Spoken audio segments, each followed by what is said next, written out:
Hi students, welcome to Physics Wala Telugu channel and your favorite Sambhav NEET series. Our lectures are going on and the next lecture is structure of atom. So ivala is structure of atom. Ee lecture lo manam chudaboye topics Dalton's atomic theory and subatomic particles, Rutherford atomic model, Bohr's atomic model and hydrogen spectrum, de Broglie concept and Heisenberg uncertainty principle and atomic orbitals and electronic configuration. So ఇవన్నీ కూడా ఈరోజు మనం ఈ neat లెక్చర్లో చూద్దాం. So మొదటిగా అసలు ఈ పర్టికులర్ అటామిక్ స్ట్రక్చర్ ఎలా వచ్చింది, ఈ అటామిక్ స్ట్రక్చర్ అనేది ఎలా వచ్చింది, అసలు ఈ అటామిక్ స్ట్రక్చర్ గురించి మనకు అవసరం ఏమిటి అనేది తెలుసుకుంటే, సో మొదటిగా ఏదైనా సరే ఒక సబ్స్టెన్స్ని తీసుకుంటే ఆ సబ్స్టెన్స్ని ముక్కలు చేయగలుగుతాం. సో ఒక్కో ముక్కలో కూడా ఏముంటాయి, కాంపౌండ్స్ ఉంటాయి. ఆ కాంపౌండ్ ఇంకా చిన్న పీసులు చేస్తే మాలిక్యూల్స్ వస్తాయి, మాలిక్యూల్స్ని ఇంకా చిన్న పీసెస్ చేస్తే యాటమ్స్ వస్తాయి. సో ప్రతి ఒక్కరు అంటే గ్రీక్ ఫస్ట్ టైం చెప్పారు atomos. So atomos means indivisible, atomos means indivisible. So that indivisibility which particle is going to be indivisible అంటే ఇంకా నేను ఫర్దర్గా ఇంకా చిన్న పార్ట్ని చేయలేను, ఇదే నాకు ఉన్న చిన్న పార్టు. అలాంటి చిన్న పార్ట్కి ఎటామియోస్ అనే మీనింగ్ ఉందంట. ఆ ఎటామియోస్ అనే పదాన్ని తీసుకుని యాటమ్ అనే దాన్ని మనకి ఇంట్రడ్యూస్ చేశారు.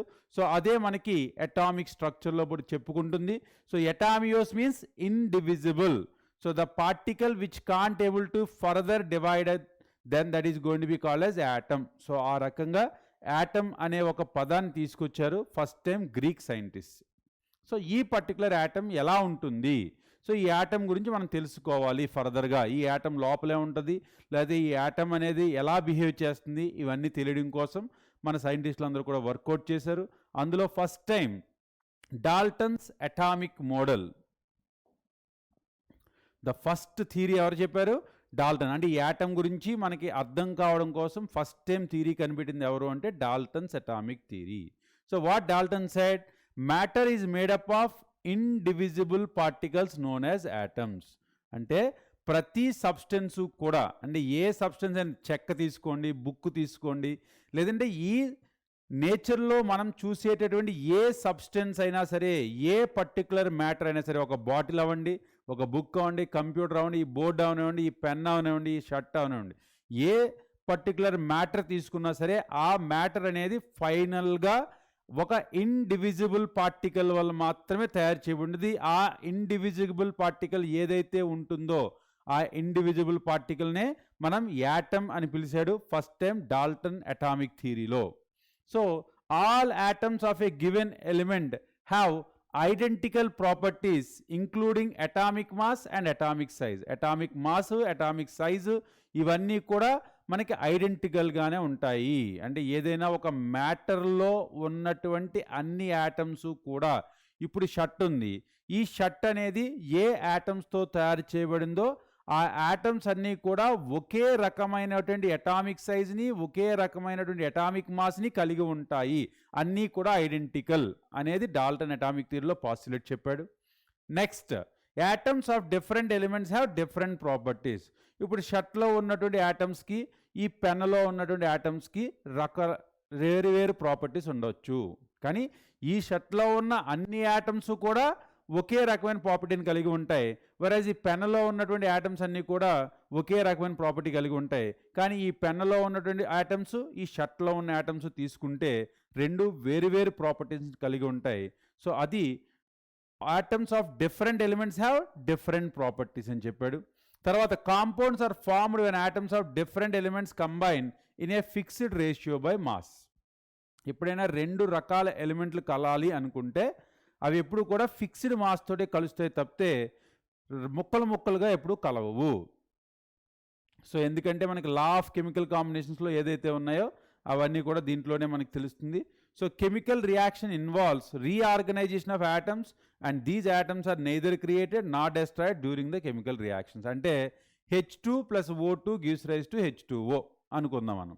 ఇప్పుడు H2లో ఎప్పుడు కూడా ఏమవుతుంది, ఒక హైడ్రోజన్ యాటమ్, ఇంకొక హైడ్రోజన్ యాటమ్, ఆక్సిజన్ యాటంలో ఉన్నటువంటి ఆక్సిజన్ మాలిక్యూల్లో ఉన్న రెండు ఆక్సిజన్ యాటమ్స్లో ఒక ఆక్సిజన్ యాటమ్, ఈ మూడు కలిసి రీఆర్గనైజ్ అయ్యి H2O వస్తుంది. అంతేగాని H2లో ఉన్నటువంటి యాటమ్ హైడ్రోజన్ అనేది ముక్కలు అవ్వదు. అంటే ఏ రకమైన డిస్ట్రక్షన్ కానీ ఏ రకమైన క్రియేషన్ కానీ జరగదు. Law of conservation of mass ఏదైతే ఉందో దాన్ని పక్కాగా మన డాల్టన్ అటామిక్ థియరీ అనేది చెప్పగలిగింది, ఎక్స్ప్లెయిన్ చేయగలిగింది.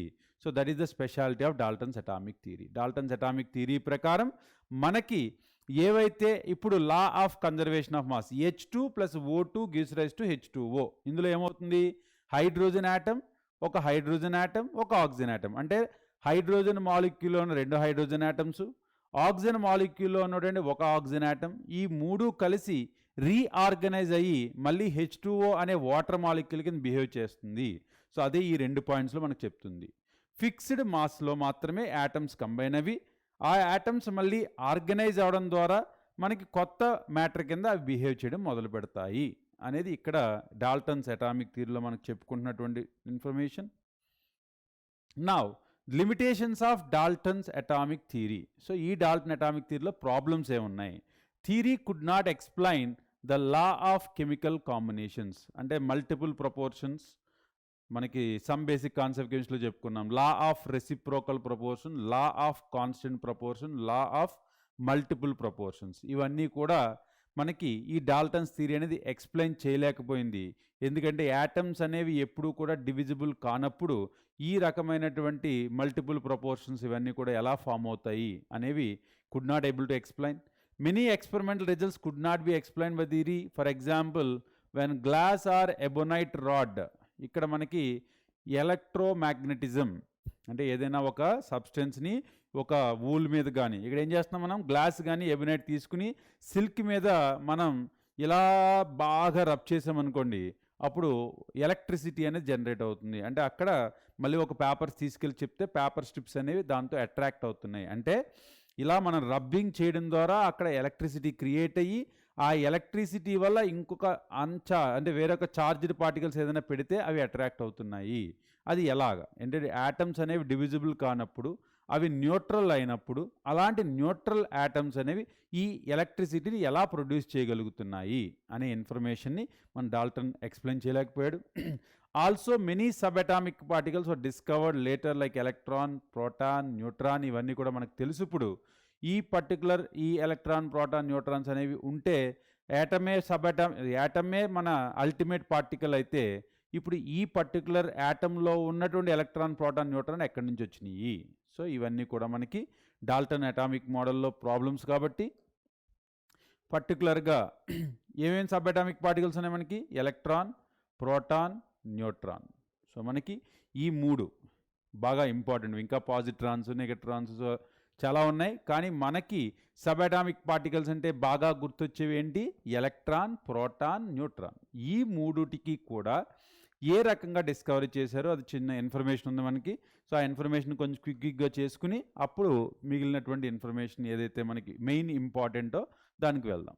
So first discovery of electron. So discovery of ఎలక్ట్రాన్లో cathode ray discharge tube experiment. So ఇదేంటిది?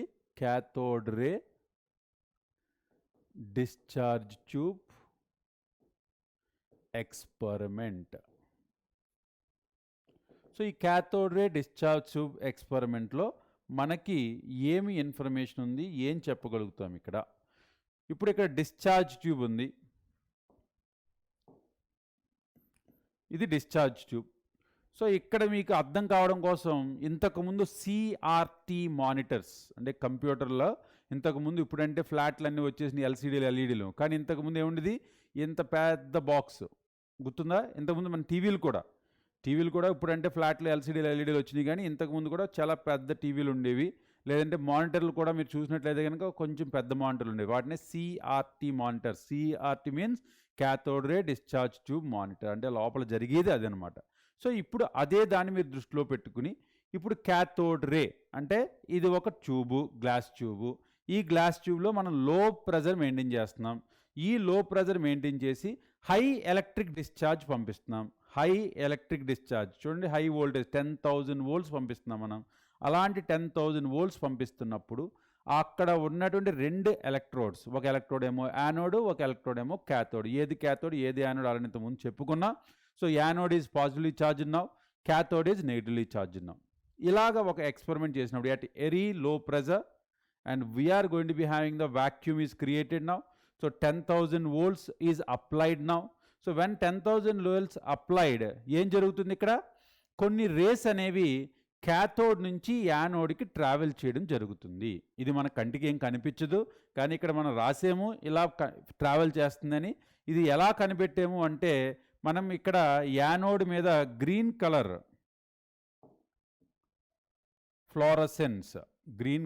ఫ్లోరసెన్స్ అనేది మనకు కనిపించింది అనమాట. అంటే ఇక్కడ ఒక ఫ్లోరసెన్స్ సబ్స్టెన్స్ని పెట్టాం. ఈ ఫ్లోరసెన్స్ సబ్స్టెన్స్ మీదకి ఎప్పుడైతే రేస్ వెళ్తున్నాయో కొన్ని సింటిలేషన్స్, మెరుపులు వస్తున్నాయన్నమాట. అలా మెరుపులు వస్తున్నాయంటే something is travelling from cathode to anode. అంటే యానోడ్ నుంచి మళ్ళీ కనుక క్యాథోడ్ మీద పెడితే క్యాథోడ్ దగ్గర ఏమీ రావట్లేదు మనకి. అంటే ఇక్కడ కంపల్సరీ కూడా కొన్ని రేస్ ఏవో వస్తున్నాయి. ఆ రేస్ అనేవి క్యాథోడ్ నుంచి యానోడ్కి ట్రావెల్ చేస్తున్నాయి. ఆ క్యాథోడ్ నుంచి యానోడ్ ట్రావెల్ చేసిన తర్వాత యానోడ్ మీద ఏదైతే ఒక లేయర్ ఉందో ఆ లేయర్ వల్ల నేను దాన్ని ఐడెంటిఫై చేయగలుగుతున్నాను. సో ఈ రకమైనటువంటి identification of the particular rays which are going to be there, they are mentioned as cathode rays. ఎందుకని? క్యాథోడ్ నుంచి వచ్చి క్యాథోడ్ నుంచి యానోడ్కి ట్రావెల్ చేస్తున్నాయి కాబట్టి దాన్ని క్యాథోడ్ రేస్ అన్నాడు.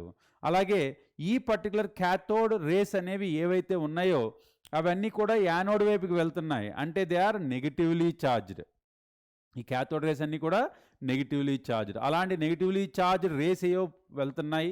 ఇవి కూడా ఈ పర్టికులర్ లోపల ఉన్న గ్యాస్ మీద డిపెండ్ అవ్వటం లేదు. ఏ గ్యాస్ ఉన్నా సరే అవి లోపల ట్రావెల్ చేస్తున్న కానీ బిహేవియర్ కానీ ఒకేలా ఉంటున్నాయి. ఇవన్నీ కూడా అబ్జర్వేషన్స్ చూసుకుని ఆ పర్టికులర్ రేస్కి ఎలక్ట్రాన్స్ అని పేరు పెట్టారు. సో ఇక్కడ results of cathode ray experiments కూడా నేను లిస్ట్ అవుట్ చేశాను. The rays are originated from cathode and move towards anode. Cathode నుంచి యానోడ్కి వెళ్తున్నాయి. The particles in the rays are not visible, but they are going to be presence can be detected by using fluorescent substances like ZNS and all. The cathode rays travel in straight line in the options of electrical or magnetic field. A electric field magnetic లేకపోతే అవి travelling in a straight line. స్ట్రైట్గా ఇక్కడ cathode ఇక్కడ పెట్టాను, anode కరెక్ట్గా స్ట్రైట్గా పెట్టాను. అందుకని క్యాథోడ్ నుంచి యానోడ్కి వెళ్ళి స్ట్రైక్ చేస్తున్నాయి. అంటే ఏ రకమైన డిస్టర్బెన్స్ లేకుండా straight away they are going to be get travel. In the presence of magnetic or electrical field they will deviate. So అది ఆటోమేటిక్గా ఛార్జ్డ్ ఉన్నాయి కాబట్టి so we can able to say the negatively charged particles are present in cathode ray. అంటే ఆ deflection base చేసుకునే మనం race అనేది చెప్తున్నాం. ఇప్పుడు next, the properties of these rays do not depend on the nature of material used inside the cathode ray discharge tube. ఆ cathode ray discharge ట్యూబ్లో ఏ గ్యాస్ పెట్టినా సరే వీటి యొక్క బిహేవియర్ అనేది మారట్లేదో సేమ్ బిహేవియర్ చూపిస్తున్నాయి. ఇదంతా కూడా మనకి క్యాథోడ్ రే డిశ్చార్జ్ ట్యూబ్ ఎక్స్పెరిమెంట్లో నేను అబ్జర్వ్ చేసినటువంటి అబ్జర్వేషన్స్కి ఈ పర్టికులర్ అవన్నీ కూడా నేను లిస్ట్ అవుట్ చేశాను. సో ఆ పర్టికులర్ ఏదైతే క్యాథోడ్ రే పార్టికల్ ఉందో ఆ పార్టికల్కి మనం ఎలక్ట్రాన్ అని చెప్పి పేరు పెట్టాడు స్టోనీ అనే సైంటిస్టులు అన్నీ మనకు అవసరం లేదు. Just remember we are going to have electron is present in cathode rays. Cathode rays are having particle nature. ఆ పార్టికల్స్ ఏంటి అంటే వాటికి ఎలక్ట్రాన్స్ అని చెప్పి పెట్టారు. ఫస్ట్ నెగట్రాన్స్ అన్నారు నెగిటివ్లీ ఛార్జ్డ్ కాబట్టి, తర్వాత స్టోనీ అనే సైంటిస్ట్ దానికి ఎలక్ట్రాన్ అని చెప్పి పేరు పెట్టాడు. తర్వాత measurement of E/m of electron అంటే ఛార్జ్ బై మాస్ రేషియో ఎంత ఉంటుంది. సో ఈ పర్టికులర్ ఛార్జ్ బై మాస్ రేషియోని మనం మెజర్ చేయడం కోసం ఈ పర్టికులర్ ఎక్స్పెరిమెంటేషన్ తీసుకున్నాం. సో ఇక్కడ మనం ఏం చేసాం, మనం ఏకీ వోల్టేజ్ని ఇక్కడ పంపించాము. సో క్యాథోడ్ రేస్ అనేవి యానోడ్కి ట్రావెల్ అయినాయి. ఇక్కడ నుంచి ఎక్స్టెండ్ చేసాం మనం. ఏవైతే ఈ క్యాథోడ్ రేస్ యానోడ్ పెర్ఫోరేటెడ్ అంటే కన్నాలు ఉన్నటువంటి యానోడ్ని వాడాం. సో అందుకని ఆ కన్నాల నుంచి ఈ క్యాథోడ్ రేస్ అనేవి బయటకు వస్తున్నాయి. ఆ బయటికి వచ్చిన తరువాత మనం electric field we are applying perpendicular to the magnetic field. అంటే ఏ రేస్ అయితే వస్తున్నాయో దానికి పెర్పెండిక్యులర్గా ఎలక్ట్రిక్ ఫీల్డ్ని, ఈ పెర్పెండిక్యులర్గా మ్యాగ్నెటిక్ ఫీల్డ్ని, అంటే perpendicular to each other the electric and magnetic field are going to be applied here. చూడండి ఇక్కడ నార్త్ అండ్ సౌత్, ఎన్ అంటే నార్త్, ఎస్ అంటే సౌత్ అంటే మ్యాగ్నెటిక్ ఫీల్డ్ని అప్లై చేసాం. Plus and minus, here plus here minus, it is going to be indicating electric field. అంటే plus and minus are applied like this perpendicular to the transmission whatever the lines are coming out. And magnetic field also perpendicular, అంటే అడ్డంగా ఒకటి పెట్టాం, ఇలా నిలువుగా ఒకటి పెట్టాం. అంటే ఈ రెండు కూడా పెర్పెండిక్యులర్గా ఉన్నాయి, ఈ రెండు ఫీల్డ్లు కూడా పెర్పెండిక్యులర్గా ఉన్నాయి. అలాంటి ఒక ఫీల్డ్ మనం అప్లై చేసాం. అప్లై చేసినప్పుడు ఈ ఎలక్ట్రాన్ పాత్ ఏదైతే బయటకు వస్తుందో అక్కడ ఫ్లోరసెంట్ స్క్రీన్ పెట్టాను నేను. ఇది ఎలా తెలుస్తుంది నాకు? సో ఈ ఎలక్ట్రిక్ ఫీల్డ్ని మ్యాగ్నెటిక్ ఫీల్డ్ని నేను ఆల్టర్ చేస్తూ ఉంటాను. ఇది ఎప్పుడైతే డీవియేట్ అవుతుందో అది మనకి not equal to E/m ratio. ఎక్కడైతే డీవియేట్ అవ్వకుండా స్ట్రైట్ లైన్లో వెళ్ళి ఫ్లోరసెంట్ స్క్రీన్ హిట్ చేస్తుందో అది E/m రేషియో. ఎందుకంటే అంత ఎలక్ట్రిక్ ఫీల్డ్ని నేను అప్లై చేశాను. సో అంత ఎలక్ట్రిక్ ఫీల్డ్ని అప్లై చేయడం ద్వారా దానికి వచ్చిన డీవియేషన్ నేను కరెక్ట్ చేశాను. సో ఎంత ఎలక్ట్రిక్ ఫీల్డ్ అప్లై చేస్తే ఆ డీవియేషన్ కరెక్ట్ అవుతుందో ఆ కరెక్ట్ అయ్యేటటువంటి ఛార్జ్ రేషియోనే E/m ratio of that electron కింద తీసుకున్నాం. సో అదే మనకి ఈ ఎక్స్పెరిమెంట్ని బేస్ చేసుకుని వాళ్ళు క్యాలిక్యులేట్ చేస్తే వచ్చింది -1. మైనస్ ఎందుకంటే నెగిటివ్ ఎలక్ట్రాన్ ఛార్జ్ అనుకుంటాం మనం. సో అందుకని -1.758820 × 10^11. సో మామూలుగా మీరు క్యాలిక్యులేషన్స్లో తీసుకున్నప్పుడు మైనస్ తీసుకోకలేదు, మ్యాగ్నిట్యూడ్ మాత్రం తీసుకోండి. 1.758820 × 10^11 కూలుంబ్ పర్ కేజీ. సో ఇది E/m ratio of your electron. So E/m ratio తెలిసిన తర్వాత mass of the electron and charge of the electron ఈ రెండు కూడా తెలియాలి కదా. సో ఈ రెండిట్లో తెలుసుకోవడానికి mass of electron is very negligible, అందుకని నేను దాన్ని డైరెక్ట్గా కనుక్కోలేను. E/m తెలిసింది, నేను ఛార్జ్ కనుక్కుంటాను. So E/m by charge is nothing but mass of the electron. So ఆ రకంగా నేను ఇప్పుడు మాస్ ఆఫ్ ఎలక్ట్రాన్ కనుక్కోవడానికి ట్రై చేస్తున్నాను. దానికి ముందుగా నాకేం కావాలి? ఛార్జ్ ఆఫ్ ఎలక్ట్రాన్ కావాలి. So charge of electron is done by Mulliken oil drop experiment. Mulliken oil drop experiment. So ఈ Mulliken oil drop experiment లో ఏం చేస్తారంటే, సో ఇది యాటమైజర్. అంటే ఈ యాటమైజర్లో ఏంటి, మనం ఏదైతే ఒక పర్టికులర్ పార్టికల్స్ తాలూకా ఛార్జ్ని కనుక్కుందాం అనుకుంటున్నామో దాన్ని ఇందులో వేసి దీన్ని పంప్ చేస్తే కనుక చిన్న చిన్న చిన్న చిన్న పార్టికల్ కింద అది డివైడ్ చేస్తుంది. దాన్నే యాటమైజర్ అంటాం. సో ఇది ఒక టెలిస్కోప్. ఈ డ్రాప్స్ ఏవైతే కిందకి పడుతున్నాయో ఆ డ్రాప్స్ని తెలుసుకోవడానికి నాకు ఉపయోగపడుతుంది. ఇప్పుడు ఇవి ఆయిల్ డ్రాప్లెట్స్. ఏదైతే ఈ పర్టికులర్ ప్లేట్, ఇది చార్జ్డ్ ప్లేటు, ఇది పాజిటివ్, ఇదేమో నెగిటివ్, కిందకేమో నెగిటివ్ ఉంది, ఇదేమో పాజిటివ్ ప్లేట్ ఉంది. సో పైన ఆయిల్ డ్రాప్స్ చేస్తున్నాను, ఇక్కడ చిన్న హోల్ పెడతాను నేను. ఈ హోల్ నుంచి ఆయిల్ డ్రాప్లెట్స్ అనేవి లోపలికి చిన్న చిన్న చిన్న చిన్నగా కిందకి వెళ్తూ ఉంటాయి.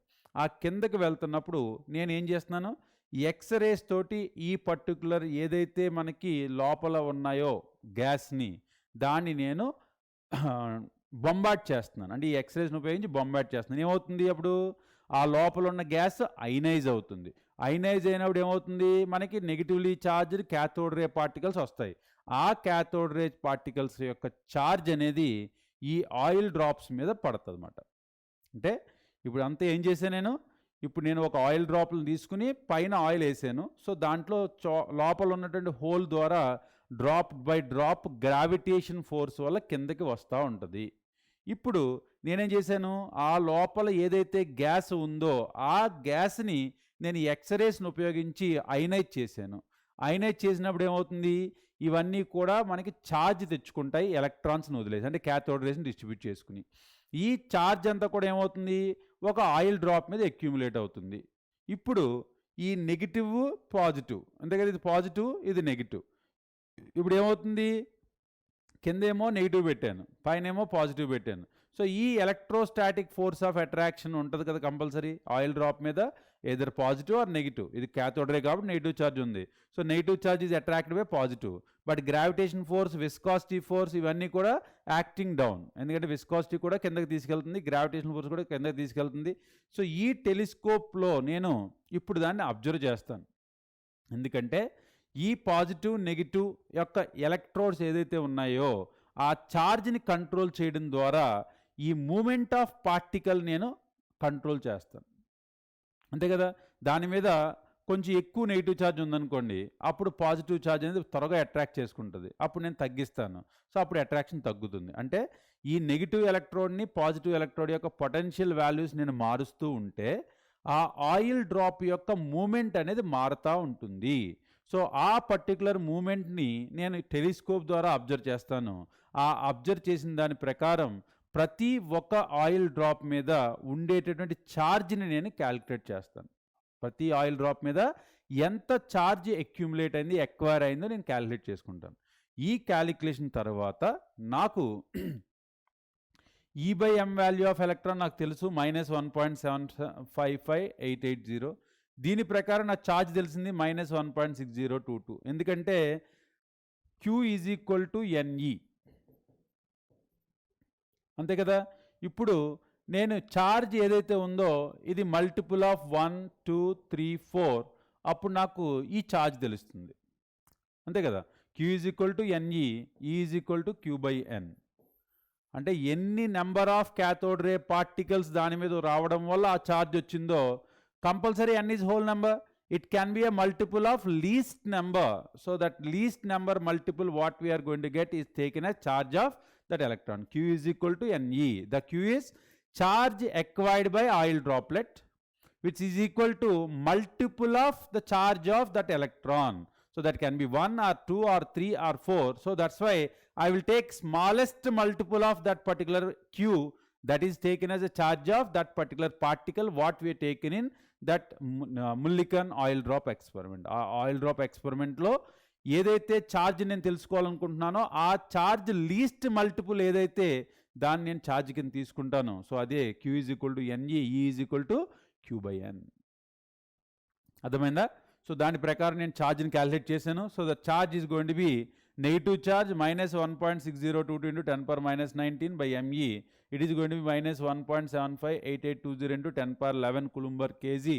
So now I got the mass of electron is 9.1 into 10⁻31 kg. So ఎంత తక్కువ ఉంది? 1 kgలో 10⁻31th టైం 9.1 పక్కన పెడితే 10⁻31 పీసెస్ చేస్తే 1 kgని ఆ ఒక పీస్ యొక్క మాస్ ఎంత ఉంటుందో ఆ piece mass is nothing but electron mass. అంటే 1 kg రాయి ఇంత ఉంది. సో దాన్ని 1000 చేస్తే 1 గ్రామ్ వస్తుంది. 1 గ్రాముని మళ్ళీ 1000 చేయాలి. ఆ 1000 మళ్ళీ 10⁻31 టైమ్స్ దాన్ని పార్ట్స్ కింద చేస్తే వచ్చేటటువంటి స్మాలెస్ట్ మాస్ ఎంత నెగ్లిజిబుల్లో చూడండి. అలాంటి నెగ్లిజిబుల్ మాస్ని 9.1 into 10⁻31 kg కింద మనం ఈ ఆయిల్ డ్రాప్ ఎక్స్పెరిమెంట్ ద్వారా ప్లస్ E/m వాల్యూ ద్వారా తెలుసుకోవడం జరిగింది. తర్వాత డిస్కవరీ ఆఫ్ ప్రోటాన్స్. ఇది ఎలక్ట్రాన్ యొక్క డిస్కవరీ. తర్వాత ప్రోటాన్స్ డిస్కవరీ. సో దీనికోసం ఏం చేసాం మనం? ఇందాక ఏదైతే పెర్ఫోరేటెడ్ యానోడ్ వాడామో ఇప్పుడు పెర్ఫోరేటెడ్ క్యాథోడ్ వాడామన్నమాట. అంటే ఇప్పుడు కూడా ఇది డిశ్చార్జ్ ట్యూబ్ ఎక్స్పెరిమెంటే. సో ఈ డిశ్చార్జ్ ట్యూబ్ ఎక్స్పెరిమెంట్లో నేను డిఫరెంట్ గ్యాసెస్ తీసుకున్నాను. సో ఎందుకంటే ఇందాకట్లాగా మొత్తం గ్యాస్ లేకపోతే నాకు ఏమి ఆ క్యాథోడ్ రేసే కనిపిస్తున్నాయి. సో ఇప్పుడు నేను డిఫరెంట్ గ్యాసెస్ తీసుకుని అయనైజ్ చేయడం మొదలుపెట్టాను. అప్పుడు అయనైజ్ చేసినప్పుడు కొన్ని రేస్ అనేవి ఏవైతే ఉన్నాయో ఆ రేస్ అన్నీ కూడా యానోడ్ నుంచి క్యాథోడ్కి వెళ్ళడం మొదలుపెట్టి ఇన్ కెనాల్స్, అంటే కెనాల్స్ లాగా వెళ్తున్నాయి. So that's they are called as canal rays, canal or anode rays. So ఇందాక ఏదైతే స్టేట్మెంట్స్ చెప్పామో they are not depending upon the gas inside. So they are going to be behaving individually. అవి రెండు కూడా ఇప్పుడు opposite అయిపోతున్నాయి. ఇక్కడ నేను ఏ గ్యాస్ తీసుకుంటే ఆ గ్యాస్ బేస్ చేసుకుని నాకు వచ్చినటువంటి రేస్ బిహేవ్ చేస్తున్నాయి. సో ఇవన్నీ కూడా కెనాల్స్ లాగా ట్రావెల్ చేస్తున్నాయి కాబట్టి కెనాల్ రేస్ అని. యానోడ్ నుంచి క్యాథోడ్కి మూవ్ అవుతున్నాయి కాబట్టి వీటిని యానోడ్ రేస్ అని, అంటే యానోడ్ దగ్గర నుంచి ప్రొడ్యూస్ అయినాయి కాబట్టి.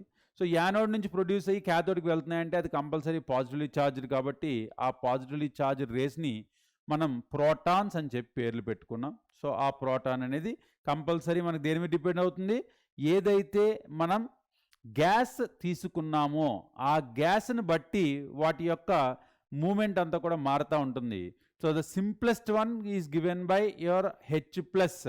సో అందుకోసం దాన్ని నేను ప్రోటాన్ అని చెప్పి పేరు పెట్టాను అనమాట. ఓకే, ప్రోటియం కదా, ఆ ప్రోటియం నుంచి మనం తీసేసాం కాబట్టి ప్రోటాన్ అనే పేరు దీనికి వచ్చింది. So that is discovery of proton. తర్వాత discovery of neutron. Chadwick has done this experiment. What he has done? The alpha particle were bombarded with boron and beryllium. So ఎప్పుడైతే boron B11 bombard with alpha particle, he got 7n14 and 1 particle which is not having any charge. నా charge కాబట్టి దాన్ని neutron అని చెప్పి పేరు పెట్టారు. అలాగే Be9 is bombard with alpha particle and he got some 6C12 and he got one more particle which is not having the charge. So ఇలాగా కొన్ని ఎక్స్పెరిమెంట్స్లో అంటే రేడియో యాక్టివ్ న్యూక్లియర్ రియాక్టివ్స్లో ఉన్నటువంటి ఎక్స్పెరిమెంట్స్ తీసుకున్నప్పుడు ఆ ఎక్స్పెరిమెంట్ జరుగుతున్నప్పుడు నాకు వేరే న్యూక్లియస్లు వస్తున్నాయి అండ్ దానితో పాటు ఒక పార్టికల్ వస్తుంది without having any charge. So ఇందాక ఏదైతే నెగిటివ్లీ ఛార్జ్డ్ పార్టికల్ని ఎలక్ట్రాన్ అన్నానో, పాజిటివ్లీ ఛార్జ్డ్ పాజిటివ్లీ ఛార్జ్డ్ పార్టికల్ని ప్రోటాన్ అన్నాను, అలాగే న్యూట్రల్ ఛార్జ్డ్ కాబట్టి న్యూట్రాన్ అని చెప్పి పేరు పెట్టారు. సో ఇవన్నీ కూడా మనకి ఎక్కడ ఉంటున్నాయి?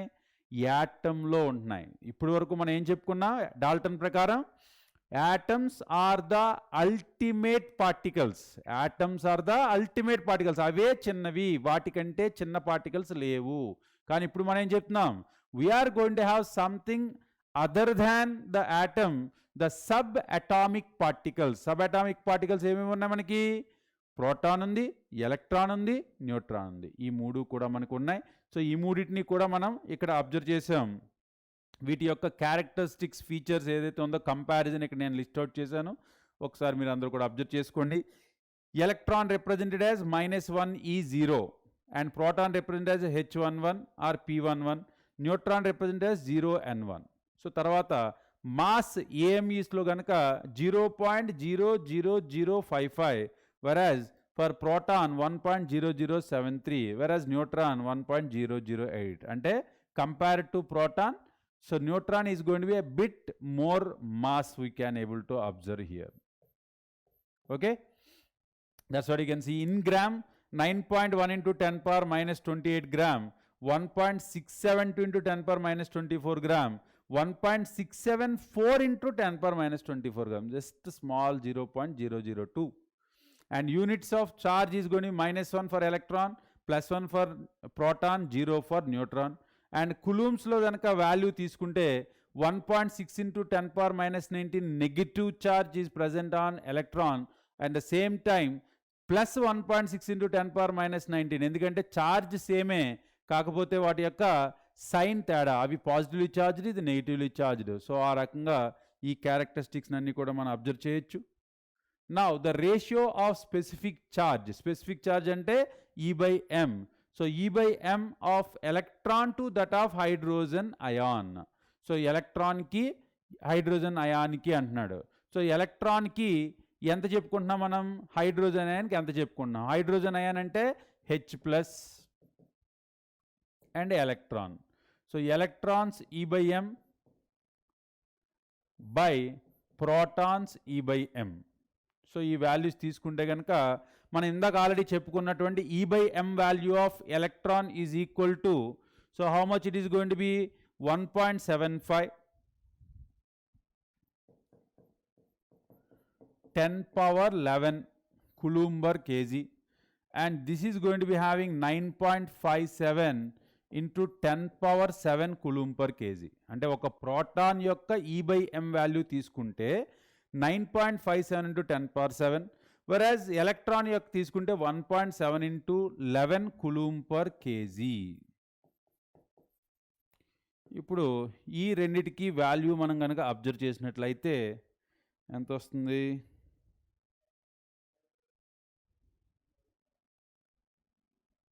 సో 1.1840.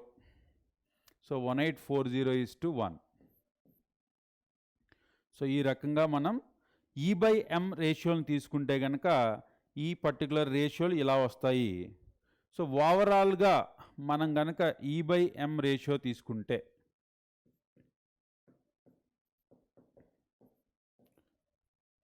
E/m రేషియో ఆర్డర్ దేని మీద డిపెండ్ అయి ఉంటుంది? మాస్ మీద డిపెండ్ అయి ఉంటుంది. So mass is going to B lowest, charge is going to be highest, it's E/m ratio is going to be highest. So మనకి జనరల్గా మనకి ఎలక్ట్రాన్, ప్రోటాన్, ఆల్ఫా, న్యూట్రాన్ ఈ పార్టికల్స్ అనేవి మనకి జనరల్గా అడుగుతూ ఉంటాడు. సో ఇప్పుడు దీంట్లో ఎలక్ట్రాన్ యొక్క మాస్ కాబట్టి the electron's E/m ratio is going to be highest then proton, then alpha, then neutron. Electron కంటే ప్రోటాన్కి, ప్రోటాన్ కంటే ఆల్ఫాకి, ఆల్ఫా కంటే న్యూట్రాన్కి, వీటికి E/m రేషియోస్ అనేవి ఇలా ఉంటాయి. సో అందుకని జాగ్రత్తగా మనం గుర్తుపెట్టుకోవాలి. న్యూట్రాన్ కంటే ఛార్జ్ లేదు కాబట్టి అది లాస్ట్ వచ్చింది. ఇటు వచ్చి ఎలక్ట్రాన్ కదా మాస్ తక్కువ, ప్రోటాన్కి మాస్ కొంచెం ఎక్కువ, ప్రోటాన్ కంటే ఆల్ఫాకి ఇంకా మాస్ ఎక్కువ. సో అందుకోసం ఈ పర్టికులర్ ఆర్డర్ని మనం గుర్తుపెట్టుకోవాలి because of E/m. And the number of protons, neutrons and electrons in 71 lutetium respectively are.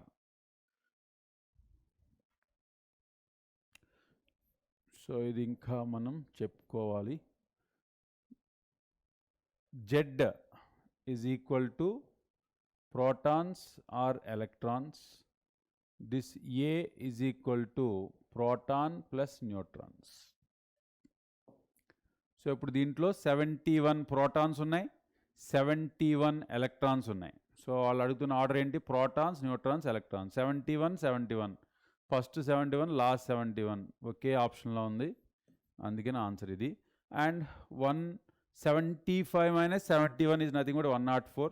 ఇప్పుడు ఇక్కడ ఇంకా మనం డీటెయిల్గా చెప్పుకుందాం నెక్స్ట్ దాంట్లో. Now atomic models. ఇప్పుడు వరకు మనకి ఏ ప్రాబ్లం లేదు, ఏంటంటే యాటమ్సే మనకి అల్టిమేట్ పార్టికల్స్. సో ఆ యాటమిక్ థియరీ చెప్పాడు, డాల్టన్స్ అటామిక్ థియరీని ఇప్పుడు వరకు ఫాలో అయిపోయాం. సో అందుకని ఏ ప్రాబ్లమ్స్ లేవు. కానీ ఎప్పుడైతే మనకి సబ్ అటామిక్ పార్టికల్స్ ఉన్నాయో, సబ్ అటామిక్ పార్టికల్స్ ఉన్నాయి అని చెప్పడం మొదలుపెట్టాడో అప్పుడు ఏమైంది? యాటమ్స్ ఎలా స్టేబుల్గా ఉంటున్నాయి. ఇప్పుడు యాటమ్ అనేది ఒకటే పార్టికల్ కాబట్టి స్టేబుల్, కానీ ఇప్పుడు ఏం చెప్తున్నాం, యాటంలో బోల్డ్ పార్టికల్స్ ఉన్నాయి. ఇప్పుడు ఇన్ని పార్టికల్స్ని యాటమ్ ఎలా స్టెబిలైజ్ చేసుకుంటుంది, అవన్నీ స్టెబిలైజ్ చేసుకుని ఒక యాటమ్ ఎలా ఉండగలుగుతుంది. సో దాన్ని ఎక్స్ప్లెయిన్ చేయడం కోసం మనకి Thomson atomic model, Rutherford's nuclear model and Bohr's atomic model, waves mechanic theory, ఇవన్నీ కూడా మనకి ఈ పర్టికులర్ చాప్టర్లో డిస్కస్ చేసుకుంటాం. సో మొదటిగా Thomson's atomic model. So J Thomson actually has done the experiment that cathode ray discharge tube experiment and all. సో అతనే మనకి ఒక అటామిక్ మోడల్, అంటే ఈ పర్టికులర్ సబ్ అటామిక్ పార్టికల్స్ని అన్నిటిని కూడా బేస్ చేసుకుని థామ్సన్ ఒక అటామిక్ మోడల్ ఇవ్వడం జరిగింది.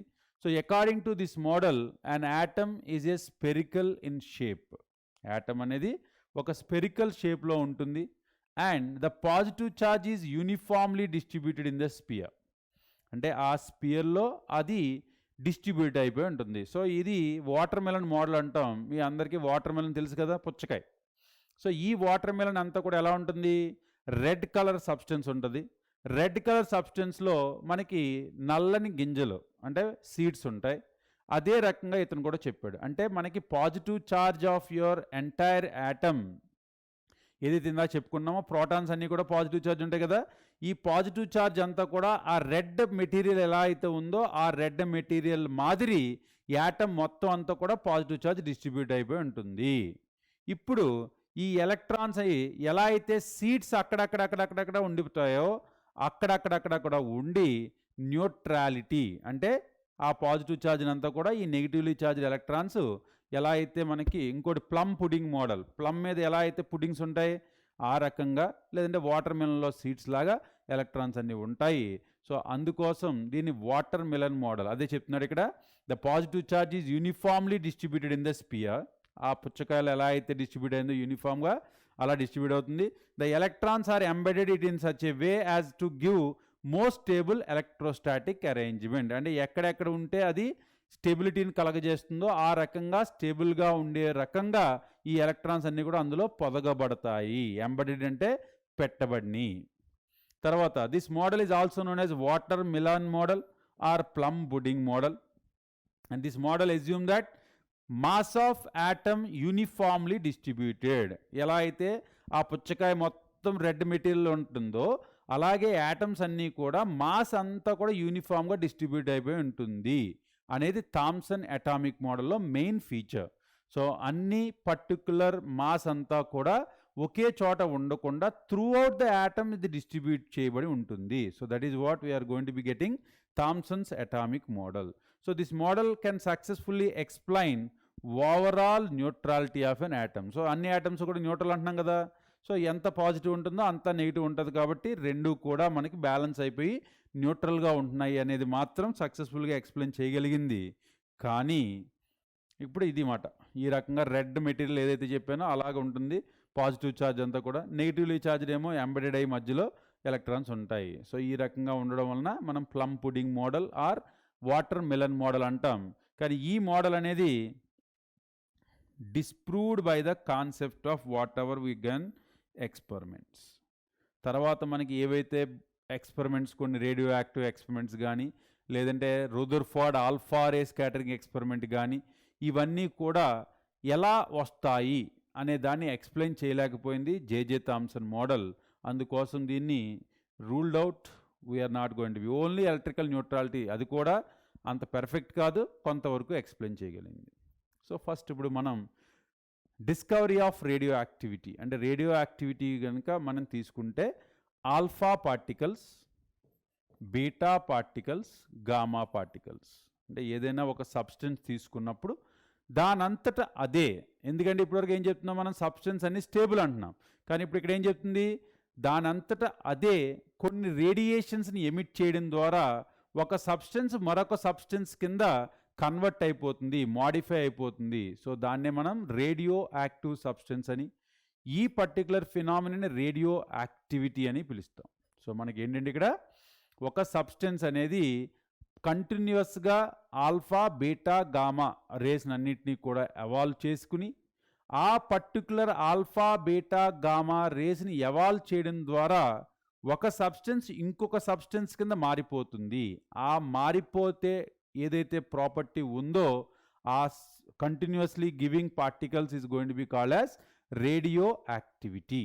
సో ఈ రేడియో యాక్టివిటీలో మనకి alpha beta gamma rays. So ఇప్పుడు ఇక్కడ మనం తీసుకుంటే కనుక ఇది radioactive substance, source is going to be radium, it is going to be taken in lead block. So ఇది మనకి రేడియో యాక్టివ్ సబ్స్టెన్స్. సో ఈ రేడియో యాక్టివ్ సబ్స్టెన్స్ నుంచి మనకి పార్టికల్స్ వస్తున్నాయి.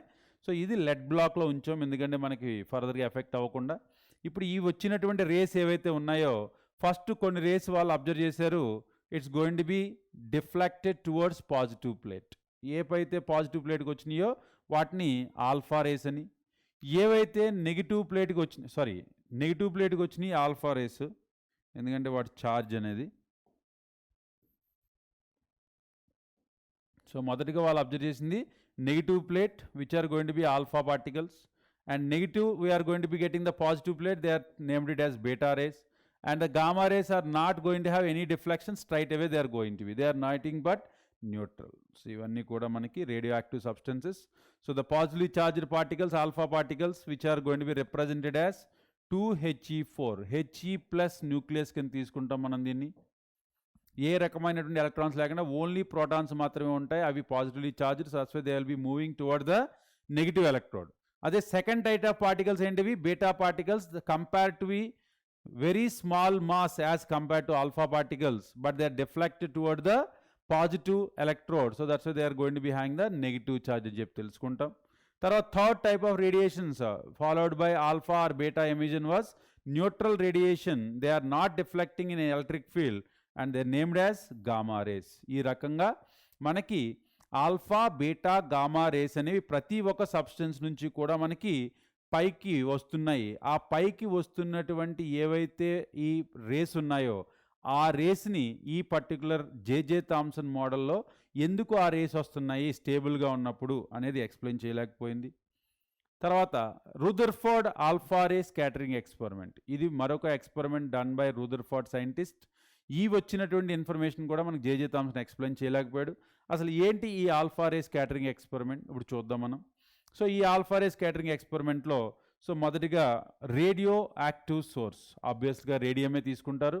సో ఈ రేడియో యాక్టివ్ సోర్స్ తీసుకున్నప్పుడు ఇక్కడ నుంచి వచ్చినటువంటి ఏ ఆల్ఫా పార్టికల్స్ ఉన్నాయో, సో పర్టికులర్గా రేడియో యాక్టివ్ సబ్స్టెన్స్ అంటే మనకి ఆల్ఫా పార్టికల్స్ వస్తాయి. ఈ ఆల్ఫా పార్టికల్స్ అనేవి గోల్డ్ ఫాయిల్, ఇక్కడ ఒక గోల్డ్ ఫాయిల్ తీసుకున్నాం, ఈ గోల్డ్ ఫాయిల్ని బొంబార్డ్ చేస్తుంది.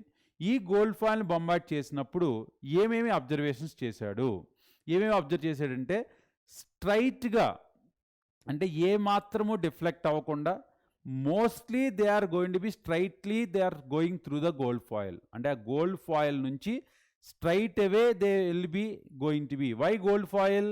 Malleability is more, and malleability అంటే they can be get convert into small thinner sheets. అలా థిన్నర్ షీట్స్ కింద చేయగలుగుతున్నాం కాబట్టి ఈ గోల్డ్ ఫాయిల్ ద్వారా ఈ పార్టికల్స్ అన్నీ కూడా వెళ్ళిపోతున్నాయి.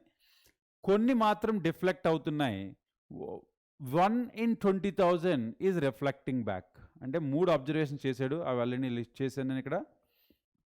Most of alpha particle passed through the gold foil without having any deflection. ఏ రకమైన డిఫ్లెక్షన్ లేకుండా స్ట్రైట్ అవే పార్టికల్స్ అన్నీ కూడా ఏమాత్రం డిఫ్లెక్షన్ లేకుండా ఈ గోల్డ్ ఫాయిల్ ద్వారా మనకి బయటకు వచ్చేస్తున్నాయి, ఏమాత్రం డిఫ్లెక్ట్ అవ్వకుండా. So straight away they are going to be coming out. So ఇప్పుడు very few, a small fraction of the particles were deflected by small angles. అంటే ఒక పార్టికల్ ఇలా రాకుండా డిఫ్లెక్ట్ అయ్యి కొంచెం పక్కకు వస్తుందన్నమాట. ఇలా కానీ ఇలా కానీ ఇలా కానీ డిఫ్లెక్ట్ అవుతుంది. Very few, that is 1 in 20,000. So 1 in 20,000 particles are going to be coming back at 180 degree. అంటే మొత్తం 3 observations. Most of the alpha particle passing through the gold foil without having any deflection. Very few fraction is going to be deflecting and very few are going to be reflecting back with 180 degree. So ఈ 3 observations ఉన్నాయి ఈ alpha రే scattering ఎక్స్పెరిమెంట్లో. So వీటిని అబ్జర్వేషన్స్కి Rutherford ఇచ్చిన explanation ఏంటి? What the explanation is given? Most of the space in the atom is empty. ఎందుకని అన్ని alpha particles కూడా దాంట్లోంచి వెళ్ళిపోతున్నాయి, ఏమైతే డిఫ్లెక్షన్ లేకుండా straight away they are coming through the foil. ఎందుకని అంటే most of the space in the atom is empty. యాటంలో ఉన్నటువంటి చాలా పెద్ద స్పేస్ మనకి ఎంప్టీగానే ఉంది, ఏమీ లేకుండా. సో అందుకోసమే ఆల్ఫా పార్టికల్స్ అన్ని కూడా passing through the gold foil. And next one, the deflection of alpha particle. ఎక్కడైతే మనకి డిఫ్లెక్షన్ ఉంటున్నావో అవి ఎందుకని? Repulsive forces of the positive charge of atom. Alpha పార్టికల్కి ఏ ఛార్జ్ ఉంటుంది? We're going to be having alpha particle positive charge. ఇప్పుడే చెప్పుకున్నాం రేడియో యాక్టివిటీలో. ఇప్పుడు మనకి ఏవైతే మనం యాటంలో కొన్ని పాజిటివ్ పార్టికల్స్ కొన్ని నెగిటివ్ పార్టికల్స్ ఉంటాయి. సో ఈ పాజిటివ్ బాడీస్ దగ్గరికి వెళ్ళినప్పుడు ఈ ఆల్ఫా పార్టికల్ డిఫ్లెక్ట్ అవుతున్నాయి. కొంత స్పేస్ ఎంటీ, కానీ ఎక్కడైతే పాజిటివ్ రేస్ ఉంటున్నాయో ఆ పాజిటివ్ రేస్కి ఈ ఆల్ఫా పార్టికల్స్ వెళ్తున్నప్పుడు డిఫ్లెక్ట్ అయిపోయి బయటకు వస్తున్నాయి. సో అందుకోసం పాజిటివ్ బాడీస్ ఉండడం వలన అవి బయటికి వస్తున్నాయి, డిఫ్లెక్ట్ అయ్యి అని చెప్తున్నాడు. Calculations have shown that the volume of the nucleus is negligibly small compared to volume of the atom. So calculations కూడా ఏం చెప్తున్నాయి మనకి? మనం యాటమ్ యొక్క వాల్యూమ్ని కంపేర్ చేసినప్పుడు న్యూక్లియస్ యొక్క వాల్యూమ్ అనేది చాలా నెగ్లిజిబుల్ అనేది ఇక్కడ చెప్తుంది. సో ఆన్ దిస్ బేసిస్ ఇప్పుడు ఇక్కడ మనకి ఇంకో అబ్జర్వేషన్ ఏంటి? రిఫ్లెక్టెడ్ బ్యాక్, దాని గురించి చెప్తున్నాం అన్నమాట. అంటే ఎక్కడైతే న్యూక్లియస్ ఉంటుందో ఆ న్యూక్లియస్కి ఆల్ఫా రే తగిలినప్పుడు అది బ్యాక్ వస్తుంది. అంటే మొత్తం mass of the nucleus mass of the atom is present at the centre as nucleus. అంటే న్యూక్లియస్లో మాత్రమే మాస్ ఉంటుంది, మిగిలినటువంటి స్పేస్ అంతా కూడా ఎంటీగా ఉంటుంది యాటంలో. ఆ రకమైనటువంటి ఎక్స్ప్లెనేషన్ ద్వారా మనం ఏం చెప్పదలుచుకుంటున్నాం ఇక్కడ? యాటమ్ యొక్క న్యూక్లియస్ వాల్యూమ్ని తీసుకుంటే యాటమ్ యొక్క వాల్యూమ్తో పోలిస్తే చాలా నెగ్లిజిబుల్. అందుకనే ఎప్పుడో ఒక very few particles are reflecting back when they are bombarded with that nucleus. ఈ అన్ని అబ్జర్వేషన్స్ని బేస్ చేసుకుని మనకి రూదర్ఫోర్డ్ అటామిక్ మోడల్, రూదర్ఫోర్డ్ అనేవాడు అటామిక్ మోడల్ ప్రపోజ్ చేశాడు. Rutherford atomic model is called as solar model or nuclear model. Rutherford nuclear model, Rutherford solar model, ఇలా మనకి చాలా పేర్లు ఉన్నాయి. రూదర్ఫోర్డ్ గ్రహమండల నమూనా. So now we're going to be having an atom consists of positively charged center called as nucleus. So ఇందాక చూసినటువంటి ఆల్ఫా రే స్కాటరింగ్ ఎక్స్పెరిమెంట్లో ఏ రకంగా అయితే ఒకే ఒక particle out of 20,000 is reflecting back అనే దాన్ని బేస్ చేసుకుని మనకి మొత్తం యాటమ్ యొక్క మాస్ అంతా కూడా సెంటర్లో ఉంటుంది. ఆ సెంటర్లో ఉన్నటువంటి mass substance is going to be called as nucleus. అదే ఇక్కడ చెప్తున్నాడు. Almost the entire mass of atom is concentrated in the nucleus. తర్వాత ఏం చెప్తున్నాడు? The electrons are going to be constantly evolve. అంటే అవన్నీ కూడా దాని చుట్టూ తిరుగుతుండే, revolve around the nucleus in a fixed circular paths. అంటే వాటికి ఒక సర్క్యులర్ పాత్స్. ఎలాగైతే సన్ సోలార్ సిస్టంలో సన్ సెంటర్లో ఉంటుంది, దాని మిగిలినటువంటి శాటిలైట్స్ ఏవైతే ఉన్నాయో, ఉపగ్రహాలు ఏవైతే ఉన్నాయో అవన్నీ కూడా ఫిక్స్డ్ ఆర్బిట్లో తిరుగుతాయి. అదేగా సోలార్ సిస్టమ్ చెప్తున్నాం మనం. ఎలాగైతే సన్ చుట్టూ ఈ మిగిలినటువంటి ఉపగ్రహాలన్నీ ఎలా తిరుగుతున్నాయో అదే రకంగా ఈ న్యూక్లియస్ చుట్టూ ఎలక్ట్రాన్స్ అనేవి రెవాల్వ్ అవుతాయి in a fixed circular paths called as orbits. వాటిని మనం ఆర్బిట్స్ అని చెప్పి పిలుస్తామని చెప్పాడు. Electrons and the nucleus are held together by electrostatic force of attraction. ఎందుకంటే న్యూక్లియస్ అనేది పాజిటివ్ ఛార్జ్, ఎలక్ట్రాన్స్ అనేది నెగిటివ్ ఛార్జ్. సో ఈ positively charged nucleus is going to have the attraction toward the negatively charged electrons. అందుకోసం ఈ positive charged protons, ఈ negatively charged electrons electrostatic force of attraction తోటి బంధించబడి ఉన్నాయి కాబట్టి ఇవి స్టేబుల్గా తిరుగుతూ ఉంటాయి దాని చుట్టూ అని చెప్పి చెప్తున్నాడు. Next, the Rutherford model is comparable with our solar system. So అందుకోసం మనం చెప్పాను కదా, న్యూక్లియర్ మోడల్ లేదంటే Rutherford solar model, sun model అని చెప్తాం. సో ఇక్కడ ఈ రూదర్ఫోర్డ్ మోడల్ ప్రకారం ఇందాక ఏదైతే మన ఆల్ఫా రేస్ క్యాటరింగ్ ఎక్స్పెరిమెంట్ చూసామో, సో ఈ ఆల్ఫా రేస్ అనేవి ఏం జరుగుతుంది ఇప్పుడు ఇక్కడంతా కూడా ఎంటీ స్పేస్.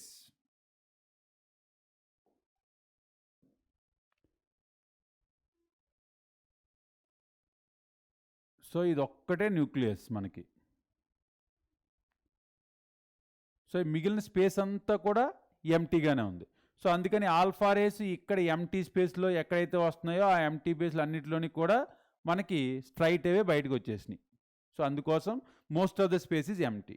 తర్వాత కొంత డీవియేషన్ వచ్చింది. ఎందుకు డీవియేషన్ వచ్చింది?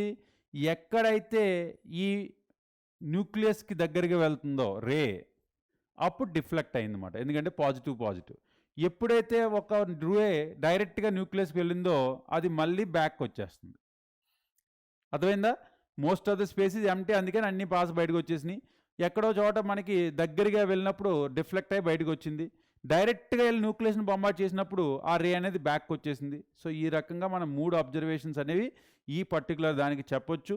ఇవన్నీ కూడా మనకి రూదర్ఫోర్డ్ అటామిక్ మోడల్ సంబంధించినటువంటి ఇన్ఫర్మేషన్. తర్వాత ఈ రూదర్ఫోర్డ్ అటామిక్ మోడల్లో ఉన్నటువంటి డీమెరిట్స్ ఏంటి, ఏ డీమెరిట్స్ అనేవి రూదర్ఫోర్డ్ అటామిక్ మోడల్స్లో ఉన్నాయి. మనకి తెలిసినటువంటి క్లాసికల్ ఫిజిక్స్ ప్రకారం, classical physics electrodynamics, the charged particles in moment should radiate some energy. అంటే ఎప్పుడైనా సరే ఇప్పుడు మనం మార్నింగ్ పొద్దున్నే ఫుడ్ తీసుకున్నాం, ఫుడ్ తీసుకున్న తర్వాత నడుస్తూ ఉన్నాం. మనం తీసుకున్నటువంటి ఫుడ్ అంతా డైజెస్ట్ అయిపోయి ఎనర్జీ కింద కన్వర్ట్ అయిపోయి ఎనర్జీ తగ్గిపోతుందా, లేదంటే మనకి ఎనర్జీ అలాగే ఉండిపోతుందా? ఏం జరుగుతుంది? ఎనర్జీ అంతా కూడా ఖర్చు అయిపోతుంది. అందుకని మనకి నీరసం వస్తుందో చోట కూర్చుని పోతాం. అంతే కదా? అదే ఇక్కడ కూడా చెప్తున్నాడు. ఏం చెప్తున్నాడు? When a charged particle in moment should radiate energy. అది ఎనర్జీని లాస్ అయిపోతూ ఉంటుంది. ఏదైనా ఒక పార్టికల్ కంటిన్యూస్గా మూవ్ అవుతూ ఉంటే ఆ పార్టికల్ అనేది ఎనర్జీని లూజ్ అవుతూ ఉంటుంది. అలా లూజ్ అయినప్పుడు hence electron moving around nucleus should radiate energy. So this result in the shrinkage of the orbits. ఇప్పుడు వరకు మనం ఏం చెప్తున్నాం? ఇది న్యూక్లియస్, ఇది ఎలక్ట్రాన్, అంటే ఫిక్స్డ్ సర్క్యులర్ పాత్స్లో తిరుగుతూ ఉంటుందని చెప్తున్నాం మనం. అంతే తప్పితే అది దగ్గరికి వెళ్తుందని చెప్పట్లేదు. కానీ ఇప్పుడు ఈ థర్మోడైనమిక్స్ ఏదైతే మనం ఎలక్ట్రోడైనమిక్స్లో అంటే చార్జ్డ్ పార్టికల్ రేడియేట్ చేస్తుందనే దాని కాన్సెప్ట్ తీసుకుంటే కనుక ఇప్పుడు ఏమవుతుంది? ఫస్ట్ ఇక్కడ స్టార్ట్ అయింది. సో తర్వాత కొంత ఎనర్జీ లాస్ అయిపోవడం వల్ల సేమ్ పాత్లో అది రాకపోవచ్చు. సో అందుకని instead of circular path this electron will take spiral path and finally enter to the nucleus path, and it is going to be collapse the entire atom, so that we can't say this particular circular path is going to be fixed for an electron because it is having charge and it is in motion. ఎప్పుడైతే ఒక charged particle మూమెంట్లో ఉంటుందో ఏమవుతుంది? దాని యొక్క ఎనర్జీని కోల్పోతూ ఉంటుంది. ఎనర్జీని ఎప్పుడైతే కోల్పోతుందో ఆ ఎనర్జీ అనేది కోల్పోవడం వల్ల సర్క్యులర్ పాత్ ఫిక్స్డ్ అనేది అంటున్నామో, instead of circular path it will take spiral path, so that finally it reaches to the nucleus and it will collapse with that nucleus and so that the atom is only not going to be existing there. So ఆ రకంగా నేను ఇక్కడ చెప్పవచ్చు. And we are going to be having the model not give any information regarding the distribution. అంటే ఇప్పుడు ఒక ఆర్బిట్లో ఒక electron ఉంటుందా, లేదా 2 ఎలక్ట్రాన్లు ఉంటాయా? 2 ఉంటే 2 నెగిటివ్ ఛార్జ్ అలా తిరుగుతాయి, లేదంటే 4 ఉంటాయా, 10 ఉంటాయా? ఏ రకమైన ఎనర్జీ డిస్ట్రిబ్యూషన్ కానీ డిస్ట్రిబ్యూషన్ ఆఫ్ ఎలక్ట్రాన్స్ కానీ ఏది మాట్లాడలేదు రూదర్ఫోర్డ్ మోడల్. అండ్ స్పెక్ట్రోస్కోపీ గురించి అంటే స్పెక్ట్రమ్స్ ఇవన్నీ కూడా ఏది మనకి రూదర్ఫోర్డ్ గురించి ఎక్స్ప్లెనేషన్ లేదు. So that is drawbacks of Rutherford. But Rutherford has given certain things regarding atomic number. So Z. So మనం ఎప్పుడు కూడా ఏదైనా ఎలిమెంట్ని ఎలా చూపిస్తాం మనం? X, Z, A. So what is this Z? Z is nothing but atomic number. It's equal to number of protons or number of electrons in neutral atoms only. అంటే ఏదైనా charged దాన్ని తీసుకుంటే మళ్ళీ ఈ పర్టికులర్ ప్రిన్సిపల్ని అప్లై చేయలేం మనం. So for a neutral atom the atomic number Z is equal to number of protons and number of electrons. If it is a charged particle, then we can't say the number of electrons. We can take it as Z minus the charge with sign. If it is charged, Z is equal to electrons. ఎప్పుడు ఇది? Z minus charge. This charge is nothing but including sign. Negative అయితే negative, positive అయితే positive. Negative అంటే ఏమవుతుంది? Z minus of minus charge. So Z minus of minus అంటే plus అవుతుంది. So అన్ని electrons ఉంటాయి మనకి. అదే జెడ్ పాజిటివ్ అనుకోండి, జెడ్ మైనస్ పాజిటివ్ అంటే మనం సబ్ట్రాక్ట్ చేసేయాలి. అంటే క్యాటయాన్ అయితే కనుక ఎలక్ట్రాన్స్ తగ్గిస్తాం, అదే యానియాన్ అయితే కనుక ఎలక్ట్రాన్స్ని పెంచుతాం. సో దాన్నే మనం జెడ్ మైనస్ ఛార్జ్ అని చెప్తున్నాం. Number of electrons is equal to for a charged particle. Mass number. Number of protons plus number of neutrons, that is going to be called as number of nucleons. Number of nucleons అంటాం. So అందుకే number of neutrons కావాలంటే A minus Z. A minus Z. So ఇప్పుడు మనకి number of protons is equal to Z. So that's why Z can be called as proton number. We are saying it atomic number. Rather than saying atomic number, we can also say it as a proton number. ఎందుకని? ఎప్పుడూ కూడా అంటే అది charge ఉన్నా charge లేకపోయినా normal న్యూట్రల్గా ఉన్నప్పటికీ కూడా ఎప్పటికీ Z is equal to proton number. ఎప్పటికీ Z is equal to proton number. So అందుకని దాన్ని ప్రోటాన్ నెంబర్ అని కూడా అనొచ్చు. కానీ ఎలక్ట్రాన్స్ అనేవి ఎప్పుడు ఓన్లీ న్యూట్రల్ స్టేట్లో ఉన్నాడు మాత్రమే. ఎప్పుడైనా సరే దానికి ఛార్జ్ ఉంటే ఏం చేయమని చెప్పాను? Z minus charge. Z minus charge, అది పాజిటివ్ అయినా నెగిటివ్ అయినా including sign you have to take it. So అలా అప్పుడు మనకి నెంబర్ ఆఫ్ ఎలక్ట్రాన్స్ వస్తాయి. తర్వాత number of neutrons is equal to A minus Z. ఎందుకంటే A is equal to mass number which is equal to proton plus neutron. So that if you want to get the neutrons we're suppose to take out A minus Z. So that A is equal to proton plus neutron minus proton. So we can able to get the neutrons by the A minus Z.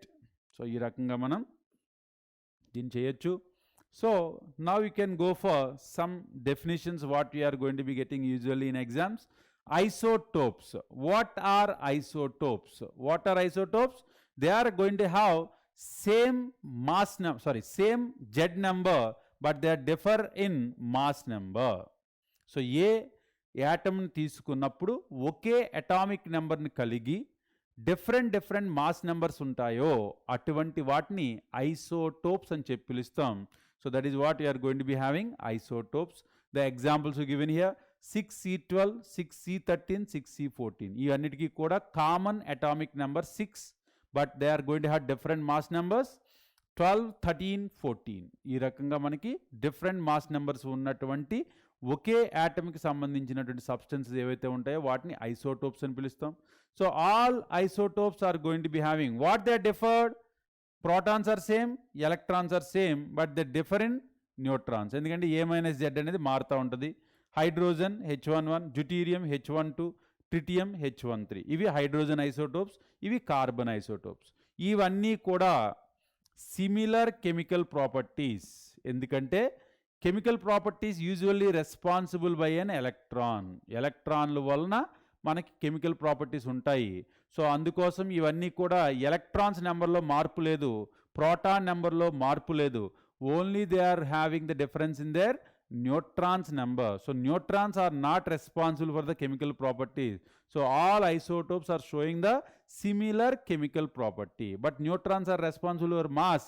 They might be showing the different physical properties, but they are going to show similar chemical properties. That's what you can say from the isotopes. Andukane కార్బన్లో ఉన్నటువంటి ఏ carbon అయినా సరే ఆక్సిజన్తో oxygen తీసుకుంటే it is going to be giving CO2.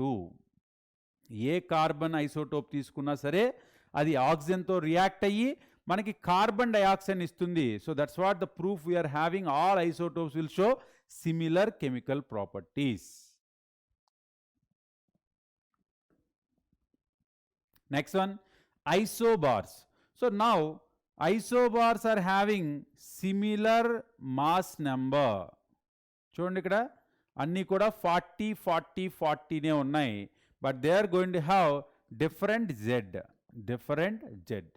అంటే ఇప్పుడు reverse మాట, అంటే అటామిక్ నెంబర్ అనేది డిఫరెంట్గా ఉండి మాస్ నెంబర్ ఒకటే ఉన్నట్లయితే కనుక వాటిని ఐసోబార్స్ అని చెప్పి పిలుస్తాం. సో ఈ ఐసోబార్కి ఎగ్జాంపుల్ ఇక్కడ చెప్పుకున్నాం. 16s40, 17cl40, 18ar40, 19k40 and we are going to have 20ca40.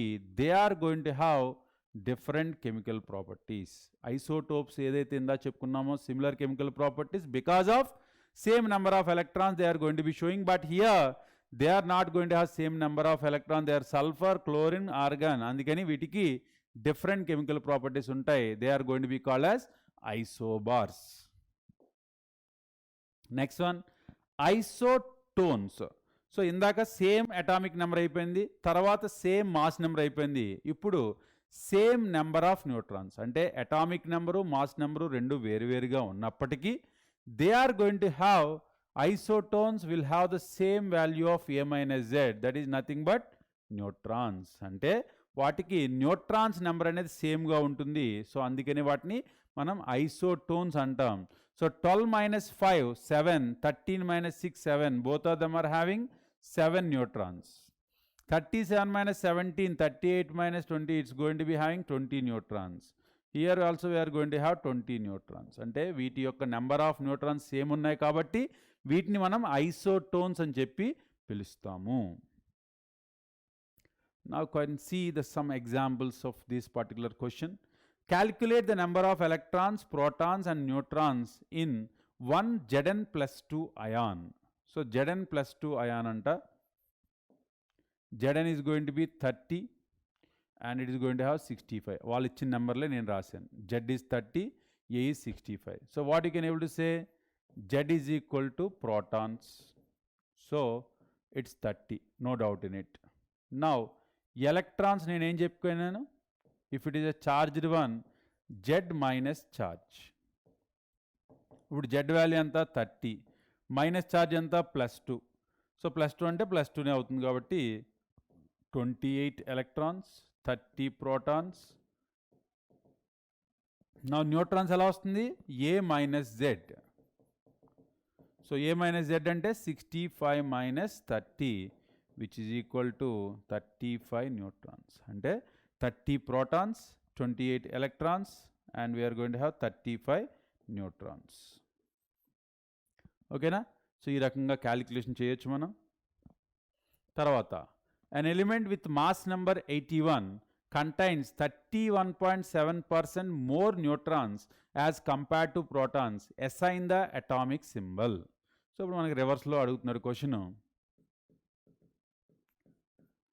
ఇప్పుడు say for example number of protons is equal to X. So number of neutrons is equal to ఎంత అవుతుంది, 31.7% neutrons అంటున్నాడు. అంటే protons number X అయితే కనుక neutrons number ఎంత అవుతుంది, X plus 31.7% means 31.7/100 X అవుతుంది. అర్థమైంది కదా. నెంబర్ ఆఫ్ ప్రోటాన్స్ X అయితే నెంబర్ ఆఫ్ న్యూట్రాన్స్ ఎంత 31.7% మోర్ అంట. అంటే if it is X, it is 31.7/100 X అవుతుంది. So which is going to B equal to 1X plus 0.317X which is equal to 1.317X. The number of neutrons anta 1.317. కానీ ఇక్కడ మనకి ఏమి ఇచ్చిన information, mass number is 81. So mass number అంటే A plus that is neutrons plus protons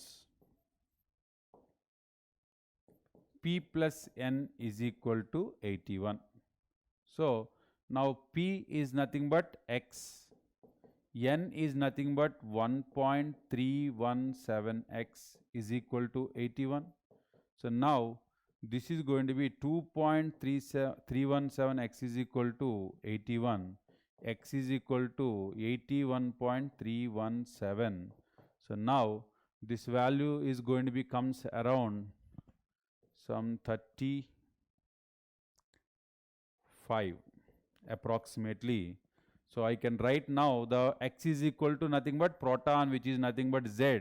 So Z is equal to 35, A is equal to 81. So what it is going to be? Bromine. So I can write bromine 35, 81 will be the answer for us. అర్థమైందా?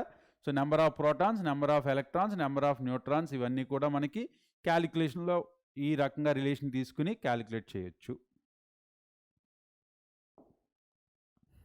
Next one, calculation of spin-only magnetic momentum. So spin-only magnetic momentum is depending upon number of electrons present, which is going to be responsible for the spin. So which is going to be root over n into n plus 2 Bohr magnetons. So Bohr magnetons lo manam calculate chestam. So that is nothing but number of unpaired electrons. ఏదైనా ఒక element లో ఉన్నటువంటి unpaid electron తెలుసుకుంటే ఈ particular spin magnetic momentum తెలుసుకోవచ్చు. So ఇది మనకి ఫర్దర్గా ఉపయోగపడుతుంది. సో ప్రజెంట్ అయితే మనకు ఐడియా లేదు కాబట్టి అన్పెయిడ్ పెయిడ్ దీనికోసం just remember the value. So root over n into n plus 2 bm Bohr magnetons. Next one, iso electronic species. Iso electronic species అంటే the molecules or ions which are going to be having same number of electrons are called as iso electronic species. ఏదైతే మనం తీసుకున్నటువంటి ఓ series of particles or substances we are going to be. So the whatever the number of electrons present in all these species is going to be having same number, then it is called as isoelectronic species. ఇప్పుడు ఇక్కడ O2 minus F minus Ne. So O2 minus 8O. So number of electrons ఎన్ని అవుతాయి మనకి? 8 minus of minus 2 which is equal to 10. F minus 9F. 9 minus of minus 1 which is equal to 10. Neon, it's a neutral, so that's why it is going to be having 10 electrons directly. Na plus 11 Na plus. So now it's going to be having, how much it is going to be? 11 minus 1 which is equal to 10, and Mg2 plus 12, it is going to have again 12 minus 2, 10. So మనం ఇక్కడ observe చేసినట్లయితే అన్ని స్పెసిస్కి కూడా electrons అనేవి same ఉంటుంది. So it is going to be an example for iso electronic species. Same number of protons, that is Z isotope. Same number of mass number isobar. Same number of neutrons, it's going to be isotone. Same number of electrons is going to be iso electronic species. ఇవి మనం గుర్తు పెట్టుకోవాల్సినటువంటి information. నా which are the following ions are iso electronic? So మనం ఇప్పుడు చేయాలి.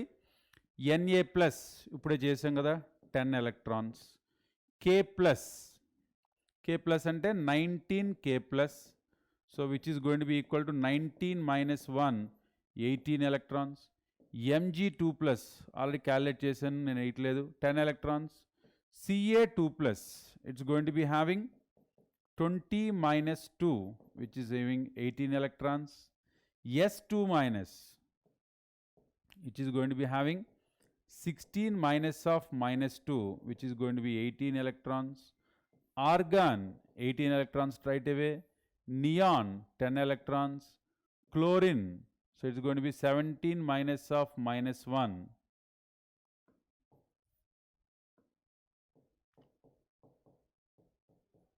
Which is equal to 18 electrons. F minus 10 electrons.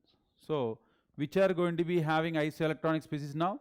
Na plus is isoelectronic with Mg2 plus. Mg2 plus isoelectronic with neon. Neon electronic with F minus. ఇవి 4 కూడా మనకి isoelectronic. And now if you are taking K plus is isoelectronic with Ca2 plus. Ca2 plus isoelectronic with S2 minus, S2 minus isoelectronic with argon, argon is isoelectronic with Cl minus. ఇవన్నీ కూడా 10 electrons ఉన్నాయి.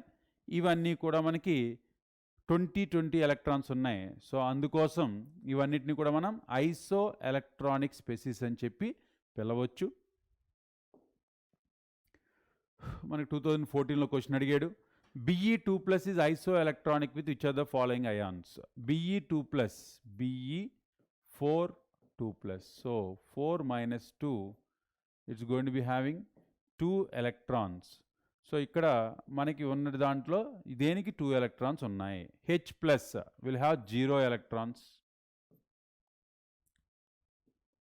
ఇది 0 electrons ఉన్నాయి. Li plus 3 minus 1. So which is going to be 2 electrons will be the answer. Na plus 10 electrons, Mg2 plus 10 electrons. So ఈ రకంగా మనం ఈ electrons యొక్క నెంబర్ని క్యాలిక్యులేట్ చేసుకుని ఆన్సర్ని డిడక్ట్ చేసుకోవచ్చు. సో ఇదంతా కూడా రూదర్ఫోర్డ్ అటామిక్ మోడల్లో మనకి వచ్చినటువంటి కొన్ని అప్లికేషన్స్. ఇప్పుడు మళ్ళీ మనం బోర్స్ అటామిక్ మోడల్ గురించి మాట్లాడుకోవాలి. ఎందుకంటే రూదర్ఫోర్డ్ అటామిక్ మోడల్లో మనకి ఏం డిమెరిట్స్ ఉన్నాయో చూసాం. సో ఎలక్ట్రాన్స్ సర్క్యులర్ పాత్లో కాకుండా స్పైరల్ పాత్లోకి వెళ్ళిపోయి ఆ పర్టికులర్ యాటమ్ స్టెబిలిటీనే మనం క్వశ్చన్ మార్క్ అయిపోయింది. సో అందుకని దీన్ని కాకుండా నెక్స్ట్ ఇంకొకటి ఏం చెప్పుకుంటున్నాం మనం, ఫిక్స్డ్ సర్క్యులర్ పాత్స్ అని చెప్పాడు, బాగానే ఉంది. ఒక్కొక్క పాత్లో ఎన్ని ఎలక్ట్రాన్స్ ఉంటాయి, ఆ ఒక్కొక్క ఎలక్ట్రాన్లో ఒక్కొక్క దాంట్లో ఉంటాయా, లేదంటే రెండు ఉంటాయా, రెండు కలిపి ఒక దాంట్లో ఉంటాయా, లేదా 10 ఎలక్ట్రాన్స్ ఒక దాంట్లో ఉంటాయా, డిస్ట్రిబ్యూషన్ గురించి చెప్పలేదు, ఎనర్జీ గురించి మాట్లాడలేదు. ఇవన్నీ కూడా మనకి రూదర్ఫోర్డ్ మోడల్. కానీ నెక్స్ట్ బోర్స్ అటామిక్ మోడల్ గురించి మాట్లాడుకునే ముందు ఈ బోర్స్ అటామిక్ మోడల్ రావడానికి కారణమైనటువంటి మిగిలిన కొన్ని థీరీస్ ఇచ్చాడు మనకి సిలబస్లో. అవి ఏమిటి అంటే electromagnetic wave theory and Planck's quantum theory. ఇవి రెండు థియరీస్ కూడా మనకి చాలా important. So this is given by Maxwell, James Maxwell. This is given by Planck. So ఏం చెప్తాడు Maxwell? So Maxwell is going to be saying the radiations which are going to be coming, they will have the wave nature. So they are going to have electricity, magnetic. And first time manaki electromagnetic wave ante edaina oka wave ki electric field and magnetic field ee rendu untayani cheppindi itanu anamata. So the radiations which we're saying, అంటే ప్రతి దాని నుంచి ఒక radiation వస్తుంది, radiation loose అయిపోతుంది అని చెప్తున్నాం కదా. ఈ రేడియేషన్స్ అన్నిటికీ కూడా electric field, magnetic field which are going to be perpendicular to each other. అంటే ప్రతి ఒక్క రేడియేషన్కి కూడా ఎలక్ట్రిక్ ఫీల్డ్, మ్యాగ్నెటిక్ ఫీల్డ్ పెర్పెండిక్యులర్గా ఉంటూ అవి రెండు ఆ వేవ్కి పెర్పెండిక్యులర్గా ఉంటాయి. సో దీన్నే మనం ఎలక్ట్రోమాగ్నెటిక్ వేవ్ అంటాం. అంటే ఈ వేవ్స్ అన్నిటిని కూడా మనం ఎలక్ట్రోమాగ్నెటిక్ వేవ్ అంటాం. సో దీన్నే మనం ఎలక్ట్రోమాగ్నెటిక్ వేవ్ థియరీ. ఎందుకంటే ప్రతి రేడియేషన్ కూడా continuous, the radiation is going to B continuous and it is going to have wave nature. So ఇవి మెయిన్ పాస్టులేట్స్. సో దీనికోసం మనం ఈ రకంగా వేవ్స్లా ఉంటాయి. సో డెప్త్, క్రెప్స్, సో ఈ రెండింటికి కూడా మనం చెప్తాము. So 2 consecutive crests are nothing but lambda. So ఇక్కడ వేవ్ లెంత్ లాంబ్డా, ఫ్రీక్వెన్సీ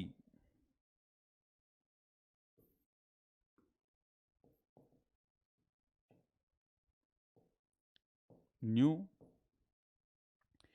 ఈ రెండింటినీ కూడా మనకి ఇక్కడ కొత్తగా ఇంట్రడ్యూస్ చేశాడు.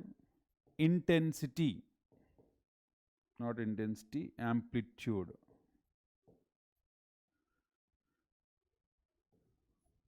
Intensity and amplitude.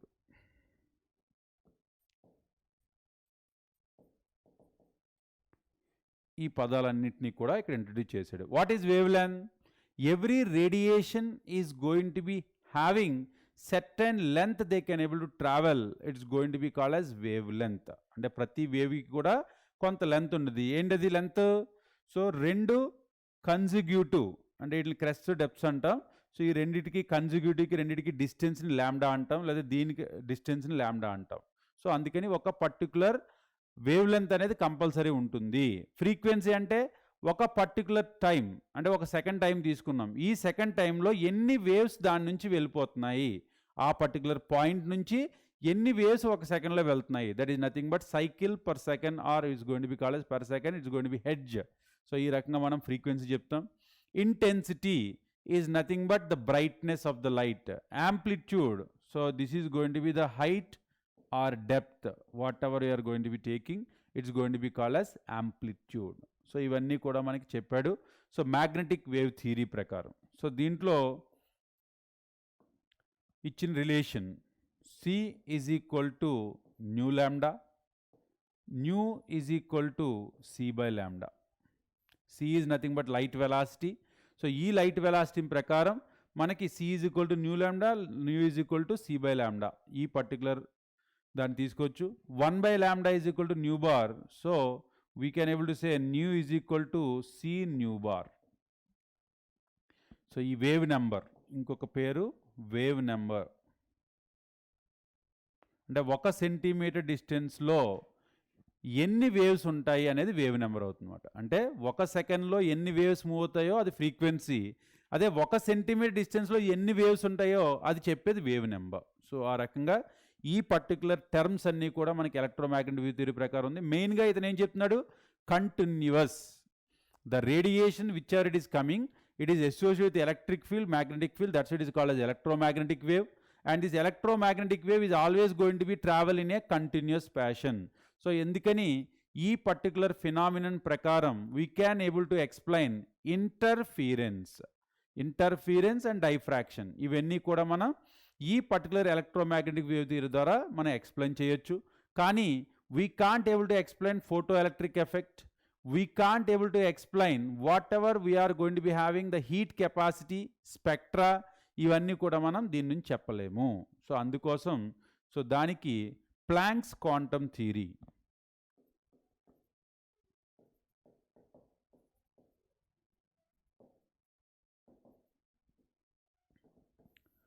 So Planck's quantum theory ఏం చెప్తుందంటే ఇట్ ఈస్ డిస్కంటిన్యూస్.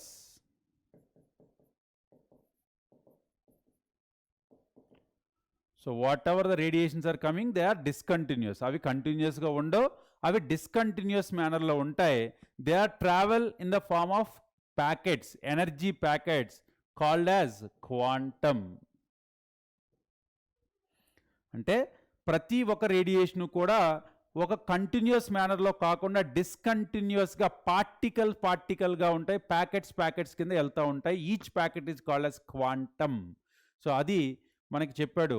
సో ప్రతి ప్యాకెట్ యొక్క energy is going to B E proportional to the frequency. So E is equal to H mu. So H is going to be called as Planck's constant. So which value is equal to 6.626 into 10 power minus 27 or minus 34 erg second, or 6.626 into 10 power minus 34 joule second. ఈ రకంగా ఈ particular energy packet ఏదైతే మనం చూసుకుంటున్నామో quantised, అంటే ప్రతి energy packet కూడా either 1 hmu or 2 hmu, 3 hmu, E is equal to n hmu. So multiple number of whole number కింద ఉంటుంది. సో ఈ రకంగా ఎనర్జీ అనేది ఎప్పుడు కూడా ప్యాకెట్స్లా మాత్రమే ట్రావెల్ చేస్తుంది, డిస్కంటిన్యూస్గా, అంతేగాని కంటిన్యూస్గా కాదు. సో అందుకోసం ఇది మనకి ఏదైతే ఇప్పుడు వర్క్ ఫంక్షన్ లేదంటే ఫోటో ఎలక్ట్రిక్ ఎఫెక్ట్ ఉందో దాన్ని బాగా ఎక్స్ప్లెయిన్ చేయగలిగింది. సో ఇవి పర్టికులర్ రెండు కూడా అంటే డ్యూయల్ నేచర్. ఐన్స్టీన్ ఫైనల్గా ఏం చెప్పాడు,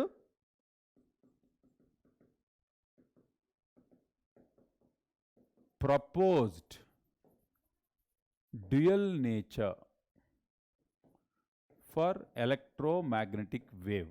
అంటే it is going to have both particle nature as well as wave nature. అంటే అది వేవ్ లాగే వెళ్ళి each wave is going to be having the energy packets. ఆ రకంగా చెప్పడం వలన మనకి రెండిటిని కలిపి ఫోటో ఎలక్ట్రిక్ ఎఫెక్ట్ ఎక్స్ప్లెయిన్ చేయగలిగింది. సో దాని గురించి కూడా మనం మాట్లాడుకోవాలి. What is photo electric effect?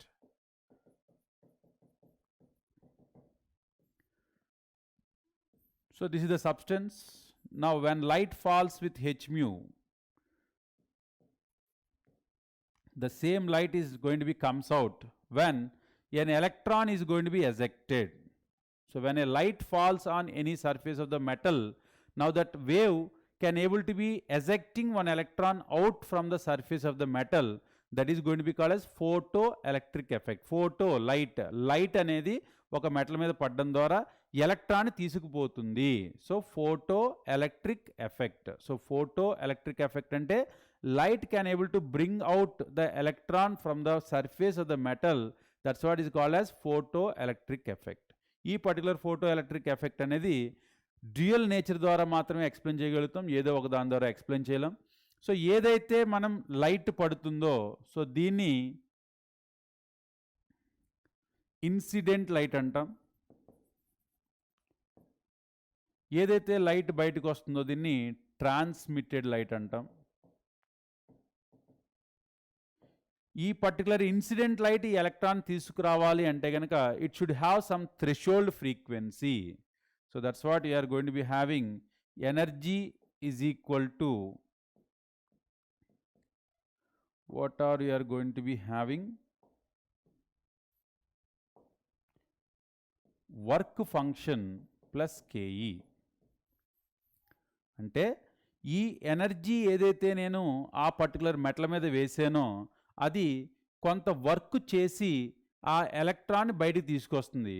ఈ మిగిలిన ఏదైతే ఎనర్జీ ఉందో ఆ ఎనర్జీ మీద బేస్ అయ్యి ఎలక్ట్రాన్ ఎంత ఫాస్ట్గా వెళ్తుందనేది డిపెండ్ అవుతుంది. So that is nothing but kinetic energy. అంటే ఏదైనా ఒక పర్టికులర్ ఎలక్ట్రాన్ని బయటికి తీసుకొచ్చిన తర్వాత అది ఎంత వెలాసిటీతో బయటికి వస్తుంది అనేది దేని మీద డిపెండ్ అవుతుంది, మనం వాడిన ఇన్సిడెంట్ లైట్ మీద డిపెండ్ అవుతుంది. సో ఇప్పుడు ఈ incident light is not going to be having more than the energy of work function, then it can't able to do the photo electric effect. ఎందుకంటే మనకి గోల్డ్ వీటి నుంచి మనకి ఎలక్ట్రాన్స్ బయటకు వచ్చేయట్లేదు కదా. సో మనం ఏదైతే ఈ ఫోటో ఎలక్ట్రిక్ ఎఫెక్ట్ ఎక్కడ వాడుతున్నాం, మనం సోలార్ ప్యానల్స్లో వాడుతున్నాం. ఏవైతే మనకి ఈజీగా ఈ ఎలక్ట్రాన్స్ని బయటకి ఇస్తాయో ఆ ప్యానల్స్ని వాడే మనం సోలార్ సిస్టంలో సోలార్ ప్యానల్స్ తయారు చేస్తాం. So that we can able to make the electricity from the solar energy. So అందుకని అన్నీ కూడా పనిచేయు. పొటాషియం కానీ ఇవన్నీ కూడా తక్కువ ఫోటో ఎలక్ట్రిక్ ఎఫెక్ట్ కలిగినటువంటి డబ్ల్యూ వాల్యూ ఉంటాయి. సో అందుకోసం వాటిని మాత్రమే వాడతాం.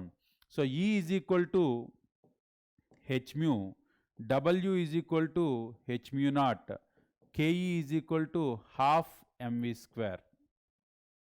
ఇవన్నీ కూడా మనం సబ్స్టిట్యూట్ చేసుకోవచ్చు. లేదంటే H C by lambda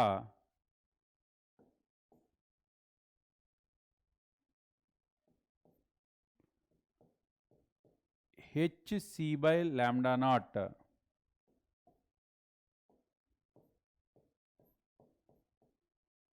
plus half M V square. అంటే వాడు ఏదైనా క్యాలిక్యులేషన్స్ మనకి ఇవ్వచ్చు.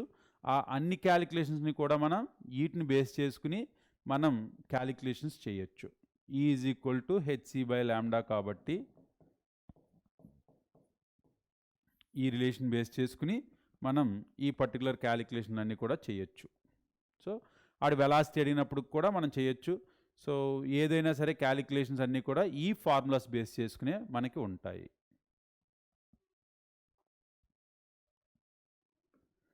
సో ఓవరాల్గా మనం ఏం రాయొచ్చు,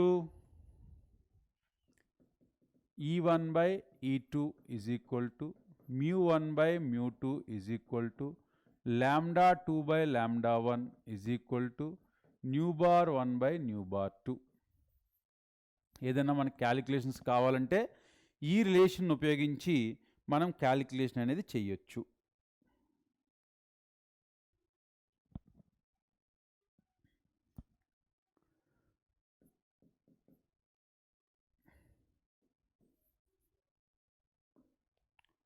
సో తర్వాత అటామిక్ స్పెక్ట్రమ్. సో ఏదైనా ఒక యాటమ్ని తీసుకుని ఆ యాటమ్ని ఒక పర్టికులర్ వేవ్ లెంగ్త్తో చేసినప్పుడు దాని నుంచి వచ్చినటువంటి స్పెక్ట్రమ్ ఏదైతే ఉందో ఈ రకంగా వైట్ లైట్ని పాస్ చేసినప్పుడు ఈ ప్రిజమ్ అనేది విబ్జిఆర్, మనకు తెలుసు కదా అందరికీ కూడా, రెయిన్బో 7 కలర్స్ అనేవి మనకు వస్తాయి. ఈ పర్టికులర్ స్పెక్ట్రమ్నే మనం కనుక అబ్జర్వ్ చేసినట్లయితే ఫస్ట్ మనకి కాస్మిక్ రేస్ ఉంటాయి.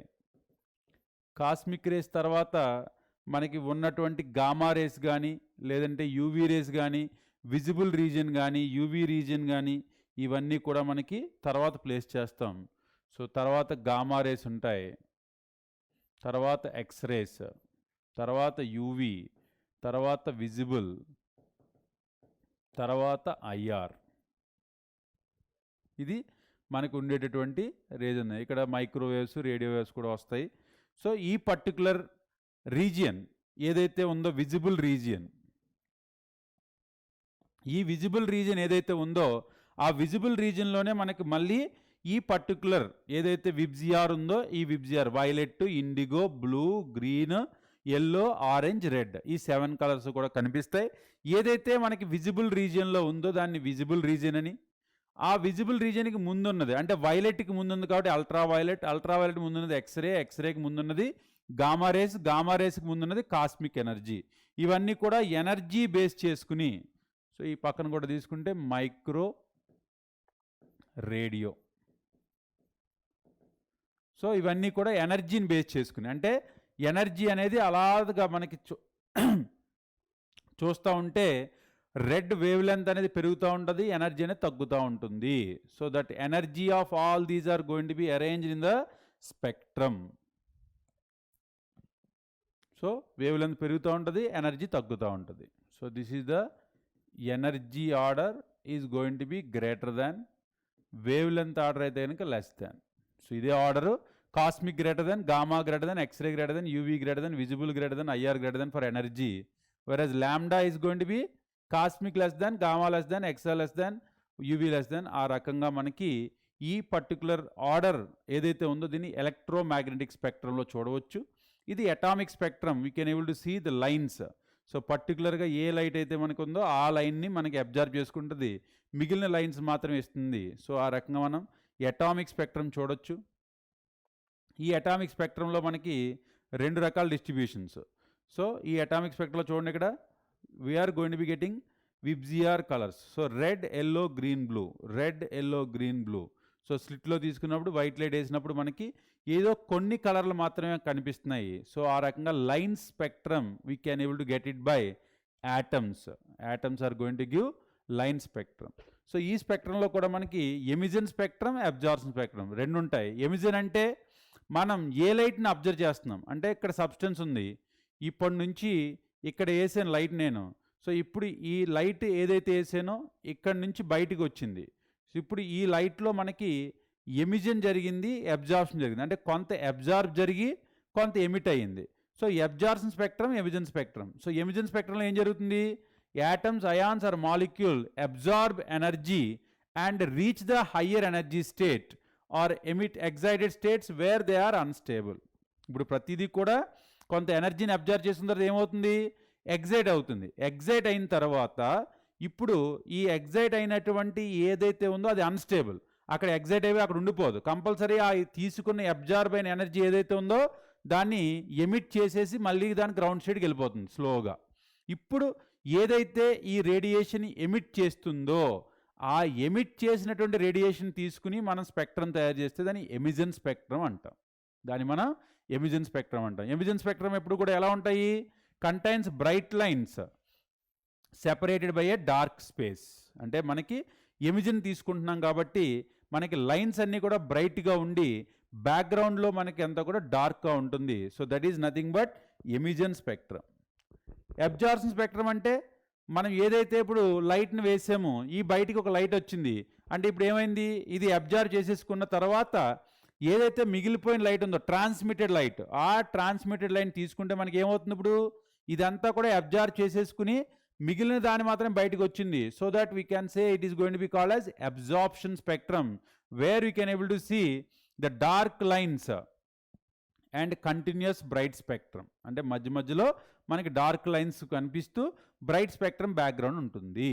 సో ఈ bright spectrum or dark spectrum అంటే ఎమిజన్ స్పెక్ట్రమ్ కానీ అబ్జార్ప్షన్ స్పెక్ట్రమ్ కానీ తీసుకుంటే మనం ఏం చెప్పొచ్చు, నెగిటివ్ అండ్ కలర్ ఫోటో. ఇప్పుడు మీరు ఫోటో తీసుకున్నారనుకోండి, ఏం జరుగుతుంది, మీరు నెగిటివ్ చూస్తే ఎలా ఉంటుంది, ఎక్కడైతే మీ పిక్చర్ ఉందో అక్కడంతా కూడా బ్రైట్గా ఉండి బ్యాక్గ్రౌండ్ అంతా కూడా బ్లాక్గా ఉంటుంది. అదే ఫోటో తీసుకున్నారనుకోండి, ఎక్కడ మీ ఫోటో ఉందో అక్కడ మాత్రం డార్క్ అయిపోయి ఆ బ్యాక్గ్రౌండ్ అంతా కూడా బ్రైట్గా ఉంటుంది. సో అది ఈ ఎమిషన్ స్పెక్ట్రమ్, అబ్జార్బన్ స్పెక్ట్రమ్ రెండూ కూడా సేమే. ఇక్కడ ఏదైతే మనకి బ్రైట్ లైన్స్ కింద కనిపిస్తుందో ఎమిషన్ స్పెక్ట్రంలో, అవే లైన్స్ ఇక్కడ మనకి డార్క్గా కనిపిస్తాయి. అంతకు మించి ఈ రెండింటికి డిఫరెన్స్ ఏమీ లేదు. So that's what you're going to be having, absorption, emission spectrum. And also line spectrum. Line spectrum అంటే actually they are going to be having atoms. So mostly the atoms will show this type of spectrum. They are going to be having distincted lines. అంటే ఈ రకంగా లైన్స్లా ఉంటే దాన్ని మనం line spectrum which is characteristic of atom. Whereas bands అంటే molecules యూజువల్గా, అంటే మన బార్ కోడ్స్ ఉంటాయి కదా, బార్ కోడ్స్ ఎలా ఉంటాయి, దగ్గరగా చిన్న లైన్స్ ఉంటాయి. అలా ఉంటే దాన్ని మనం బ్యాండ్ స్పెక్ట్రమ్ అంటాం, which is characteristic of molecules. ఇవన్నీ కూడా మనకి స్పెక్ట్రమ్ తాలూకా ఇన్ఫర్మేషన్. సో ఈ స్పెక్ట్రోస్కోపీ ఏదైతే ఇప్పుడు స్పెక్ట్రమ్ గురించి మాట్లాడుకున్నామో, ఈ పర్టికులర్ స్పెక్ట్రమ్ బేస్ చేసుకుని మనకు ఒక టెక్నిక్ అనేది డెవలప్ చేశారు. ఆ టెక్నిక్ పేరు స్పెక్ట్రోస్కోపీ.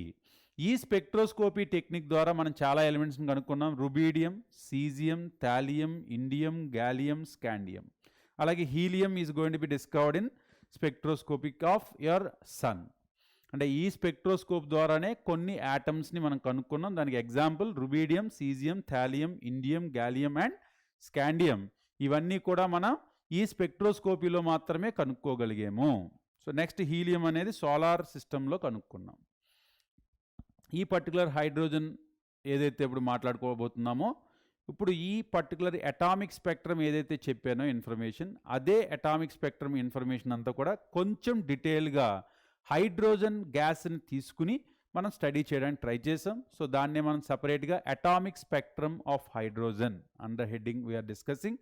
సో ఈ అటామిక్ స్పెక్ట్రమ్ ఆఫ్ హైడ్రోజన్లో ఏం చేస్తున్నాం మనం, హైడ్రోజన్ గ్యాస్ని తీసుకుని దాన్ని పర్టికులర్గా ఎనర్జీని డెవలప్ చేసుకుని, ఎప్పుడైతే ఈ హైడ్రోజన్ యాటమ్ అనేది ఎనర్జీని తీసుకుందో అది గ్రౌండ్ స్టేట్ నుంచి ఎగ్జైటెడ్ స్టేట్కి వెళ్ళింది. ఎగ్జైటెడ్ స్టేట్కి వెళ్ళినటువంటి ఈ హైడ్రోజన్ యాటమ్ ఏదైతే ఉందో అక్కడ స్టేబుల్గా ఉండదు. So then it is going to be coming back and it is going to be coming back.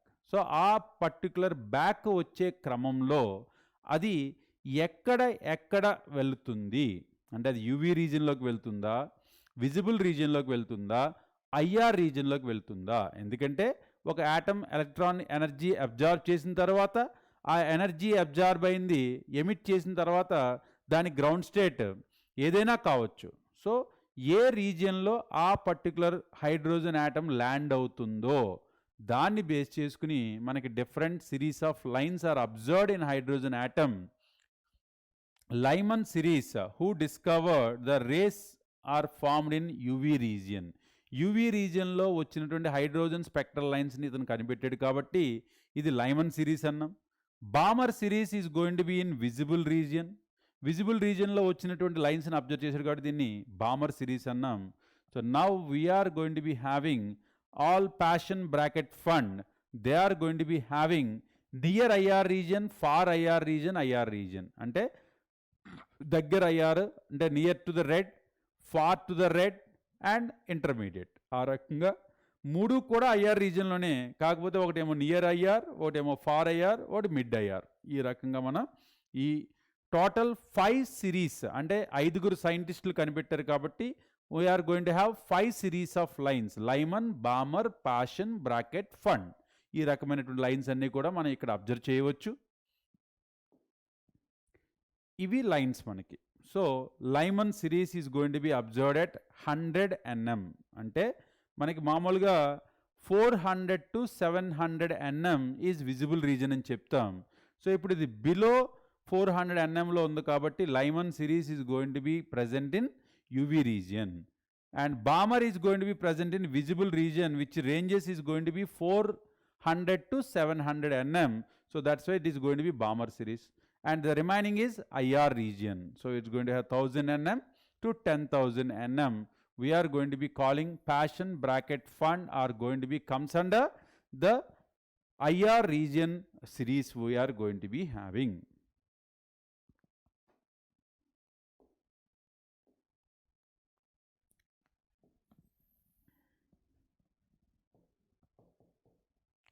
This one n is equal to 1. ఇది గ్రౌండ్ స్టేట్. ఇప్పుడు ఈ గ్రౌండ్ స్టేట్లోంచి ఎలక్ట్రాన్ అనేది సెకండ్ ఆర్బిట్లోకి వెళ్ళొచ్చు, థర్డ్ ఆర్బిట్లోకి వెళ్ళొచ్చు, ఫోర్త్ ఆర్బిట్లోకి వెళ్ళొచ్చు, ఫిఫ్త్ ఆర్బిట్లోకి వెళ్ళొచ్చు, sixth ఆర్బిట్లోకి వెళ్ళొచ్చు, లేదంటే ఇన్ఫైనైట్ ఆర్బిట్లోకి వెళ్ళొచ్చు. n is equal to infinite. n is equal to 2, n is equal to 3, n is equal to 4, n is equal to 5, n is equal to 6, n is equal to infinity. ఇప్పుడు ఏదైతే electron ఇక్కడి నుంచి ఇక్కడికి వెళ్ళిపోయింది energy, ఇప్పుడు return travel గురించి మాట్లాడుతున్నాం, return journey గురించి మాట్లాడుకుంటున్నాం మనం. ఇప్పుడు ఈ ఎలక్ట్రాన్ ఏదైతే ఉందో దీని రిటర్న్ జర్నీ డైరెక్ట్గా గ్రౌండ్ స్టేట్కి రావచ్చు, లేదంటే ఇక్కడ వరకు వెళ్ళింది కూడా ఇక్కడ రావచ్చు, ఇక్కడ వరకు వెళ్ళింది కూడా ఇక్కడ రావచ్చు, ఇక్కడ వరకు వెళ్ళింది కూడా ఇక్కడ రావచ్చు, ఇక్కడ వరకు వెళ్ళింది. సో ప్రతి లెవెల్లో ఉన్న ఎలక్ట్రాన్ కూడా మనకి ground state n is equal to 1కి వస్తే ఇది UV region. So this is going to be called as Lyman series. ఏదైతే మనకి యూవీ రీజియన్లోకి వస్తున్నాయో దాన్ని మనం లైమన్ సిరీస్ అంటాం. లేదు ఈ ఎలక్ట్రాన్ అనేది n ఈజ్ ఈక్వల్ టు 2లోకి రావచ్చు,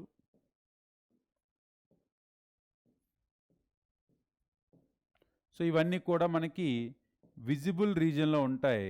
సో దీన్ని బామర్ సిరీస్ అని చెప్పి పిలుస్తాం. అంటే ఏదైతే మనకి ఎలక్ట్రాన్ గ్రౌండ్ స్టేట్లోంచి ఎనర్జీ తీసుకుని ఎగ్జైటెడ్ స్టేట్కి వెళ్ళిపోయింది, ఆ ఎగ్జైటెడ్ స్టేట్ ఏదైనా అవ్వచ్చు, n ఈజ్ ఈక్వల్ 6 అవ్వచ్చు, 7 అవ్వచ్చు, 8 అవ్వచ్చు, 9 అవ్వచ్చు, ఎక్కడికైనా వెళ్ళిపోవచ్చు. ఇన్ఫైనిటీ మాత్రం అవ్వదు. ఇన్ఫైనిటీకి వెళ్తే అది మళ్ళీ తిరిగి రాదు, ఎగ్జైట్ అయిపోతే అయనైజేషన్ బయటికి వెళ్ళిపోతుంది. కాబట్టి అది కాదు. Any below 8 infinite -1, below infinite -1 వరకు వెళ్ళొచ్చు. వెళ్ళింది మళ్ళీ తిరిగి వస్తుంది. తిరిగి వచ్చినప్పుడు డైరెక్ట్గా గ్రౌండ్ స్టేట్కి వెళ్ళిపోతే దాన్ని యూవీస్ రీజియన్లోకి వస్తాయి. అవన్నీ కూడా లైమన్ సిరీస్. ఏవైతే మనకి విజిబుల్ రీజియన్లో ఉంటాయో అది Balmer series.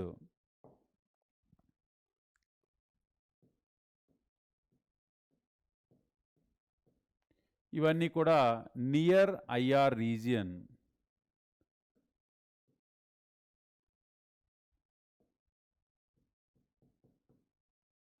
This is going to be called as Paschen series.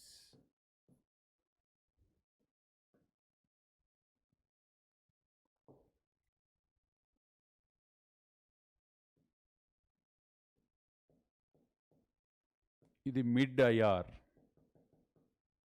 This is going to be called as bracket.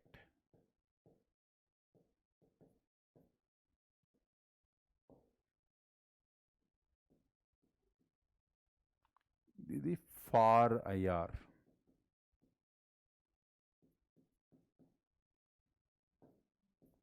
Is going to be called as fund series. So ఈ రకంగా ఏ స్టేట్లోంచి మనకి వస్తుంది అనే దాని బేస్ చేసుకుని Lyman, Balmer, Paschen, Brackett, Pfund ఈ సిరీస్లన్నీ కూడా వచ్చినాయి.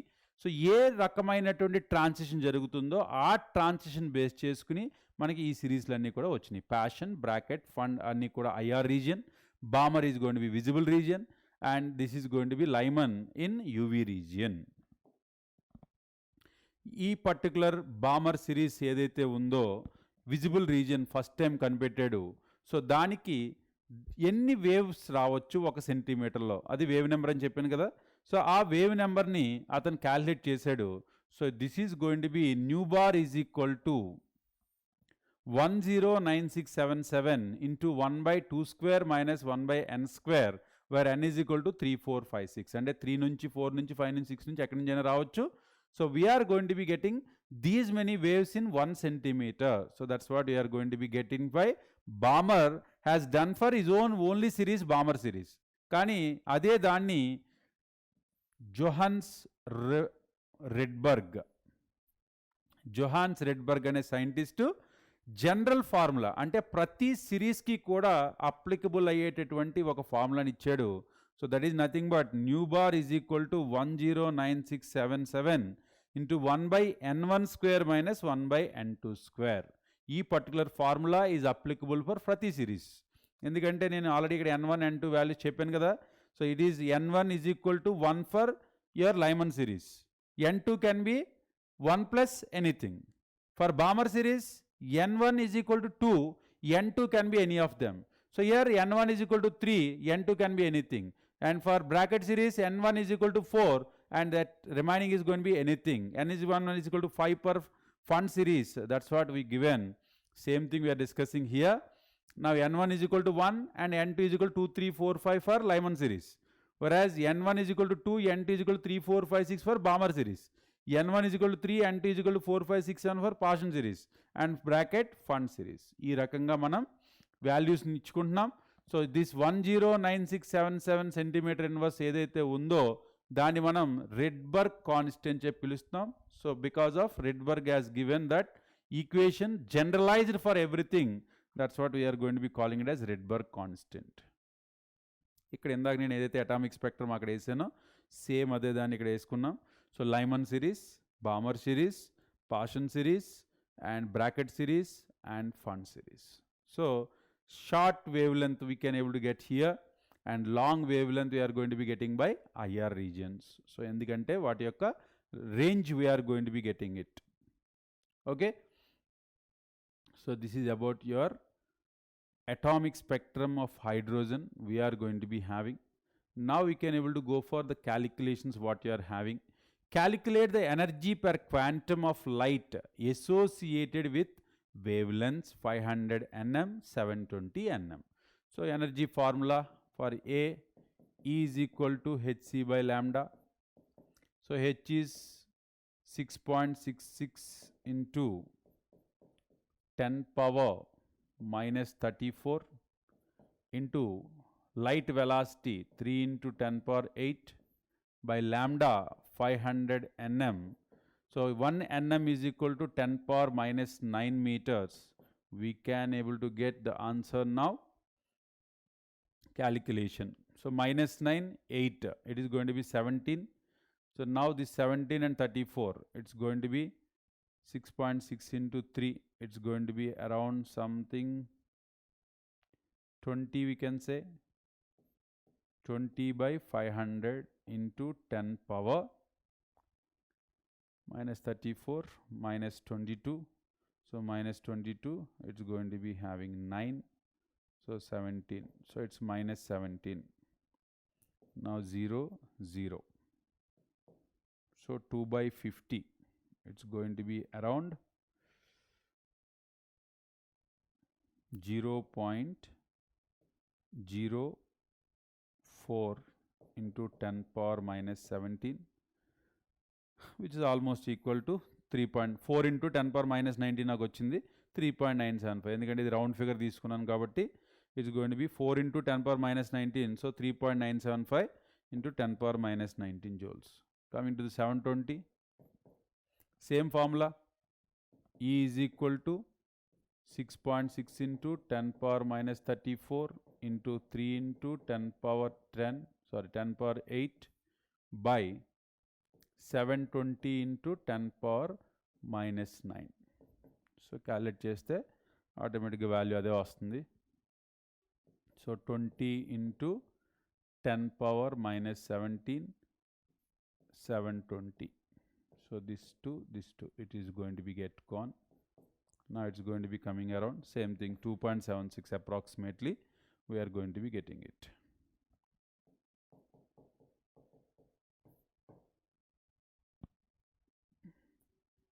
So this is how we can able to calculate when they given E is equal to hc by lambda, that calculation.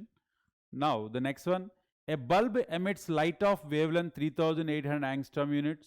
The bulb is rated as 200 watt and 10% of the energy is emitted as light. How many photons are going to be? So first manaki oka photon energy kavali. So E is equal to hc by lambda. Again 6.6 into 10 power minus 34 into 3 into 10 power 8 by lambda is equal to 3800 angstrom units. Now it's going to be 1 angstrom is equal to 10 power minus 10 centimeters. Sorry, we are going to be having 10 power minus 8 centimeters, 10 power minus 10 is going to be meters. So now you can able to take the calculation what you are going to be having here.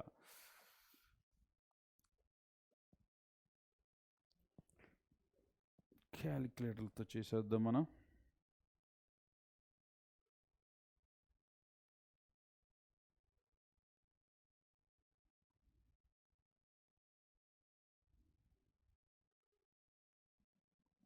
So this is 19.878 into 10 power minus 34, 18 minus 16 divided by 3800. So now it's going to be 19.878 divided by 3800. So it's going to be 0.0052 into 10 power minus 16. I can write it as 5.2 into 10 power minus 19. So this is going to be having the energy of 1 photon. So కాకపోతే ఇక్కడ ఏం చెప్తున్నారు మనకి, bulb is rated as 200 watt and 10% of energy is emitted. అంటే 10% of energy మాత్రమే emit అయింది. So first 10% of 200 is 20 joules. అంటే ఒక్కొక్క ఫోటాన్కి ఇంత 5.2 into 10 power minus 19 joules energy ఉంటే 20 joules ఎనర్జీలో ఎన్ని ఫోటాన్స్ ఉంటాయి అంటే total energy by, so number of photons is equal to total energy emitted by energy of photon. అంటే 1 ఫోటాన్ ఎనర్జీని మనం టోటల్ ఎనర్జీతో తీసుకుంటే కనుక 20 బై ఏమొచ్చినారు మనకి 5.2 into 10 power minus 19.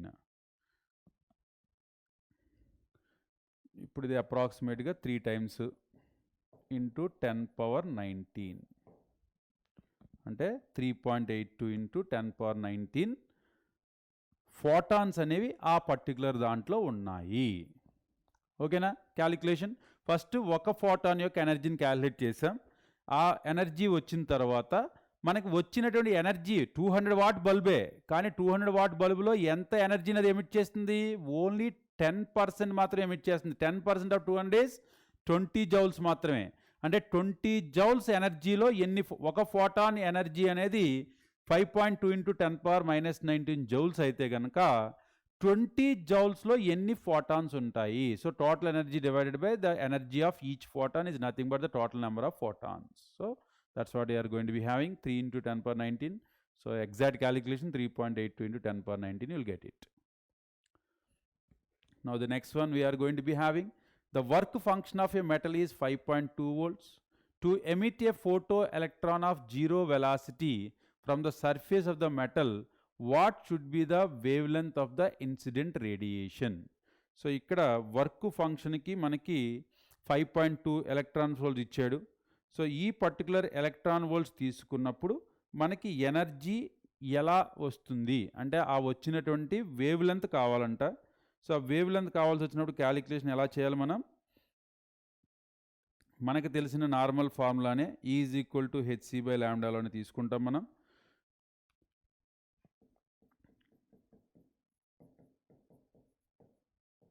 ఇది కదా మనకి. సో ఇప్పుడు ఇది ½ mv² విత్ జీరో వెలాసిటీ అనేసాడు. ఇక్కడ విత్ జీరో వెలాసిటీ అనేసాడు కాబట్టి మనకి ఇది మొత్తం అంతా కూడా జీరో అయిపోతుంది. సో ఈ is equal to W work function. So ఇప్పుడు ఇది ఇన్సిడెంట్ ఎనర్జీని ఎంత తీసుకుంటే మనకి వచ్చినటువంటి వాల్యూ మనకి తెలుస్తుంది. సో మామూలుగా మనకి తెలిసింది ఏంటి, ఈ is equal to h c by lambda. ఇప్పుడు మనకి ల్యాండా అడుగుతున్నాడు. సో ల్యాండా minimum is equal to h c by ఈ మ్యాక్సిమం. ఇలా రాసుకోవచ్చు కదా మనం. అంటే ఆ డబ్ల్యూ అనేది థ్రెషోల్డ్ ఫ్రీక్వెన్సీ అంటే వర్క్ ఫంక్షన్ చేయడానికి ఎంత ఎనర్జీ కావాలి, ఆ ఎనర్జీ ఎంత అవసరమవుతుందో ఆ ఎనర్జీకి ఇవ్వడానికి ఎంత వేవ్ లెంత్ కావాలి, అంత తక్కువ వేవ్ లెంత్ కావాలి. సో దానికోసమే what should be the wave length of the incident radiation అని చెప్తున్నాం మనం. So HC, so 6.6 into 10⁻⁻34 into 3 into 10⁸8 and ఈ మ్యాక్సిమం ఎంత 5.2 ఎలక్ట్రాన్ వోల్ట్స్ అన్నాడు. అంటే ఒక ఎలక్ట్రాన్ వోల్ట్లో మనకి ఎలక్ట్రాన్ ఛార్జ్తో చేస్తే కనుక దాని ఎనర్జీ వస్తుంది. So energy of this one is equal to 10⁻⁻19 coulomb. అంటే ఎలక్ట్రాన్స్ని మనం జస్ట్ దాన్ని మల్టిప్లై చేస్తే కనుక we are going to be getting the energy in joules, we are going to be getting it. ఇప్పుడు దీని క్యాలిక్యులేషన్ తీసుకుంటే ఇందాక చేసాం కదా 19.78 ఇంటూ 10⁻34 అంటే -26 బై 5.2 ఇంటూ 10⁻⁻19. ఇప్పుడు దీన్ని ఫర్దర్గా సింప్లిఫికేషన్ చేసుకుంటే 10⁻⁻26 10⁻⁻19 అంటే -7. సో ఇది ఆల్మోస్ట్ 4 టైమ్స్ అనుకుందాం. So 4 into 10⁻⁻7 metres. సో ఇక్కడ మనకి 4 టైమ్స్ వస్తుంది కదా, ఇది 6.6, ఇది 1.6 ఉంది కదా. సో దాన్ని మనం తీసుకుందాం 0.238. సో ఇక్కడ మనం తీసుకుంటే కనుక 10⁻⁻6 is going to be coming. So now we can able to convert that one into 10⁻9. ఇది మీటర్స్ మనకి. సో దీన్ని కన్వర్ట్ చేయాలంటే ఇంటూ 10⁻9 చేయాలి. So that's what we are going to be hang the nanometres. 1 meter is equal to 10⁻9 nanometres కాబట్టి so when you're going to be multiplying that one into 10⁻9 will get 238 nanometres. Calculation simplification సంగతి అయితే మాత్రం మీరు చూసుకోండి. We're going to be getting like this. Now the next one we are going to be having calculate the wave number and frequency of second line in Lyman series of hydrogen spectrum. Second line in hydrogen spectrum. So దేనికి మనకి కావాల్సింది Lyman సిరీస్కి. H alpha, H beta, H gamma ఈ రకంగా పిలుస్తాం మనం. H alpha n1 is equal to 1, n2 is equal to 2. H beta n1 is equal to 1, n2 is equal to 3. H gamma n1 is equal to 1, n2 is equal to 4. ఆ రకంగా మనకి ప్రతి సిరీస్లో కూడా first line is going to be called as alpha, the second line is going to be called as beta, third line is going to be called as gamma. So it is going to be H alpha n1 is equal to 1, n2 is equal to 2. H beta n1 is equal to 1, n2 is equal to 3. H gamma n1 is equal to 1, n2 is equal to 4. ఇప్పుడు ఏం అడుగుతున్నారు మనకి? Second line అడుగుతున్నాడు. Second line we are going to be getting the nu and we are going to be asking the nu bar. So nu bar calculation ఏంటి మనకి ఇచ్చినటువంటి formula ప్రకారం. So nu bar is equal to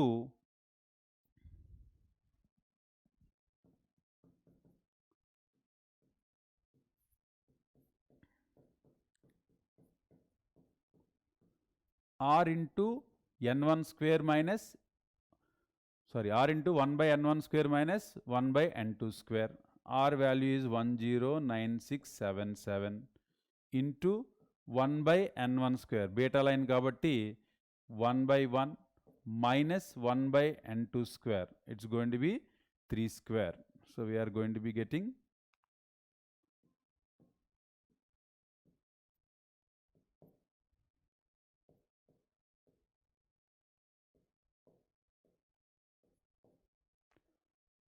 so 1 minus 1 by 9.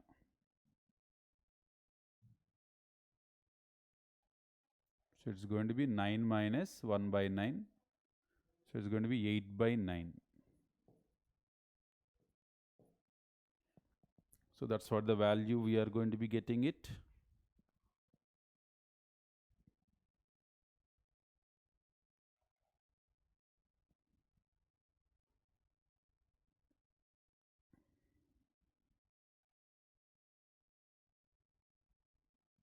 So you are going to be getting same number only, 9.749 into 10 power 6 meter inverse.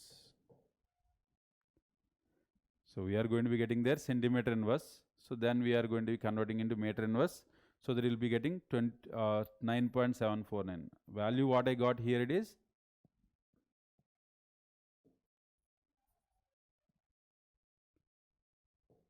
97490.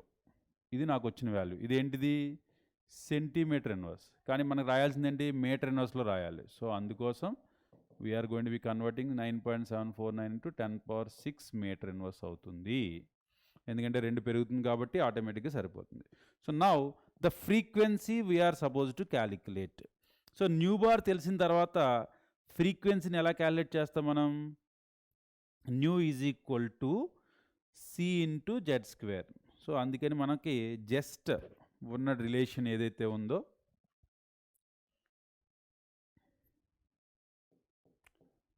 C is equal to nu ల్యాండా,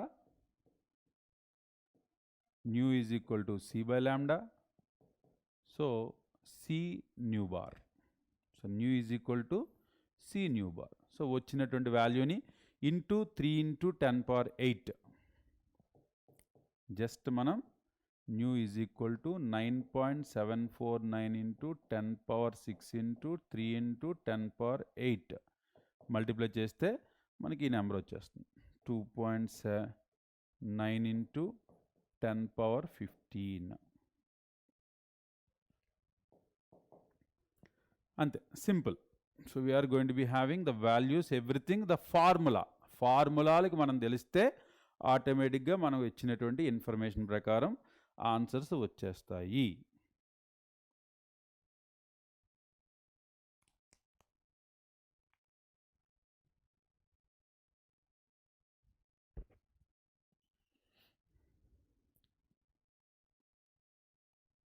ఓకేనా?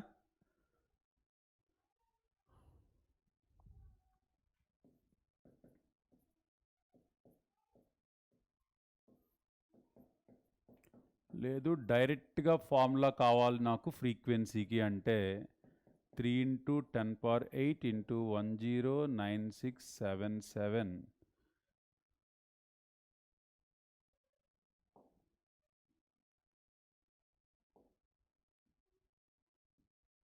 So 10 power 6 into 1/n1 square minus 1/n2 square. అంతే కదా, C into are. So న్యూకి దానికి తేడా ఏంటి? Only అదొక్కటే మనకి difference వస్తుంది. So this one we can able to get 3.3 into, so ఇక్కడ మనకి ఎన్ని నెంబర్స్ ఉన్నాయి డిఫరెన్స్?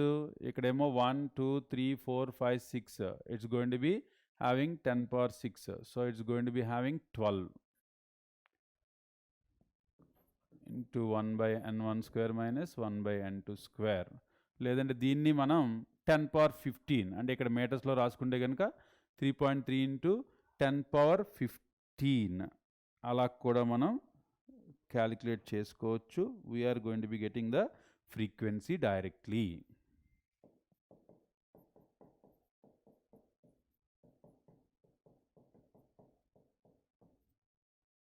సో ఇదే మనం ఎక్కువగా వాడేటువంటి వాల్యూ. సో దీని గురించి మనం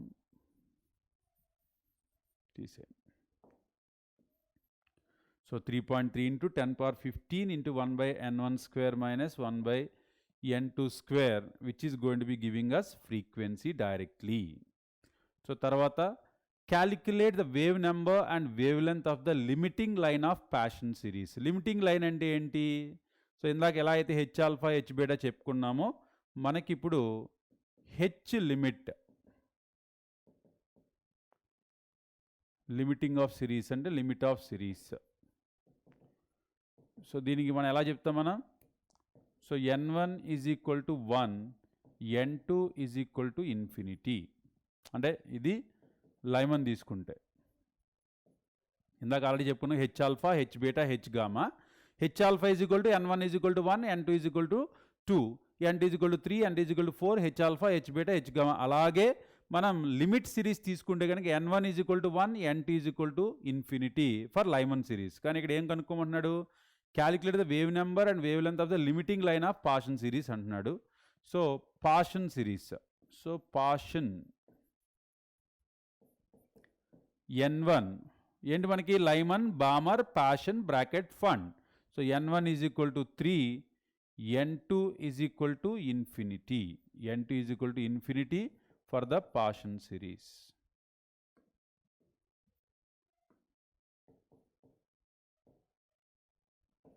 Now same thing, nu bar is equal to 109677 into 1 by n1 square. It's going to be 9 minus 1 by infinity.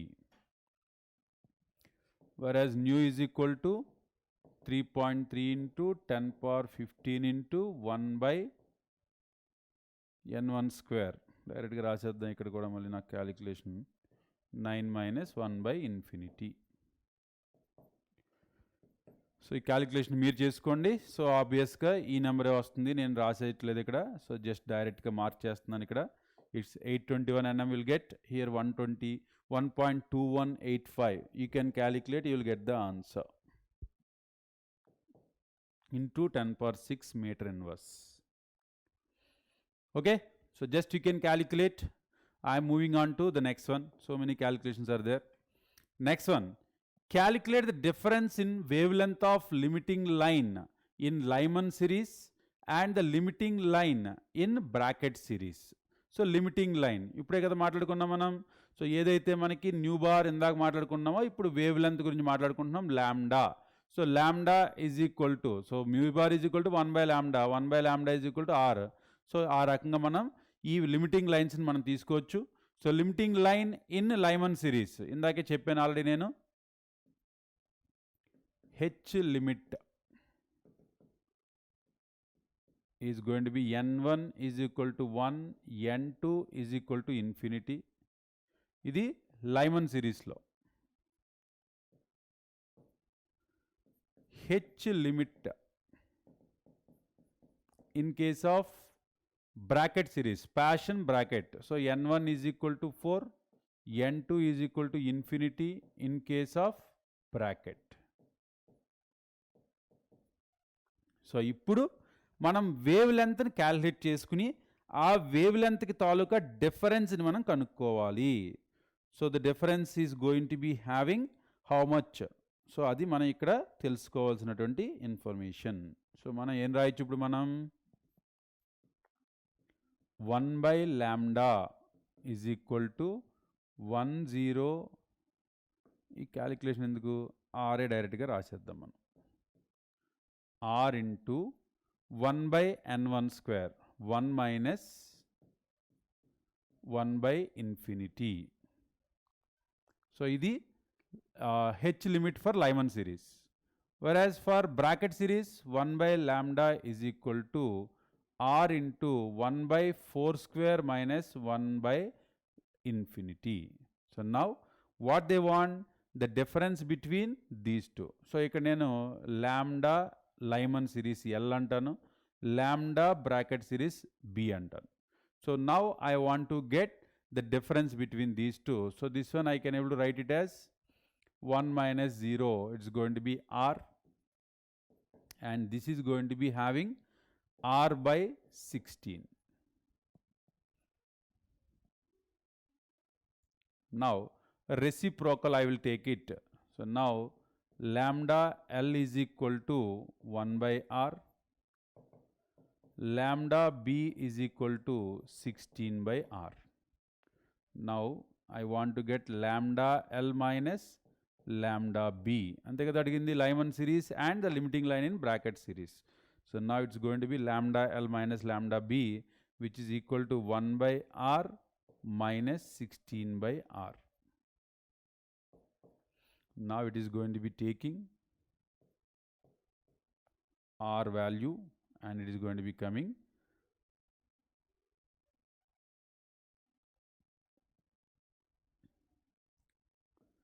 so we'll substitute the value what is there in it.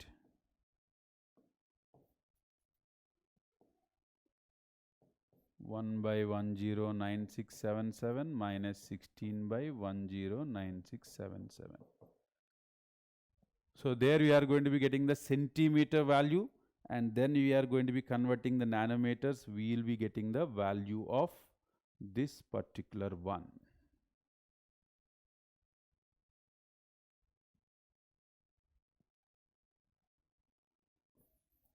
So calculation, you can do it.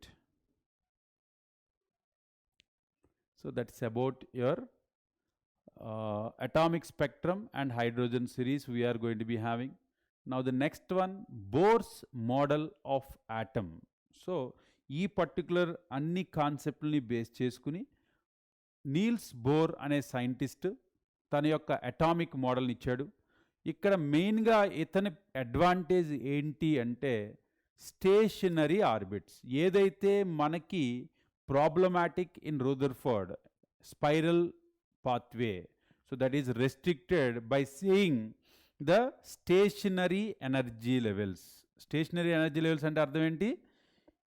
A particular ఆర్బిట్లో అయితే electron move అవుతూ ఉంటుందో ఆ electron యొక్క energy constant until unless that changes from external energy. అంటే external energy ఇవ్వడం ద్వారా దాని యొక్క ఎనర్జీలో చేంజ్ రావాలి, కానీ నార్మల్గా ఉన్నటువంటి ఈ ఆర్బిట్లో తిరుగుతున్నంతసేపు ఆ energy of electron remains constant.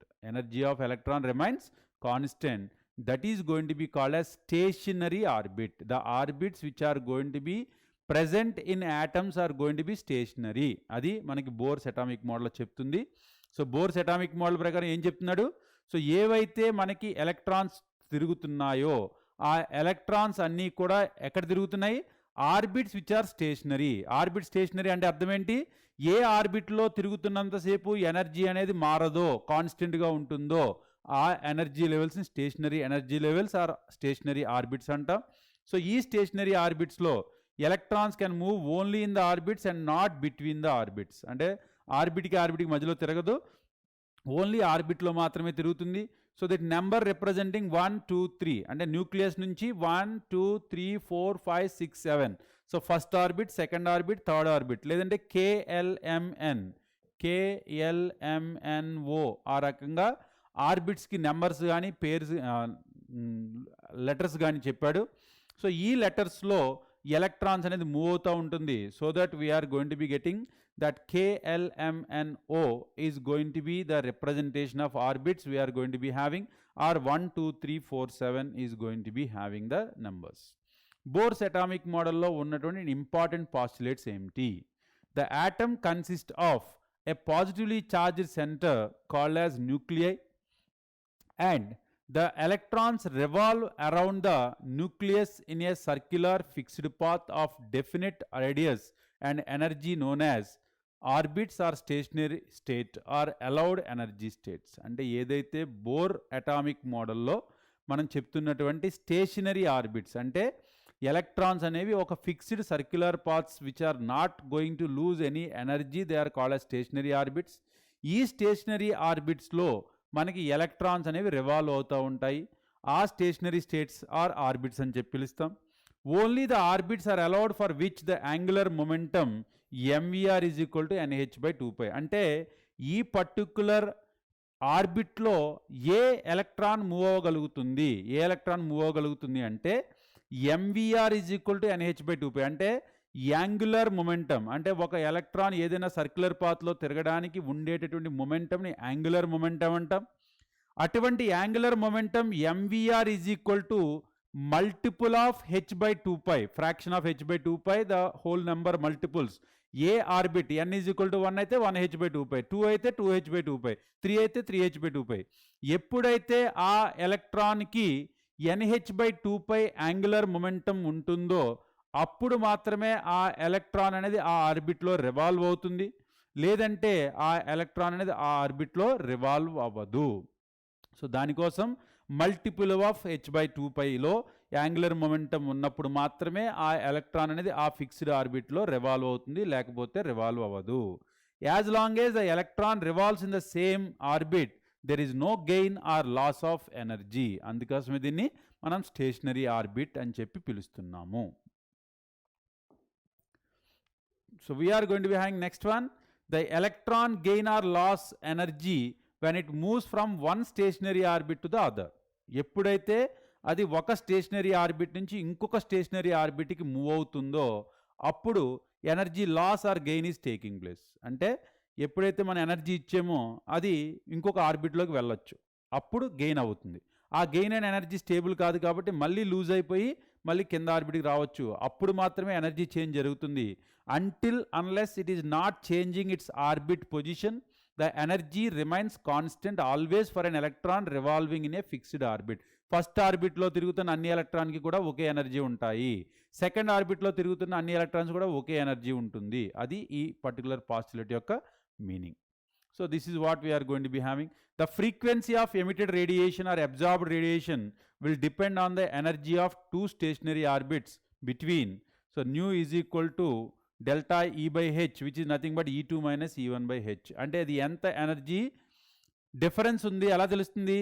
ఆ రెండు స్టేషనరీ ఆర్బిట్ల యొక్క ఎనర్జీ డిఫరెన్సే ఆ ఎనర్జీ డిఫరెన్స్. అంటే మనం ఎంత ఎనర్జీ ఇస్తే 1 నుంచి 2కి వెళ్తుంది, 2 నుంచి 3కి వెళ్తుంది, 3 నుంచి 4కి వెళ్తుంది తెలియాలి అంటే ఫస్ట్ ఆర్బిట్ ఎనర్జీ ఎంత, సెకండ్ ఆర్బిట్ ఎనర్జీ ఎంత తెలిస్తే కనుక ఆ డిఫరెన్స్ ఆఫ్ ఎనర్జీ మనం ఇస్తే ఆ electron will move from first orbit to second orbit. Next, so this is what we are going to be having, the Bohr's atomic model postulates what he has explained. Now what the drawbacks we are going to be having of Bohr's atomic model? So దీంట్లో ఫస్ట్గా మనం చెప్పుకునేది he has successfully explained the spectrum of hydrogen. So ఏవైతే మనం E is equal to ఒక energy నుంచి ఇంకో ఎనర్జీకి వెళ్తుందో లైమన్ సిరీస్, బామర్ సిరీస్, అంటే N1 is equal to 1 energy level నుంచి N1 is equal to N2 is equal to 2కి వెళ్ళింది, N2 is equal to 3కి వెళ్ళింది. ఆ ఎనర్జీ డిఫరెన్స్లో మనకి స్పెక్ట్రల్ లైన్స్ అన్నీ కూడా వస్తున్నాయి. సో ఆ రకంగా ఎక్స్ప్లెయిన్ చేసేసాడు. But the theory fails to explain the multi electron atoms. అంటే it is applicable for only single electron, అంటే హెచ్కి కానీ హెచ్ లైక్ పార్టికల్స్కి కానీ మాత్రమే applicable, not applicable to the multi electron containing systems. Next, this theory fails to explain the fine structure of spectrum obtained using spectroscope of high resolving power. అంటే మనం normal స్పెక్ట్రోస్కోప్లో తీసుకున్నప్పుడు Lyman సిరీస్లో ఒక line కనిపించింది, అదే దాన్ని తీసుకెళ్ళి నేను ఇంకొక అడ్వాన్స్డ్ స్పెక్ట్రోస్కోప్లో పెట్టినప్పుడు ఈ ఒక లైనే మల్టిపుల్ లైన్స్ కింద డివైడ్ అయి కనిపిస్తుంది. అలాగా ఎందుకు fine splitting of spectral lines in advanced spectroscope కనిపిస్తుందో చెప్పలేకపోయాడు. అంటే ఫస్ట్ మల్టీ ఎలక్ట్రాన్ సిస్టమ్ చెప్పలేకపోయాడు, అది వేరే.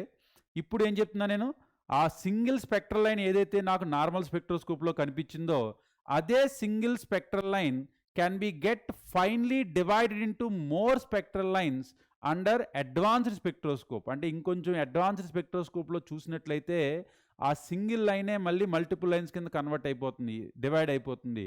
అలా ఎందుకు డివిజన్ అయ్యి స్పెక్ట్రల్ లైన్స్ కనిపిస్తున్నాయి, అది not explain. Next is not explain Zeeman effect, Stark effect. ఏంటి జీమన్ ఎఫెక్ట్, స్టార్క్ ఎఫెక్ట్?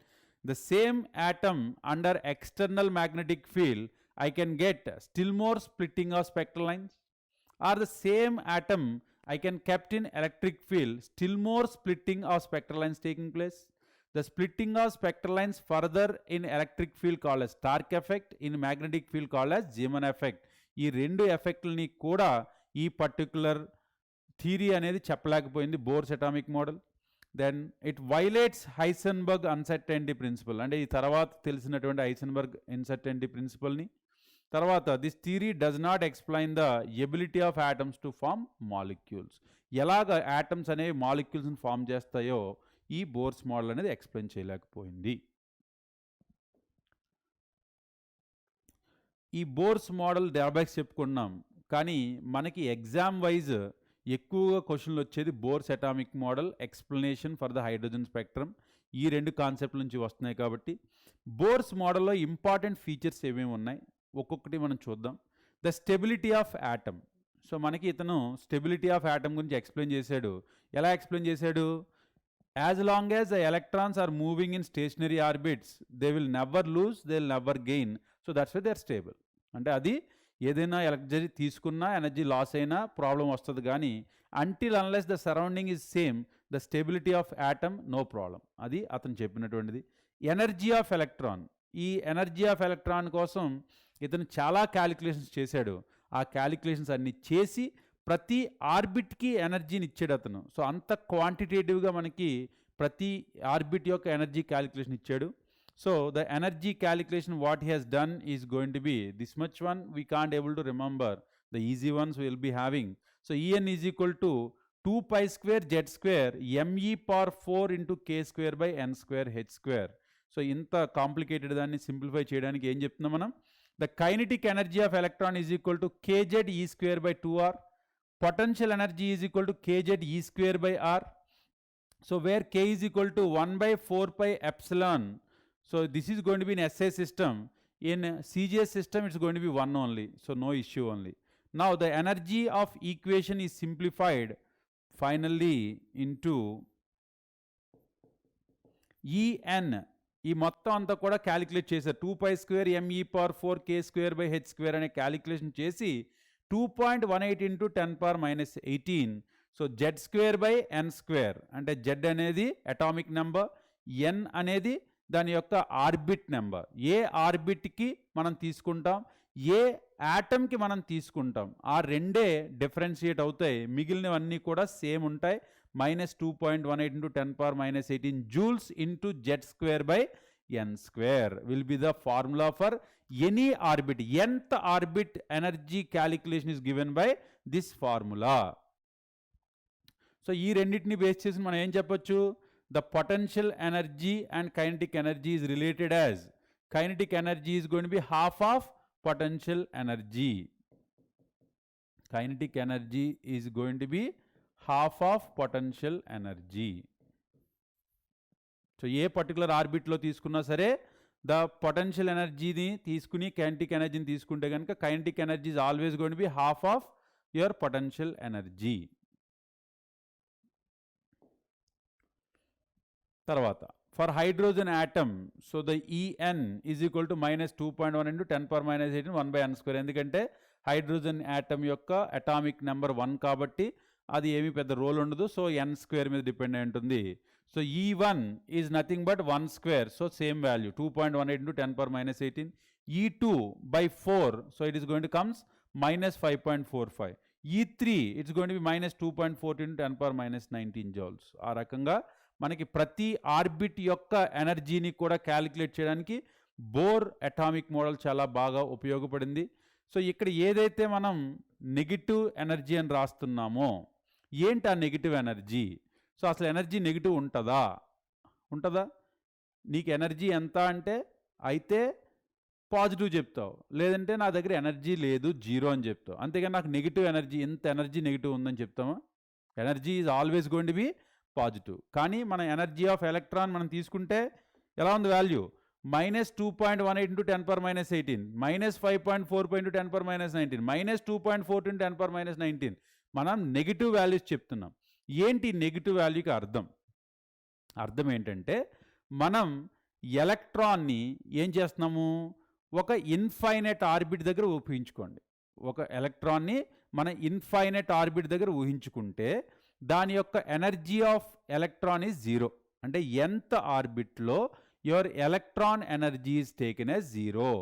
ఆ nth ఆర్బిట్లో 0 ఫ్రీ స్టేట్లో ఉన్నటువంటి ఎలక్ట్రాన్ తీసుకొచ్చి దానికి విల్ అగెనిస్ట్, అంటే అది దానికి న్యూక్లియస్కి దగ్గర రావడం ఇష్టం లేదు. కానీ మనం ఏం చేస్తున్నాం? న్యూక్లియస్ బలంగా, అంటే పాజిటివ్ ఛార్జ్ ఉంది కాబట్టి దాన్ని బలంగా లాక్కుంటుంది. అంటే ఎంత బలంగా లాక్కుంటుంది?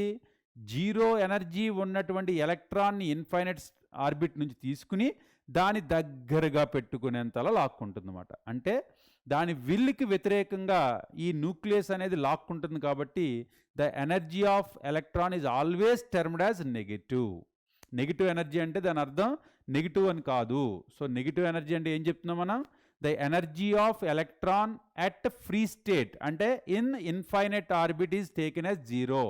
So now how much near to that nucleus, that much against the will of the electron. So that's why they are taking more negative. అంటే ఫస్ట్ ఆర్బిట్లో ఉన్నటువంటి ఎలక్ట్రాన్కి highest negative energy, as it is moving away from the nucleus it is going to be getting more energy. అంటే first orbit నుంచి 6th ఆర్బిట్కో 7th ఆర్బిట్కో వెళ్ళాలి అంటే కనుక ఎనర్జీని అబ్జార్బ్ చేసుకోవాలి. అందుకని ఆ వాల్యూ క్యాలిక్యులేషన్ గుర్తుపెట్టుకోండి. So that is the meaning of negative energy.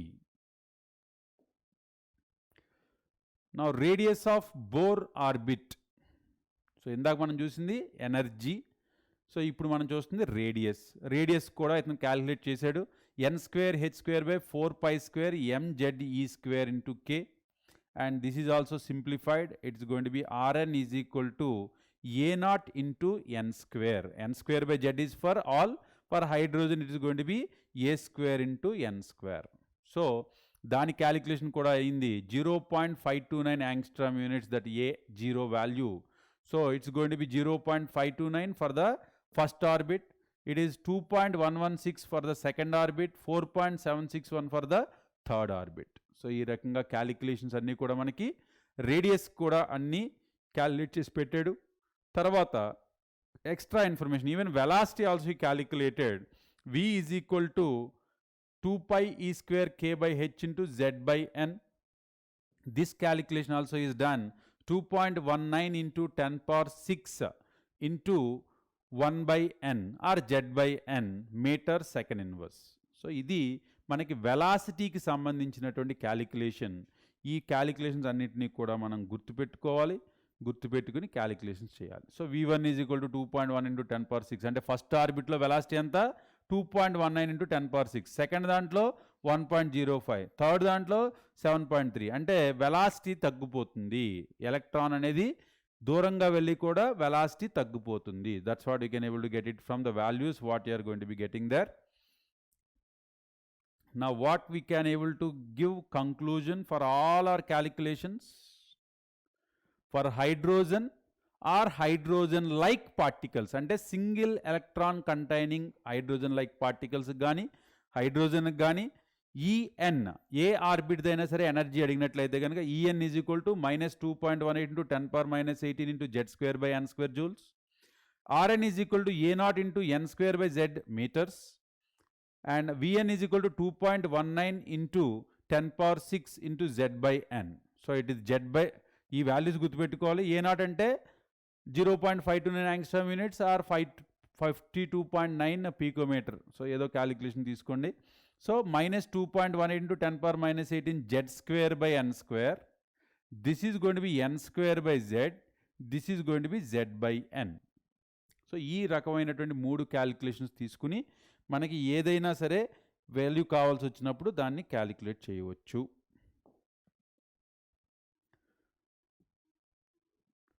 So if the second Bohr orbit has a radius of 2.21 into 10⁻10 meters, what is the radius of fourth Bohr orbit? So ఇక్కడ second Bohr orbit value ఇచ్చాడు. So మనల్ని ఫైనల్గా ఉన్నటువంటి Bohr ఆర్బిట్ని కనుక్కోమంటున్నాడు. R1/R2 is equal to ఇందాక చెప్పినటువంటి ఫార్ములాలో ఏమున్నాయి మనకి n²/z. n²/z కదా. సో n1²/n2² into z2/z1 రాయచ్చు కదా ఇలా మనం. R1/R2 is equal to n1²/n2² into z2/z1. So ఇప్పుడు ఏం చెప్తున్నాడు? Second Bohr orbit has a radius of 2.21. So ఇది 2.21 into 10⁻10. Now fourth Bohr orbit కనుక్కోవాలి. So n1². సో ఇది ఏంటిది? 2² by it is going to be 4². ఇది సేమ్ యాటమ్ కాబట్టి ఇది 1/1 తీసుకుందాం. Now R2 is equal to, so ఇక్కడ ఏమవుతుంది? 4/16. So it's going to be 4. So R2 is equal to 4 into 2.21 into 10⁻10 which is equal to 8.84 into 10⁻10 meters. So just we are going to be making the relationship between the orbits and the whatever we are going to be taking the value. So R1 by R2 is equal to N1 square by N2 square into Z2 by Z1. This calculation we can able to get the answer for that one. Next one. What is the ratio of velocity of electron in first Bohr orbit of hydrogen atom to the velocity of light? So velocity of first Bohr orbit. So then value ఎంత ఇచ్చుకున్నాం మనం already 2.18 into 10 power minus 6. We are going to be given 2.18 into 10 power 6.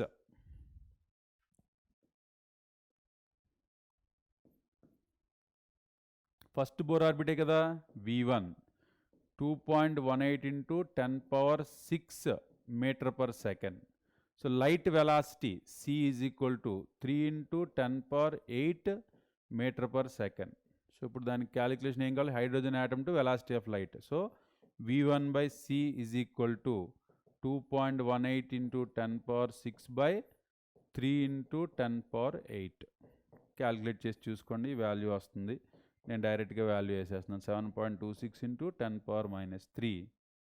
So difference కాబట్టి values వేయక్కర్లేదు, relative property. So this is what you're going to be. So velocity of first Bohr orbit మనకు తెలుసు, so light velocity మనకు తెలుసు. So దాని రెండింటికి కూడా calculation అడుగుతున్నాడు. So this is the way we can able to get the calculation. And next we are going to be having calculate the energy of electron in third Bohr orbit of Li2 plus ion. What is the radius and velocity also? So E3, energy of third orbit. So what you can able to write now? Minus 2.18 into 10 power minus 18 into z square by n square. So z square anta Li2, it's going to be 3 square, and n square third orbit, so andukani 3 square. So it's going to be cancelled, so that we are going to get minus 2.18 into 10 power minus 18 joules only the energy of E3. Next one, radius R3.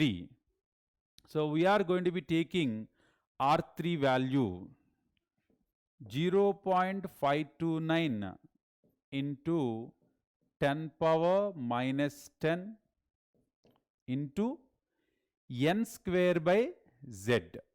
So n square by z, third orbit kabatti 3 square by z, it's going to be 3. So now this one will be cancelled. So 3 square by 3 is equal to 3. So now I will be writing the same value, 1.587 into 10 power minus 10 meters. Now V3. So 2.18 into 10 power 6 meter per second into z by n. So 3 by 3. So it's nothing but same value. So just మనకి తెలియాల్సింది ఏంటంటే formula, relation తెలియాలంతే. So same values we got it, and this is what we are going to do the calculations. ఈ రకంగా మనం calculation చేయాలి, కానీ formulas గుర్తుపెట్టుకోవాలి. z square by n square, it's going to be n square by z, it's going to be z by n. So avi manaki calculations based on that particular radius or velocity or energies we are going to be getting. Now atomic spectrum of హైడ్రోజన్ని ఎలా explain చేశారు? So ఇందాక already నేను చెప్పాను. So E2 E1 అంటే ప్రతి stationery ఆర్బిట్కి energy calculation ఇచ్చాడు కాబట్టి, so delta E is equal to E final minus E initial. So అందుకని ఆ రెండిట్ల యొక్క ఎనర్జీ డిఫరెన్స్ ఏదైతే ఉంటుందో ఆ energy difference is corresponding to hc by lambda. So దాని ప్రకారం మనకి wave length is going to B falling in visible region is Balmer series, or it is going to be having UV region, it's going to be Lyman series, it is IR region, Paschen bracket fund series. ఆ రకంగా ఎనర్జీస్ని base చేసుకుని E2 E1 ఏ energy నుంచి ఏ ఎనర్జీకి transition అయింది, ఆ energy డిఫరెన్సే మనకి ఆ పర్టికులర్ వేవ్ లెంత్ వస్తుంది. సో ఇక్కడ మనం తీసుకుంటే కనుక delta E is equal to E0 into 1/n1 square minus n2 square, or hmu is equal to E0 into 1/n1 square minus n2 square. So nu is nothing but frequency of the photon. So దాని ప్రకారం మనం lambda calculate చేయొచ్చు. So R is equal to we are going to be getting it. So the value whatever you are going to be having 1.096 10 power 7 meter inverse. So దీన్ని కూడా మనం ఇక్కడ క్యాలిక్యులేషన్స్కి వాడుకోవచ్చు. So ఈ పర్టికులర్ దాన్ని కూడా మనకి new bar is equal to ఏదైతే ఇందాక హైడ్రోజన్ స్పెక్ట్రంలో మనం క్యాలిక్యులేట్ చేసుకున్నామో same formula we got it here. New bar is equal to 1.09677 into 10 power 7 into 1/n1 square minus 1/n2 square. So దీన్ని రెడ్బర్గ్ కాన్స్టెంట్ అంటాం. సో ఇదంతా కూడా మనకి ఏ క్యాలిక్యులేషన్స్ అయితే ఇందాక చూసామో అదే క్యాలిక్యులేషన్ ప్రకారం మనకి మళ్ళీ ఫార్ములాస్ అన్నీ వచ్చినాయి. Now Bohr's theory and atomic spectrum of hydrogen. So this expression is similar to the Rydberg equation which was derived using the experimental data. So ఏదైతే బోర్స్ థియరీలో మనకు వచ్చింది ఇందాక మనకి బామర్లో ఇచ్చినటువంటిది రెడ్బర్గ్ ఇచ్చినటువంటిది రెండింటికి కూడా టాలీ అయినాయి. So that what ever we got hydrogen spectrum experimental values they are successfully explained by your Bohr's atomic model. Bohr's atomic model ki అన్ని spectral లైన్స్ని కూడా మనం కరెక్ట్గా ఎక్స్ప్లెయిన్ చేయగలిగింది బోర్స్ అటామిక్ థియరీ. ఇక్కడ మనకి next level of questions. Number of spectral lines formed by an atom in a particular electron transmitted from n to some orbits they are given. So then it is going to be number of spectral lines possible is equal to n into n minus 1. n is equal to number of spectral lines is equal to n into n minus 1. So n ఏంటి ఇక్కడ higher energy level. A higher energy level నుంచి transition is entering in to ground state n minus 1. So that's what they are going to be having. Possible spectral lines is equal to n into n minus 1/2.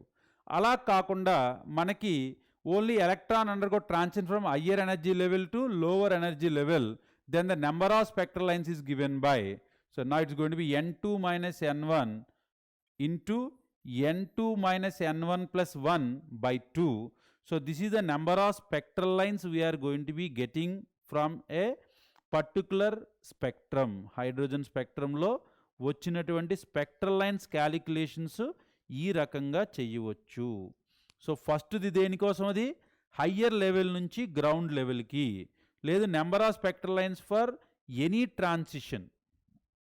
అంటే always అంటే Lyman సిరీస్లో ground state ఏది 1, అదే higher state ఏదైనా అవ్వచ్చు. అంటే higher state నుంచి ground లెవెల్కి వచ్చేస్తే n into n minus 1/2. అలా కాకుండా 4th నుంచి 3కి వచ్చింది, లేదంటే 3 నుంచి 2కి వచ్చింది, అంటే గ్రౌండ్ స్టేట్కి చెప్పట్లేదు మనం. సో ఎక్కడో ఒక 2 ట్రాన్సిషన్ లైన్స్ గురించి మాట్లాడుతున్నాం, అలాంటప్పుడు ఈ ఫార్ములా వాడాలి. సో ఎప్పుడైతే హయ్యర్ లెవెల్ నుంచి గ్రౌండ్ లెవెల్కి వచ్చేసిందో అప్పుడు n into n minus 1/2 number of possible spectral lines. Whereas in a Lyman series from 6th orbit to 3rd orbit it is going to be transited, how many lines are going to be formed? అలాంటప్పుడు ఏం వాడాలి మనం? n2 minus n1 into n2 minus n1 plus 1/2 అనే ఫార్ములాని వాడుకోవాలి. Now ionisation potential. So ionisation potential అంటే ఏంటి? ఇందాక చెప్పాను కదా నేను, ఫస్ట్ ఆర్బిట్ నుంచి ఇన్ఫైనైట్ ఆర్బిట్కి తీసుకెళ్ళడానికి ఎంత ఎనర్జీ ఇవ్వాలి అనే దాన్ని మనం అయనైజేషన్ ఎనర్జీ, అంటే అప్పుడు వరకు న్యూక్లియస్ తోటి బైండ్ అయ్యి ఉన్నటువంటి ఎలక్ట్రాన్ని ఒకేసారి న్యూక్లియస్ నుంచి ఫ్రీ అప్ చేసేయాలి, అంటే బయటికి తీసుకెళ్ళి వదిలేయాలి. అలాంటి వదిలేసేదాన్ని మనం అయనైజేషన్ ఎనర్జీ. అంటే ఫ్రీ స్టేట్ అంటే 0 చెప్పాను కదా, ఎంత ఆర్బిట్లో దాని యొక్క వాల్యూ ఎంత 0, ఇక్కడ ఎంత ఉంది minus sum value -2.18 into 10 power 18 joules ఇచ్చాం మనం. అంత నెగిటివ్ వాల్యూ ఉన్నదాన్ని తీసుకెళ్ళి 0 ఎనర్జీ లెవెల్ దగ్గర వదిలేయడానికి ఎంత ఎనర్జీ అవసరం అవుతుంది, దాన్నే అయనైజేషన్. మనకి పీరియాడిక్ టేబుల్లో చెప్పుకుంటాం కదా, ionisation energy is nothing but energy required to remove the electron from N isolated gas state atom. అంటే ఆ యాటమ్ నుంచి ఎలక్ట్రాన్ తీసేయడానికి ఎంత ఎనర్జీ కావాలో దాన్ని మనం అయనైజేషన్ ఎనర్జీ అంటాం. ఎంత ఎనర్జీ కావాలి నాకు?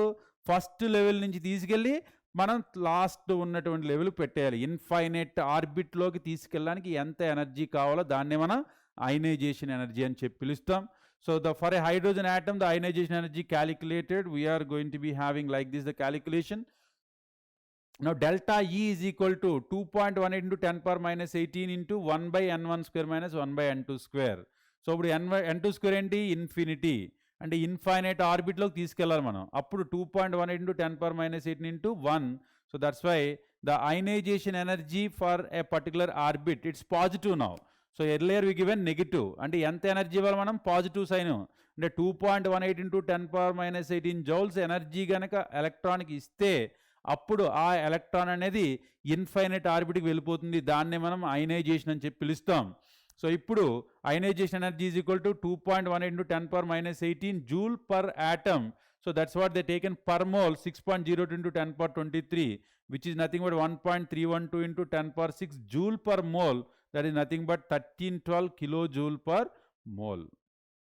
1312 kilojoule per mole. We can able to write it as a energy, ionization energy, which is going to be expressed in electron volts, 13.6 electron volts. 13.6 electron volts. So adi manam ichetatvanti value we are going to be. Next, which of the following series of transitions in the spectrum of hydrogen atom falls in visible region? Chala easy question adigadu. So Balmer series is going to be visible region. 2019 question. The calculate the energy in joule correspond to the light of wavelength 45 nanometer. So same calculation, E is equal to hc by lambda. 6.6 into 10⁻34 into 3 into 10⁸ by lambda. How much they taken? 45 nanometer. 45 into 10⁻⁹. So ఇది ఇందాక already చేసాం కదా, 19.78 by 45 into 10⁻⁹ 17, 10⁻⁻17. So ఈ particular క్యాలిక్యులేషన్లో అప్రాక్సిమేట్గా 1/2 point something. So nearby value నేను calculation చేయట్లేదు. So 4.42 into 10⁻⁻18 joules we are going to be getting it. So the next question. The value of Planck's constant 6.63 into 10⁻⁻34 joule second. The speed of light is 3 into 10⁻17 nanometer per second inverse. So we are taking which value of the closest wavelength in nanometer of a quantum of light with frequency of 6 into 10⁻15. So manaki telisina information enti C is equal to nu lambda. So they are going to be asking lambda is equal to C by nu. So C value how much they given? 3 into 10⁻17 nanometer second inverse. And the nu value they given 6 into 10⁻15. It's going to be taken. Now you will be getting 3/6, 1/2. It's going to be 50. Simple. And C is equal to nu lambda calculation. Megata information anta kuda manaki confuse cheyadaniki ichindi tapte deniki ledu. So just it is going to be asking nu is equal to what it is going to be, lambda is equal to C is equal to nu lambda, lambda is equal to C by nu. Next one. According to law of photochemical equivalence, the energy absorbed is given as, so E is equal to hc by lambda. So now E is equal to 6.6 into 10⁻⁻27 they given, into C is equal to 3 into 10⁻10 they given, lambda they not given. If you are going to be taking this one, we are going to be getting 1.196 into 10⁸8 by lambda. Just simplification if you are doing it. 6.6 is equal to, so 1.998 we are going to be getting. So here 1.196 into 10⁸8 by lambda. Simplification, that's it. The energies of E1 and E2 of two radiations are 25 electron volts and 50 electron volts respectively. The relationship between, so E1 by E2 is equal to lambda 2 by lambda 1. So E1 by E2 they are taken 25 by 50 and lambda 2 by lambda 1. So this is going to be 2 times. So lambda 1 is equal to 2 lambda 2 will be the relation. So that's what we are going to be having this one. So based on the equation, E is equal to minus 2.178 into 10⁻⁻18 joules g square by n square. Certain conclusions are going to be taken, and which of the term is not correct? Which of them is not correct? Equation can be used to calculate the change in energy when the electron changes orbit, అదే ఇందా మనం చెప్పుకున్న hydrogen స్పెక్ట్రమ్ని ప్రాపర్గా explain చేయడానికి రీజనే అది. So that it's correct. For n is equal to 1, the electron has more negative energy than it does for n is equal to 6, which means that the electron is more loosely bound in the smallest allowed orbit. So, ఇదే మనకి ఇందా చెప్పాను, first ఆర్బిట్లో ఉన్నది more negative. So, we are going to be having the more bounding. But we are going to be having far from there, it is going to become 0. So, that is going to be explaining it is free state. So, infinite state is going to be free state. And we are going to be having it is taken, which means that the electron is more loosely bound in the smallest allowed orbit, they are saying it. It is not going to be giving the conclusion by that 2.178 we are going to be getting. So, the negative sign in equation simply means that the energy of electron bound to the nucleus is lower than it would be if the electrons were the infinite distance. ఇప్పుడే చెప్పాను కదా, అది correct. అది larger the value of n, the larger is the orbit radius. అన్నీ కరెక్టే except that B. Now, according to the Bohr theory, which of the following transitions in the hydrogen atom will give rise to the least energetic photon? So మనకి ఎప్పుడైతే gap ఎక్కువ ఉంటుందో అది more energetic, ఎప్పుడైతే gap తక్కువగా ఉంటుందో అది less energetic. So 6 to 1, so it's going to be more gap. 5 to 4, 6 to 5, 5 to 3. So ఈ రెండు తీసేయండి, గ్యాప్ కొంచెం ఎక్కువ ఉంది. 5 to 4 gap 1, 6 to 5 gap 1.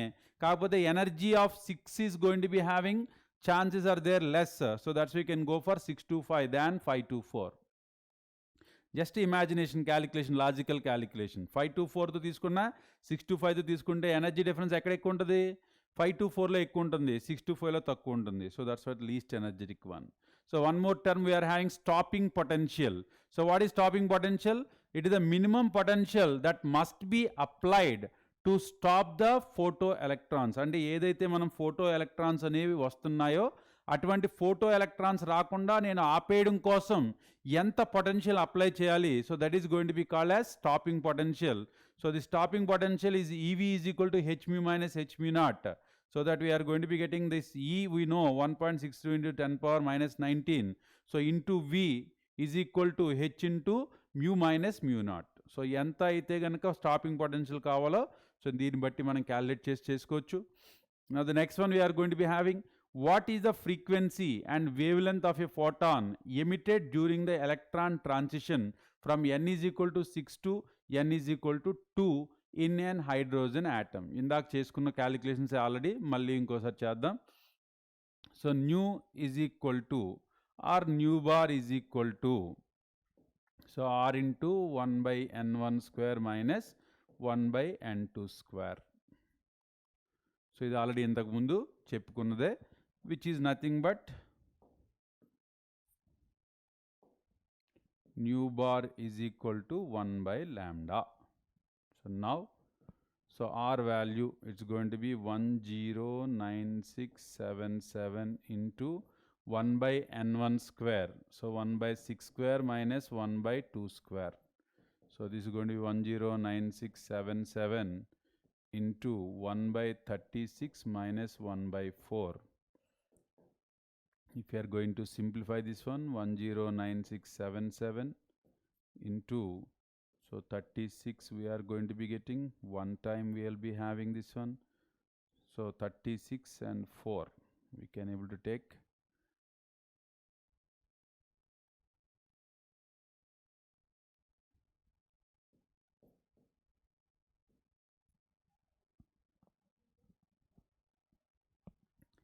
So calculation నేను చేయట్లేదు, డైరెక్ట్గా దాన్నే తీసినేస్తున్నాను నేను. 410.6 nm.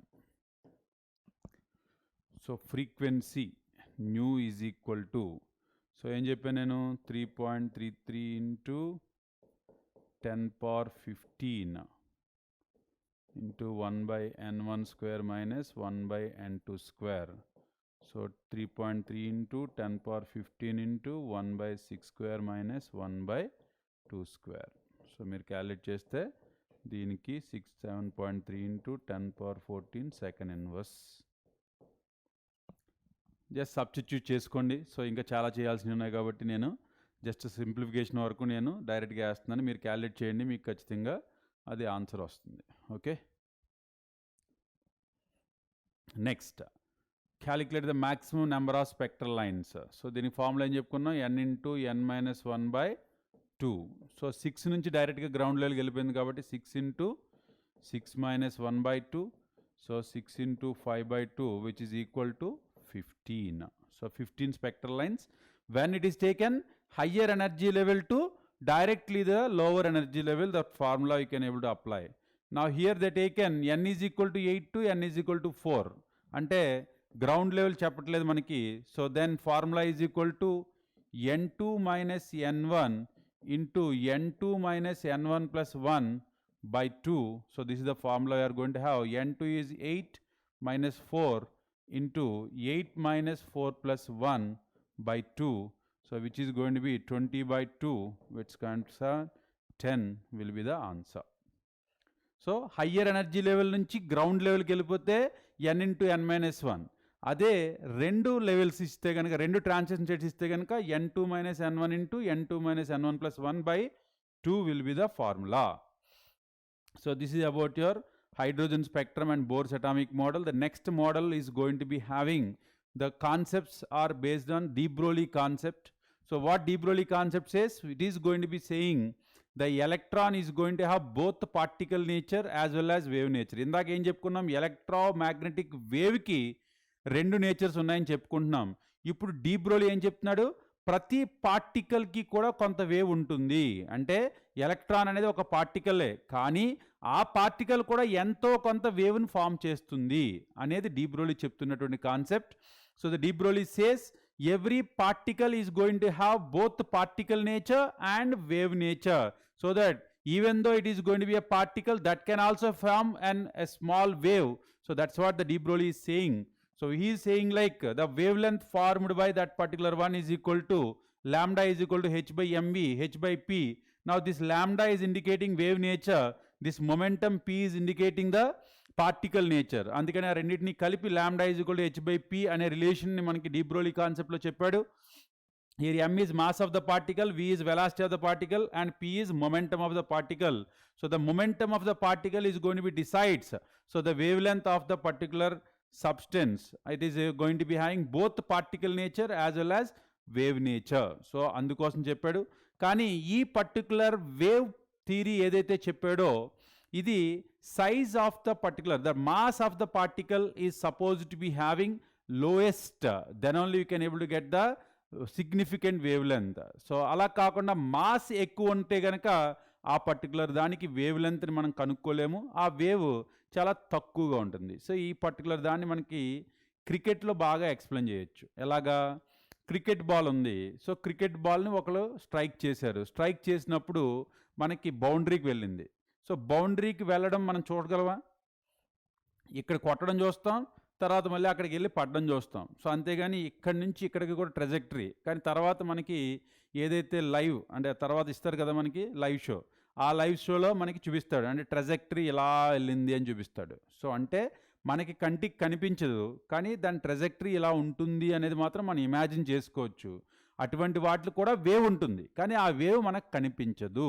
సో అందుకోసం క్రికెట్ బాల్లో అవన్నీ కూడా వేవ్స్ మనకు కనిపించవు. కానీ ఎలక్ట్రాన్ లాంటి చిన్న చిన్న పార్టికల్స్, లేదంటే ప్రోటాన్, న్యూట్రాన్, ఇవన్నిటికీ కూడా wave nature is going to be quite significant. ఈ అన్నిటికీ కూడా సిగ్నిఫికెంట్ ఉంటుంది. కాకపోతే ఎక్కువ మాస్ ఉన్నటువంటి బాడీస్కి అది అంత సిగ్నిఫికెంట్గా ఉండటం లేదు. So that is what we can able to understand from the de Broglie concept. So according to him the wave length of that particular one is going to be taken for the dual nature. So what you are going to be taking electron. So lambda is equal to 0.0243 angstroms. ఎందుకంటే మనం h value 6.6 into 10 power minus 27, m is 9.1 into 10 power minus 28 gram 3 into 10 power 10 centimeter per second in second. ఈ particular వాల్యూస్ని calculate చేసుకుంటే 0.0243 అంటే ఈ angstrom wave length అనేది మనకి measurable, అంటే ఇది within the range of measurable. So అందుకని ఈ particular wave length of de Broglie concept is suitable for the particles which are going to be having lesser mass, not for the more mass. So అది ఇక్కడ మనకి అర్థం చేసుకోవాల్సిన విషయం. తర్వాత హైసెన్బర్గ్స్ uncertainty principal. So ఎలా అయితే de Broglie ఒక వేవ్ కాన్సెప్ట్ని తీసుకొచ్చాడు, అంటే ప్రతి పార్టికల్కి కూడా ఒక వేవ్ ఉంటుంది అని తీసుకొచ్చాడో అదే రకంగా హైసెన్బర్గ్ అన్సర్టైనిటీ ప్రిన్సిపల్. అన్సర్టైనిటీ అంటే అది అన్సర్టైన్, మనం చెప్పలేము, మనం దాన్ని కనుక్కోలేము, అలాంటి దాన్ని అన్సర్టైనిటీ అంటాం. What Heisenberg uncertainty principle says, when we are going to be finding out the position and also the momentum of a particular particle, it is impossible to find it with accuracy. So ఏంటి Heisenberg చెప్తున్నాడు, it is impossible to find out the position and the momentum of the particle simultaneously with accuracy. Accuracy తోటి సైమల్టేనియస్గా రెండు, అంటే ఒకటేమో position and రెండేమో momentum కనుక్కోవడం అసాధ్యము. Heisenberg uncertainty principle. If you are trying to find out the position accurately, your momentum is going to become uncertain.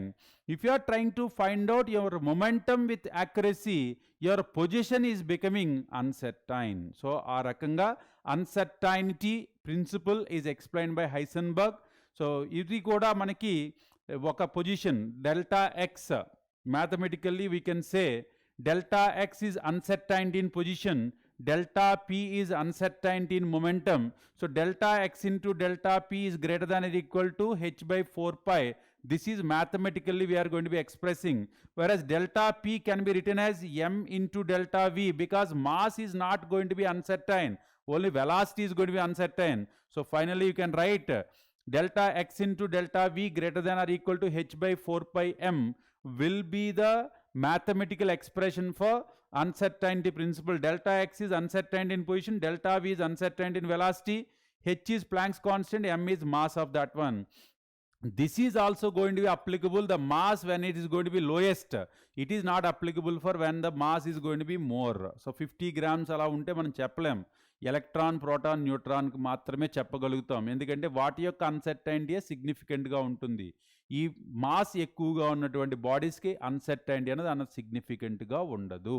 So that we can say it is going to be having significant for the lower ones. అదే ఇక్కడ మనకి explain చేసుకుని కూర్చున్నాం ఇక్కడ.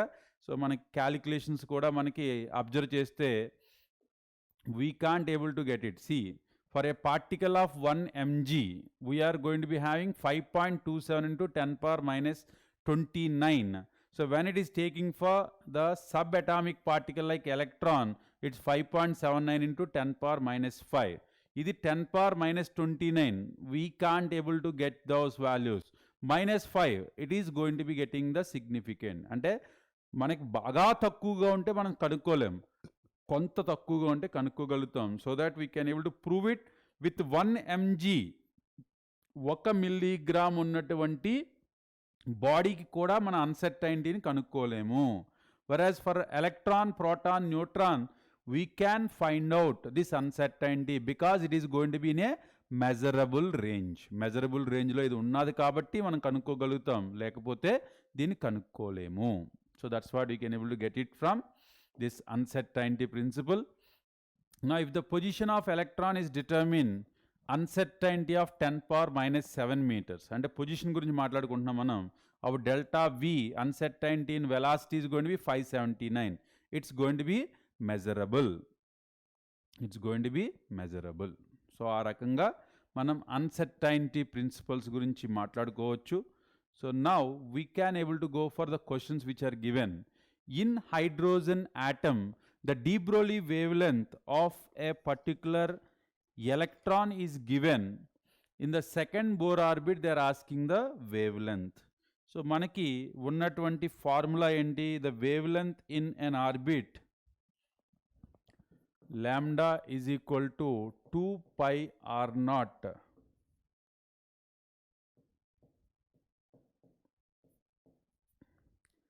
So మనకి ఏదైనా de Broglie వేవ్లెంత్లో ల్యాండాని కనుక్కోవడానికి formula 2 pi r naught into n/z కింద తీసుకోవచ్చు.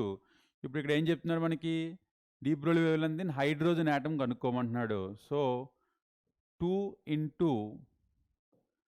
r naught into pi. So n value ఏం చెప్తున్నాడు, second Bohr orbit, hydrogen 1. So నా it is going to be 2 into 2 4 into r naught into pi. R naught value ఎంత ఇచ్చాడు 52.9 ఇచ్చాడు.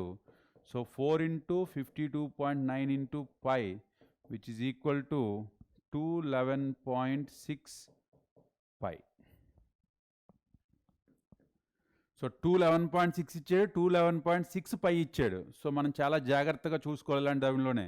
ఎందుకంటే 211.6 డైరెక్ట్గా వచ్చేసింది అని ఆన్సర్ పెట్టేసుకుంటాం. కానీ 211.6 పై పీకోమీటర్, ఎందుకంటే పైవి కూడా చాలా ఇంపార్టెంట్ మనకి. ఎందుకంటే 3.14 సబ్స్టిట్యూట్ చేయలేదు మనం. సో దానికోసం the value is going to B like this the answer.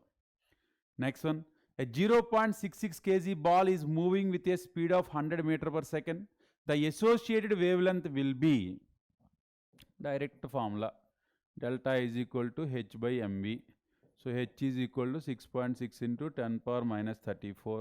Ball is going to be having 100 meter per second speed and the mass is going to be having 0.66. So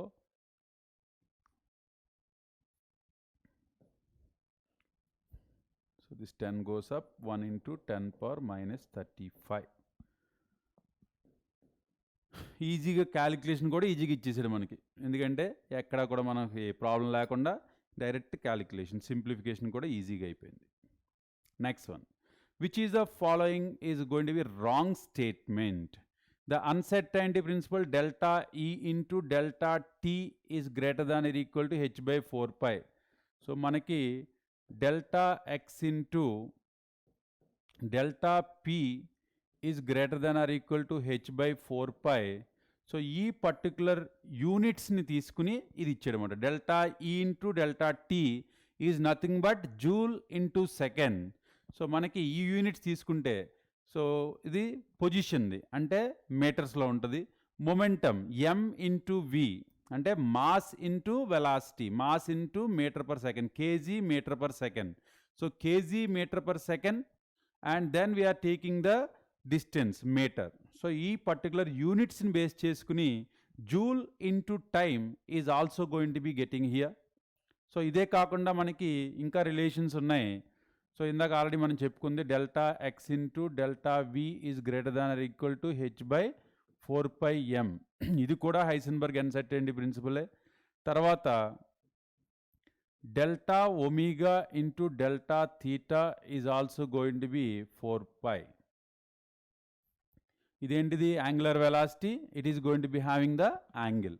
so ఇవన్నీ కూడా మనకి ఉన్నటువంటి other relationships. Delta x into delta p greater than or equal to h by 4 pi, delta E into delta T greater than or equal to 4 by, delta x into delta v is greater than or equal to h by 4 pi m, delta w into delta theta is greater than or equal to h by 4 pi. ఇవన్నీ కూడా మనకి just యూనిట్స్ని base చేసుకుని చేసినటువంటి modifications. Half filled and fully filled orbitals have greater stability due to greater exchange energy, greater symmetry, more balance arrangement. ఇది ఇంకా మనం మాట్లాడుకోలేదు.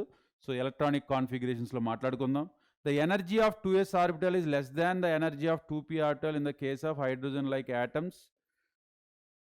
ఇది మనకి ఇంకా అవ్వలేదు, చెప్దాం మనం. De Broglie wavelength h by mv. So ఇది కనుక wrong answer. So that is wrong statement. So that's why this is going to be the answer. 2p orbital is having more energy than 2s orbital. Will find it out in next immediate one only. Next one, the uncertainty in position of particle of mass 25 grams in space is 10 power minus 5 meter. What is the uncertainty in velocity? Delta v is equal to h by 4 pi m into delta x.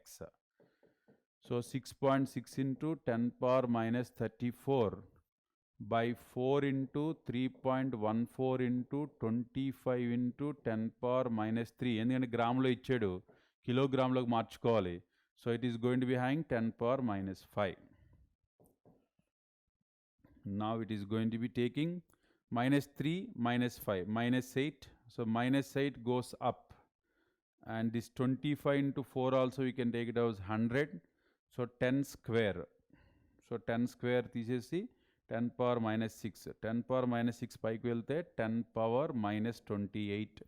So 6.3 by 3.14 అప్రాక్సిమేట్గా 2 తీసుకుంటున్నాను. So 2 into 10 power minus 28. So అప్రాక్సిమేట్గా 2.109 వచ్చింది నాకు. 2 into 10 power minus 28 వచ్చింది. So that will be the answer for me. Next one. An electron is moving with a kinetic energy of 4.55 into 10 power minus 25 joules. Calculate its de Broglie wavelength, mass of electron they given. So lambda is equal to h by root 2 into ke into m. Kinetic energy ఇస్తే కనుక క్యాలిక్యులేషన్కి formula ఇది వాడుకోవాలి మనం 6.6 into 10 power minus 34 by root over 2 into 4.55 into 10 power minus 25 and the mass is given 9.1 into 10 power minus 31. So this is what the calculations we are supposed to make it.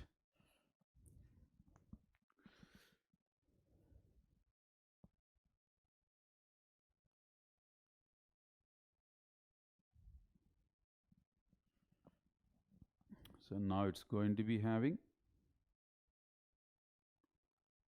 2 into 4.55 into 9.1. So 6.6 into 10 power minus 34 by. So this is also 9.1. This is also 9.1. So I'll be writing as 9.1 into 9.1. And this is going to be having 3125. It's going to be minus 56. So now what I can able to write this one now? 6.6 into 10 power minus 34 by 9.1 into 10 power minus 28. Right kada nenu? So ఎందుకంటే 6.6 9.1 9.1 9.1 square so ఒక 9.1 తీసుకున్నాం 10 power minus 56 అంటే minus 28 తీసుకోవచ్చు so it's going to be coming now 2 by 3.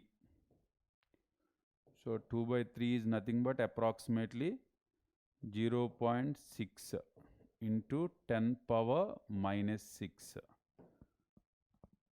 So 728 ఇచ్చాడు so ఇది కూడా పోనీ ఎగ్జాక్ట్గా రాసేద్దాం మనం 6.6 divided by 9.1.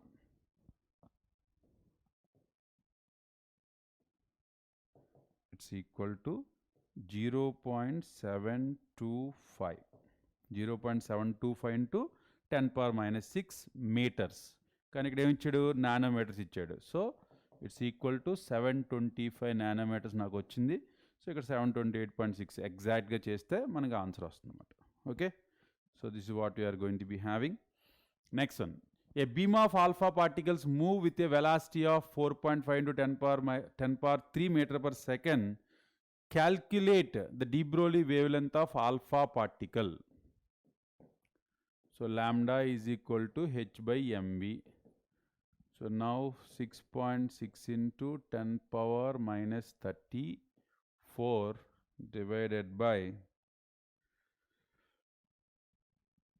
m. It's going to be having 1.67. So వాళ్ళు ఏమడుగుతున్నారు a beam of alpha particles move with a velocity of 4.5 into 10 power 3 meter per second. Calculate the de Broglie wavelength of the alpha particles. Alpha particles కి మనకు కావాల్సింది ఏంటి mass of proton mass of neutron ఎందుకంటే 2he4 so ఇది మనకి ఉన్నటువంటిది so 2 protons 2 neutrons ఇవి ఉంటాయి కాబట్టి 2 into 1.672 into 10 power minus 27 plus 2 into 1.675 into 10 power minus 27 will be the value we are going to be getting. Now when you are going to calculate this one,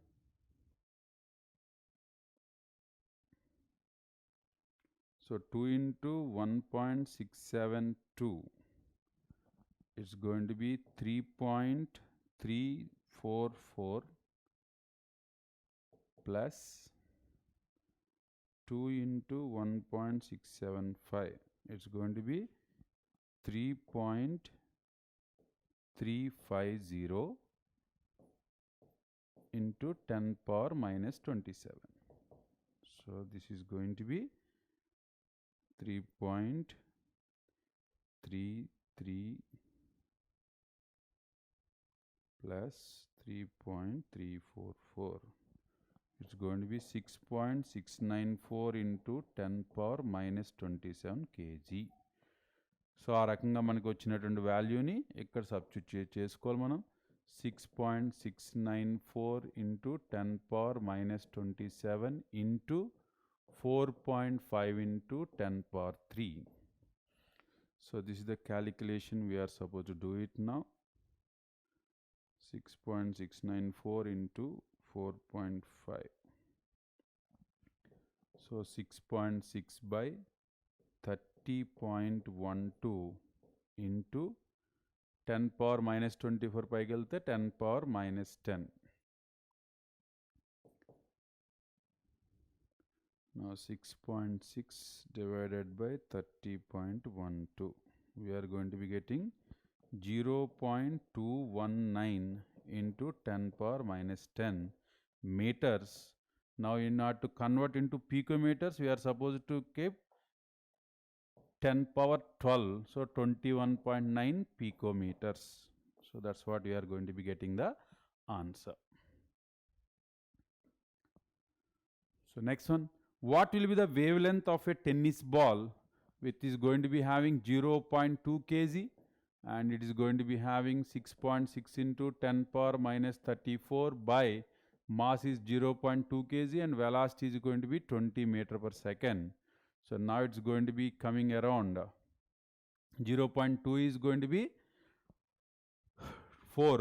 So it's going to be getting 6.6 by 4 into 10 power minus 34. It's going to be coming 6.6 divided by 4. So 1.65 into 10 power minus 34 will be the answer we are going to be getting. So all simplifications only. So I am substituting the values and I am getting the answers. That's it. Other than that, nothing is there in those calculations we are going to be having. So ఈ particular de Broglie concept and Heisenberg uncertainty principle రెండు కూడా Bohr's atomic model ఏదైతే orbits అన్నారో ఆ orbits అనే కాన్సెప్ట్ని కంప్లీట్గా తీసేసినాయి. ఎందుకంటే ఇప్పుడు మీరు ఎలక్ట్రాన్ని ఏం చెప్తున్నప్పుడు కూడా ఒక పార్టికల్ కింద తీసుకున్నాం, కానీ ఇప్పుడు ఏం చెప్తుంది de Broglie, దానికి వేవ్ ఉంటుంది అలాగే పార్టికల్ ఉంటుంది. సో అలాంటప్పుడు ఒక వేవ్ ఎలా అయితే ఒక ఆర్బిట్లో ఉంటుంది అది మనం చెప్పలేము. సో అందుకోసం ఈ పర్టికులర్ ఏదైతే ఆర్బిట్ అనే కాన్సెప్ట్ ఉందో ఆ ఆర్బిట్ అనే కాన్సెప్ట్ని కంప్లీట్గా ruled out. Heisenberg uncertainty principle, ఈ ఎలక్ట్రాన్ ఈ ఫస్ట్ ఆర్బిట్లో ఉందని తెలుసుకోవాలనుకుని ఒక వేవ్ లెంత్ రేడియేషన్ నేను వేసాను అనుకోండి, ఆ రేడియేషన్ వేయగానే ఏమవుతుంది, ఎనర్జీని తీసుకుని అది ఇంకో ఆర్బిట్లోకి వెళ్ళిపోద్ది. అంటే నేను పొజిషన్ కనుక్కుందాం అనుకుంటే మనకి కుదరదు, అలాగే వెలాసిటీని కనుక్కుందాం అనుకుంటే కూడా కుదరదు. అందుకోసం Heisenberg uncertainty principle completely ruled out the fixed trajectories. అంటే ఒక ఫిక్స్డ్ సర్క్యులర్ పాత్లో మాత్రమే ఎలక్ట్రాన్స్ రివాల్వ్ అవుతాయి అనే కాన్సెప్ట్ని కంప్లీట్గా తీసేసింది. So the orbits are replaced by orbitals. So ఈ particular model is going to be given by Schrödinger wave equation base చేసుకుని ఇచ్చారు. So quantum mechanic model or wave mechanic model, ఈ పర్టికులర్ మోడల్కి the basic concept what you're going to have is Schrödinger wave equation. ఈ Schrödinger and Heisenberg ఈ ఇద్దరు కలిసి చేసినటువంటి మొత్తం స్టడీస్ అంతా కూడా ఈ quantum mechanic model or wave mechanic model కోసం అప్లై చేశారు. దీని ప్రకారం మనం ఇప్పుడు వరకు 2 డైమెన్షనల్గా చూసినటువంటి బోర్స్ అటామిక్ మోడల్ ఏదైతే ఉందో, ఎందుకంటే ఫ్లాట్ సర్క్యులర్ అన్నప్పుడు వరకు, సో దాన్ని మనం ఇప్పుడు 3 డైమెన్షన్లో చూస్తున్నాం. D square psi by d x square, d square psi by d y square, d square psi by d z square, 8π square m by h square into E minus V into psi is equal to 0.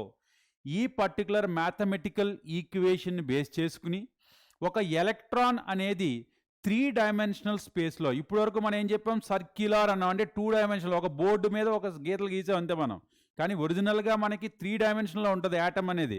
ఈ 3 dimensional యాటంలో ఒక nucleus సెంటర్లో ఉంటే కనుక దానికి X యాక్సిస్లో electron ఎలా move అవుతుంది, దానికి why యాక్సిస్లో electron ఎలా మూవ్ అవుతుంది, దానికి జెడ్ యాక్సిస్లో ఎలక్ట్రాన్ ఎలా మూవ్ అవుతుంది. అంటే ఇప్పుడు వరకు మనం 2 డైమెన్షనల్గా ఊహించుకున్నటువంటి యాటమ్ని ఇప్పుడు మనం 3 డైమెన్షన్లో ఊహించుకోవాలి. ఇప్పుడు మీ న్యూక్లియస్ అనేది సెంటర్లో ఉంది, ఈ న్యూక్లియస్ చుట్టూ ఎలక్ట్రాన్ తిరుగుతుంది. ఇప్పుడు వరకు మనం ఏం చెప్పాం, జస్ట్ సర్కిల్ అన్నాం, కానీ సర్కిల్ కాదు కదా, ఇప్పుడు 3 డైమెన్షనల్. ఎక్స్ యాక్సిస్లో తిరగచ్చు, వై యాక్సిస్లో తిరగచ్చు, జెడ్ యాక్సిస్లో తిరగచ్చు. అంటే 3 యాక్సిస్లో దాని యొక్క ప్రాబబిలిటీ రేంజ్ ఎంత ఉంటుంది, ఆ ప్రాబబిలిటీ రేంజ్ని కనుక్కోవడానికే మనకి వేవ్ ఫంక్షన్ సై అనే ఒక కొత్త పదాన్ని ఈ ష్రోడింగర్ సైంటిస్ట్ తీసుకొచ్చాడు. Actually Schrödinger is not a scientist, is a mathematician. అంటే ఒక పార్టికల్ 3 కోఆర్డినేట్స్లో x coordinate, y coordinate, z కోఆర్డినేట్లో ఎలా తిరగొచ్చు, ప్రాబబిలిటీస్ ఏంటి అనేది తెలియడానికి ఒక మ్యాథమెటికల్ ఎక్స్ప్రెషన్ని అతను తీసుకుని ఆ ఎక్స్ప్రెషన్ ప్రకారం వాటి యొక్క ప్రాబబిలిటీని ఇచ్చాడు. సో దానికే మనం ఈ psi is nothing but wave function and X Y Z are going to be the Cartesian coordinates where they are going to be explaining the 3-dimensional position of your electron. And E is going to be total energy, V is going to be potential energy. So E minus V into psi is going to be giving the energy which is responsible for the movement of that particular electron. So that's what you are going to be taking. This entire thing is replaced by dou square psi, delta square psi plus pi square m by h square into E minus V, psi is equal to 0. So where delta square is equal to d square.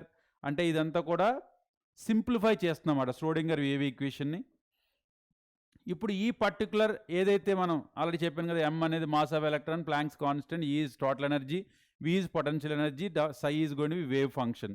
ఇవన్నిటిని కూడా solve చేసి మనకి quantum numbers అంటే ఈ particular దాంట్లో ఏదైతే సై మనం తీసుకుంటున్నామో ఆ సై అనేది ఏ రకంగా మనకి ఎక్స్ప్లెయిన్ చేస్తుంది అనే దాన్ని అంతా కూడా మనకి ఎక్స్ప్లెయిన్ చేశారు. సో ఎటామిక్ ఆర్బిటాల్స్ని మనకి ఈ సై అనేది ఎప్పుడూ కూడా సై స్క్వేర్ కింద, సై is replaced by Sye square. ఎందుకని? సై అనేది ఎక్స్ యాక్సిస్లో తీసుకున్నాం అనుకుందాం, వై యాక్సిస్లో తీసుకుందాం అనుకుందాం. ఇప్పుడు 0 గ్రాఫ్ గీసినప్పుడు మీకు తెలుసు కదా, గ్రాఫ్ గీసినప్పుడు ఏం చేస్తాం, రైట్ సైడ్కి వెళ్ళి కొద్ది కూడా +1 +2 +3, లెఫ్ట్ సైడ్కి వెళ్ళి కొద్ది కూడా -1 -2 -3. వేవ్ ఫంక్షన్ అంటే ఏం చెప్తున్నాం మనం, the electron forming the wave అంటున్నాం.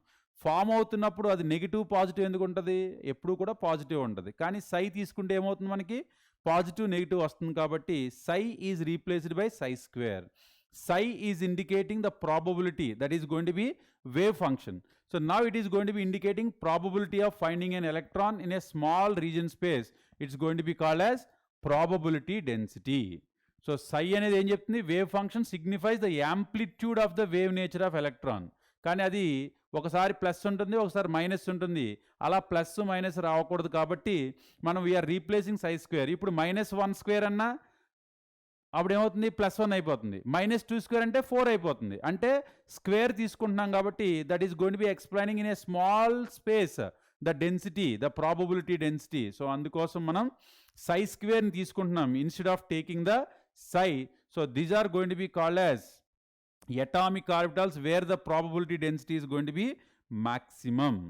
The probability density where it is maximum. ఇప్పుడు వరకు కూడా మనం ఏం మాట్లాడుకున్నాం, అటామిక్ ఆర్బిటాల్స్ సర్క్యులర్ పాస్లో మాట్లాడుకుంటున్నాం. ఇప్పుడు మన అటామిక్ ఆర్బిటాల్స్ని ఏం మాట్లాడుకుంటున్నాం మనం, ప్రాబబిలిటీ అంటే ఎక్కడ ఎక్కువ ప్రాబబిలిటీ ఉంటుంది. So 90% probability where it is going to be present, that is going to be called as orbital around the nucleus.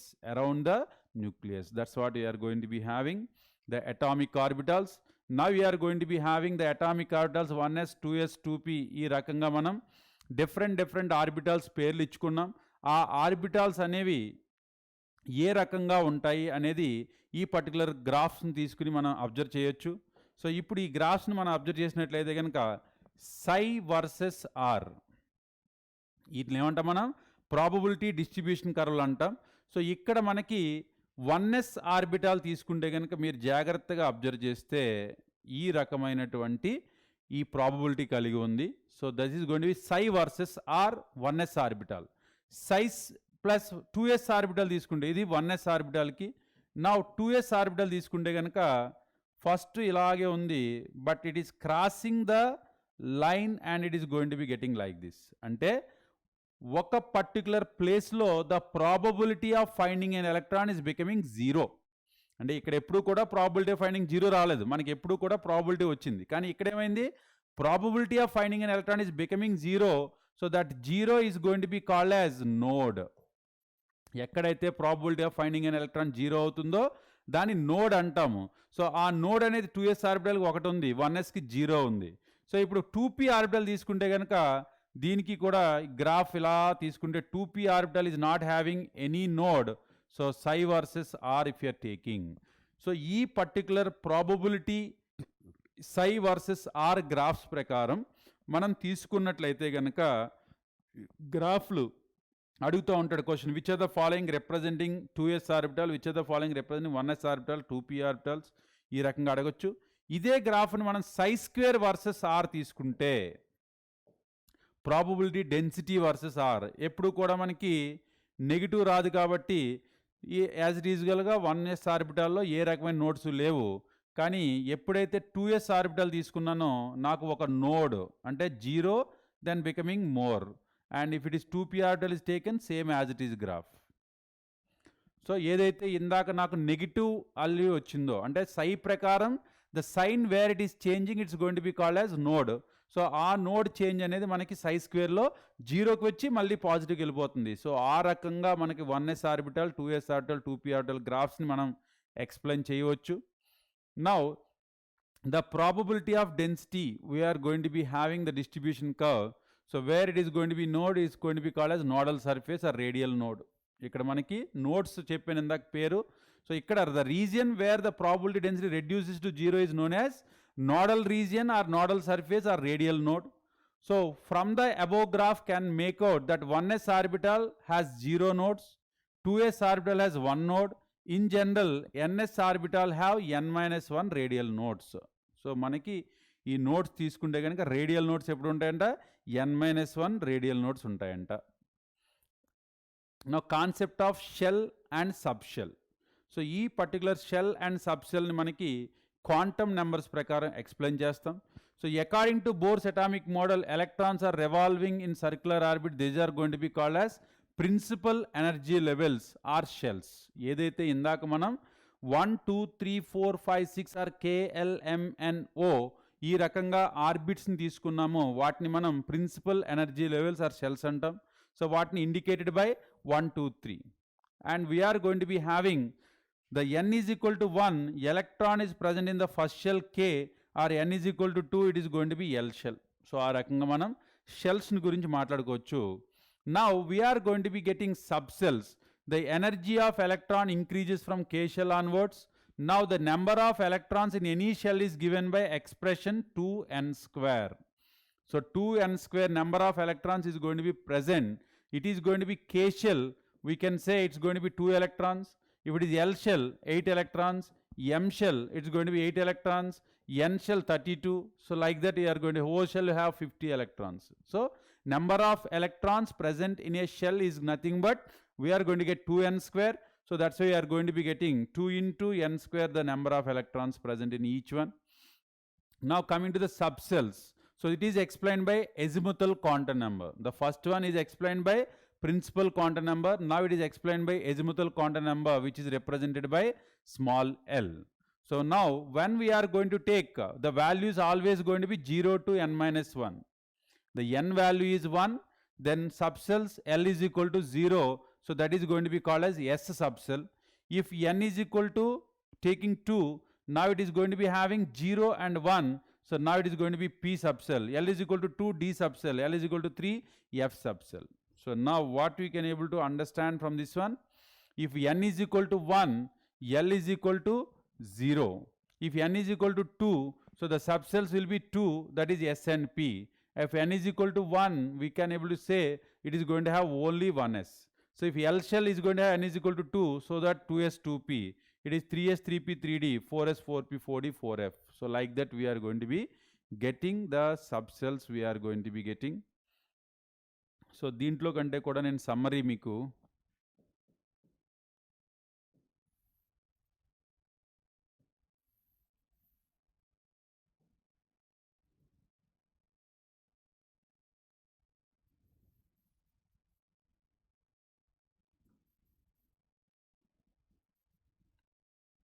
ఇప్పుడు దీని ప్రకారం 1 2 3 4 5. సో దాన్నే మనం మళ్ళీ KLMNO ఈ రకంగా చెప్తున్నాం. సో ఇప్పుడు principal quantum number. So n explains. What it explains? Shell. Azimuthal quantum number explain subshell. ఈ రెండింటి గురించి నేను ప్రస్తుతాన్ని మాట్లాడుతున్నాను నేను. ఇప్పుడు n is equal to 1. So what I'm saying it, l is equal to n-1. So ఇప్పుడు n is equal to 1 అయితే కనుక l ఎన్ని ఉంటే chance, only s. If l is equal to 0, n-1, so l is equal to n-1.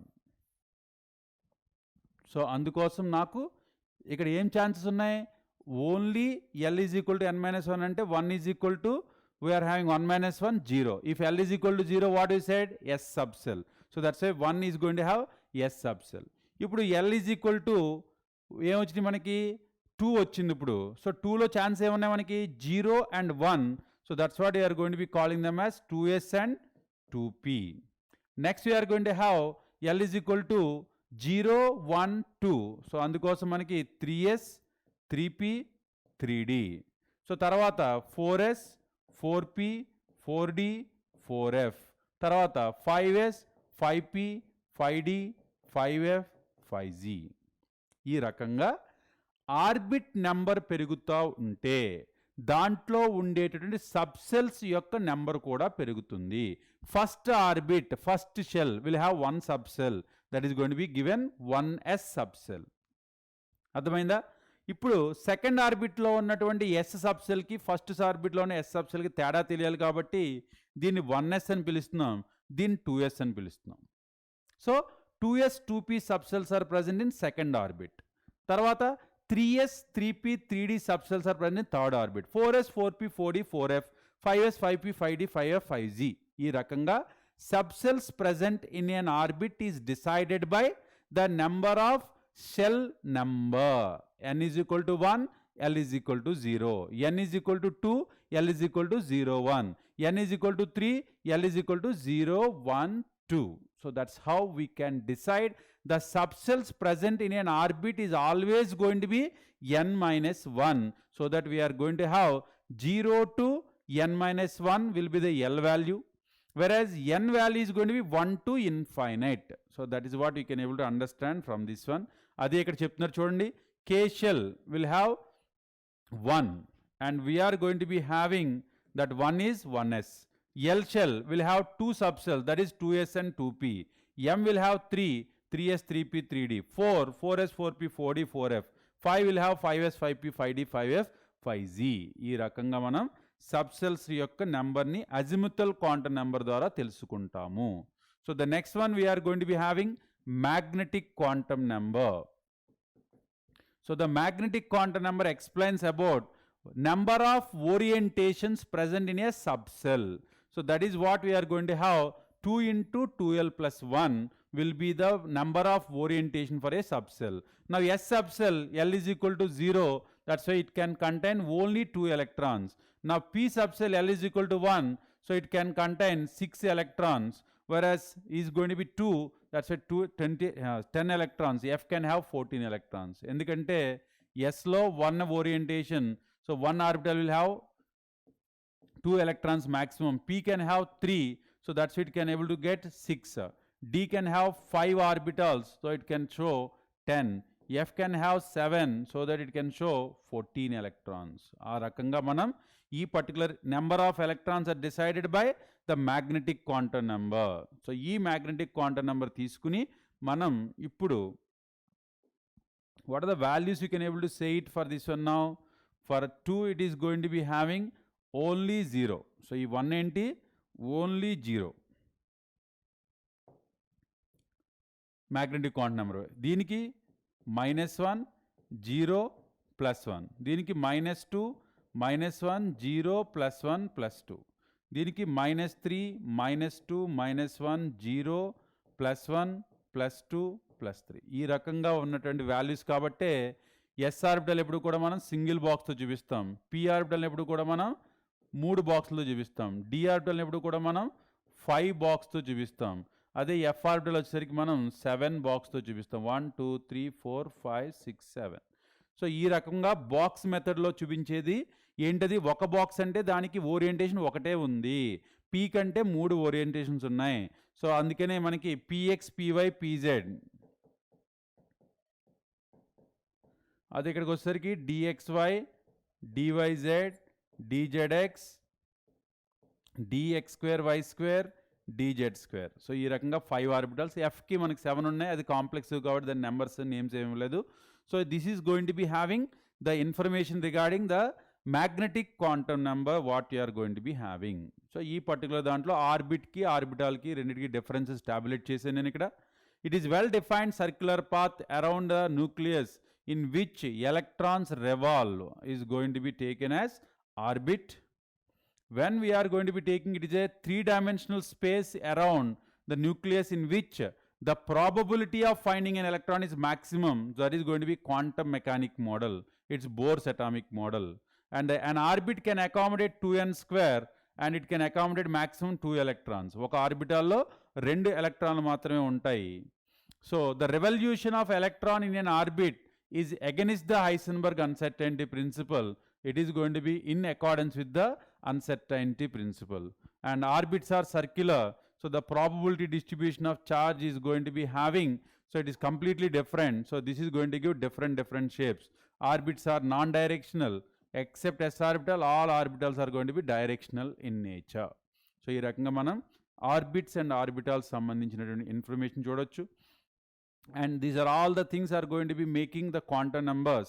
Here going to be principal quantum number, azimuthal quantum number, also called as orbital angular momentum or subsidiary quantum number, and magnetic quantum number and spin quantum number. So ఈ 4 quantum numbers. అసలు quantum numbers ఏం చేస్తాయి? The quantum numbers are the numbers which define address of the electron. Address of the electron. అంటే ఒక electron యొక్క అడ్రస్ని మనకు చెప్పేదే quantum numbers. అంటే ఏ యాటంలో ఉంది, ఏ ఆర్బిట్లో ఉంది, ఏ ఆర్బిటాల్లో ఉంది, దాని యొక్క ఓరియంటేషన్ రైట్ సైడ్ తిరుగుతుందా లెఫ్ట్ సైడ్ తిరుగుతుందా, ఈ మొత్తం ఇన్ఫర్మేషన్ అంతా చెప్పేది quantum numbers. So first one, principal quantum number. So what principal quantum number will be explaining us. This quantum number determines the number of energy of electron. So ఎనర్జీని తెలియడానికి మనకు కావాల్సినటువంటి value it is going to be, and it is going to be indicated 1 2 3 4. They are going to be defining the shells, and we are going to be having equal to 2n square. And next we are taking azimuthal quantum number. So now already we discussed n is equal to 2 1, it can be 0. If n is equal to 2, it is going to be 0 1. N is equal to 3, it's going to be 0 1 2. So ee rakanga azimuthal quantum number, it is also called as orbital angular momentum quantum number or subsidiary quantum number. So this one will determine the number of subcells present in a particular atom. And next we are taking azimuthal quantum number only. So now L is equal to 0, it's called as s orbital, p orbital, d, f, g, h. ఇవన్నీ కూడా మనం తెలుసుకుంటాం. So angular momentum in an orbital is given by root over L into L plus 1 h by 2 pi. In an angular momentum in an orbit is given by root over, not root over, it is going to be nh by 2 pi, that is given by your Bohr's atomic model. It is going to be angular momentum in an orbital is given by root over L into L plus 1 h by 2 pi. And magnetic quantum number, it determines spatial orientation of orbital in 3-dimensional space, and this is going to be giving the electrons which is going to be present in a particular orbital. That is calculation is already done. 2l plus 1 values we are going to be getting. Always m is equal to minus l to l minus 1, l minus 2, like that we are going to be getting it. So that's what I said, no, it is going to be having minus l to 0 to plus l. So అందుకనే minus 1 0 plus 1, minus 2 minus 1 0 plus 1 plus 2. ఆ రకంగా ఇందాక values already explain చేశాను. Next we are going to be having spin quantum number. The spin of an electron in a particular orbital can be plus half, can be minus half. యాక్చువల్గా చెప్పాలంటే first 3 quantum numbers ఇచ్చారు. Pauli's exclusion principle explain చేయడం కోసం ఈ 4th quantum number is introduced, spin quantum number. That is going to be plus half minus half. Electron in an orbital, 2 electrons ఉంటాయి maximum చెప్పాం. ఒక ఆర్బిటాల్లో ఒక ఎలక్ట్రాన్ క్లాక్ వైజ్ తిరిగితే రెండవ ఎలక్ట్రాన్ కంపల్సరీ యాంటీ క్లాక్ వైజ్లో తిరుగుతుంది. దాన్నే మనం అప్ యారో డౌన్ యారో లేదంటే ప్లస్ హాఫ్ మైనస్ హాఫ్ కింద చూపిస్తాం. So that's what you're going to be having the spin quantum number. How many electrons in an atom can have the following set of quantum numbers? So n is equal to 3, L is equal to 2. అంటే ఎన్ని ఉంటాయి మనకి it's going to be 3d. So 3d can have total 10 electrons. ఎందుకంటే dలో మనకి 10 electrons ఉంటాయని చెప్పుకున్నాం. n is equal to 2, l is equal to 0. అంటే ఏంటి దీని అర్థం? 2s orbital. It can have only 2 electrons we are going to have. n is equal to 4, l is equal to 3 means 4f. So it can have total 14 electrons. So ఆ రకంగా మనకి ఒక particular వాల్యూని ఇచ్చి దాని ప్రకారం కూడా నెంబర్ ఆఫ్ ఎలక్ట్రాన్స్ కనుక్కోమనొచ్చు. So 10 to 14 will be the number of electrons. Next, shapes of orbitals is going to be taken. We are going to be having the spherical shape for the s orbital is given based on the orientations what you are going to be having. So the size is going to be increasing from 1s to 2s, 2s to 3s. Other than that, all are going to be having the spherical shape only. So that's what you can able to observe here. 1s orbital is going to be having like this, 2s is going to be having little bit size, 3s. Now you can say no nodes are going to be present on 1s orbital, but I can see one node in case of your 2s orbital. Here I can able to observe two nodes. We can able to see here. So కనిపిస్తుంది కదా ఇక్కడ node. So white space, ఆ white space అంతా కూడా మనకి nodes అన్నమాట. So ఆ రకంగా మనం ఈ నోట్స్లో మనం 1sలో తీసుకుంటే 0, whereas 2sలో తీసుకుంటే 1, సో 3sలో తీసుకుంటే 2. So that's what you can see all are going to be having spherical only. Now when we are taking the p is orbital, it is going to have +1, 0 and -1. So that +1, 0, -1, we can show 3 orientations. How we can able to explain these 3 orientations? మనకి x, y, z అనే 3 coordinates ఉన్నాయి కాబట్టి మనం ఆ 3 కోఆర్డినేట్స్లో కూడా radial ప్రాబిలిటీని తీసుకుంటాం. So you can see the px orbital can have on x-axis, py orbital is going to be on y-axis, pz orbital is going to be on y-axis. ఈ రకంగా x యాక్సిస్లో మనకి లోబ్స్ని ఫామ్ చేస్తే దాన్ని px అని, y orbital y యాక్సిస్లో మనకి చేస్తే కనుక దాన్ని py అని, జెడ్లో చేస్తే కనుక pz అని. ఈ రకంగా px, py, z 3 ఆర్బిటాల్స్లో మనం ఇవ్వచ్చు. Always it is going to be pz is going to 0, the m value. These are going to be having +or-1. We are going to be saying it, not going to be fixed that one. If d orbitals are taken, we are going to be getting total 5, +2, +1, 0, -1, -2. So ఈ రకమైనటువంటి orbitals అన్నిటికీ కూడా మనం dxy, dyz, dzx and dx2y2, dz2 ఈ రకంగా మనం ఇచ్చాం. So ఇక్కడ ఏం చెప్తామంటే యాక్సియల్, నాన్ యాక్సియల్. సో మనకి ఇవి 3 కూడా dxy, dyz అన్నీ కూడా నాన్ యాక్సియల్ అంటాం. అంటే యాక్సిస్ల మీద కాకుండా యాక్సిస్ మధ్యలో ఉన్నటువంటి స్పేస్ని ఆక్యుపై చేస్తున్నాయి. వీటిని నాన్ యాక్సియల్ ఆర్బిటాల్స్ అంటాం. ఈ నాన్ యాక్సియల్ అటామిక్ ఆర్బిటాల్స్ అన్నీ కూడా ఎక్స్కి వైకి మధ్యలో, జెడ్కి వైకి మధ్యలో, జెడ్కి ఎక్స్కి మధ్యలో. అందుకోసం dxy, dyz, dzx ఈ రకంగా నిత్యం. సో ఎప్పుడైతే ఇవి రెండు తీసుకుంటే కనుక వీటిని యాక్సియల్ అంటాం. అంటే dx2y2 which is going to be having on x-axis, y-axis dx2y2, on z-axis it is going to be dz2. ఈ రకంగా మనం 5 ఆర్బిటాల్స్ షేప్లను ఇచ్చాం మనం d ఆర్బిటాల్స్కి. when we are going to be taking the f orbital is going to be complexive, that's why we can't able to give their shape on the 2-dimensional board or 2-dimensional book. So దానికి కొంచెం కాంప్లెక్సివ్ ఉంటుంది. Double dumbbells అంటాం మనం వాటిని. సో దానికి complexive dumbbells. ఇప్పుడు double dumbbells ఇవ్వడానికి డి ఆర్బిటాల్కే మనం చాలా ఇబ్బంది పడ్డాం. సో దానికోసం మనకి f orbital is going to be complexive shape. We can't able to give it.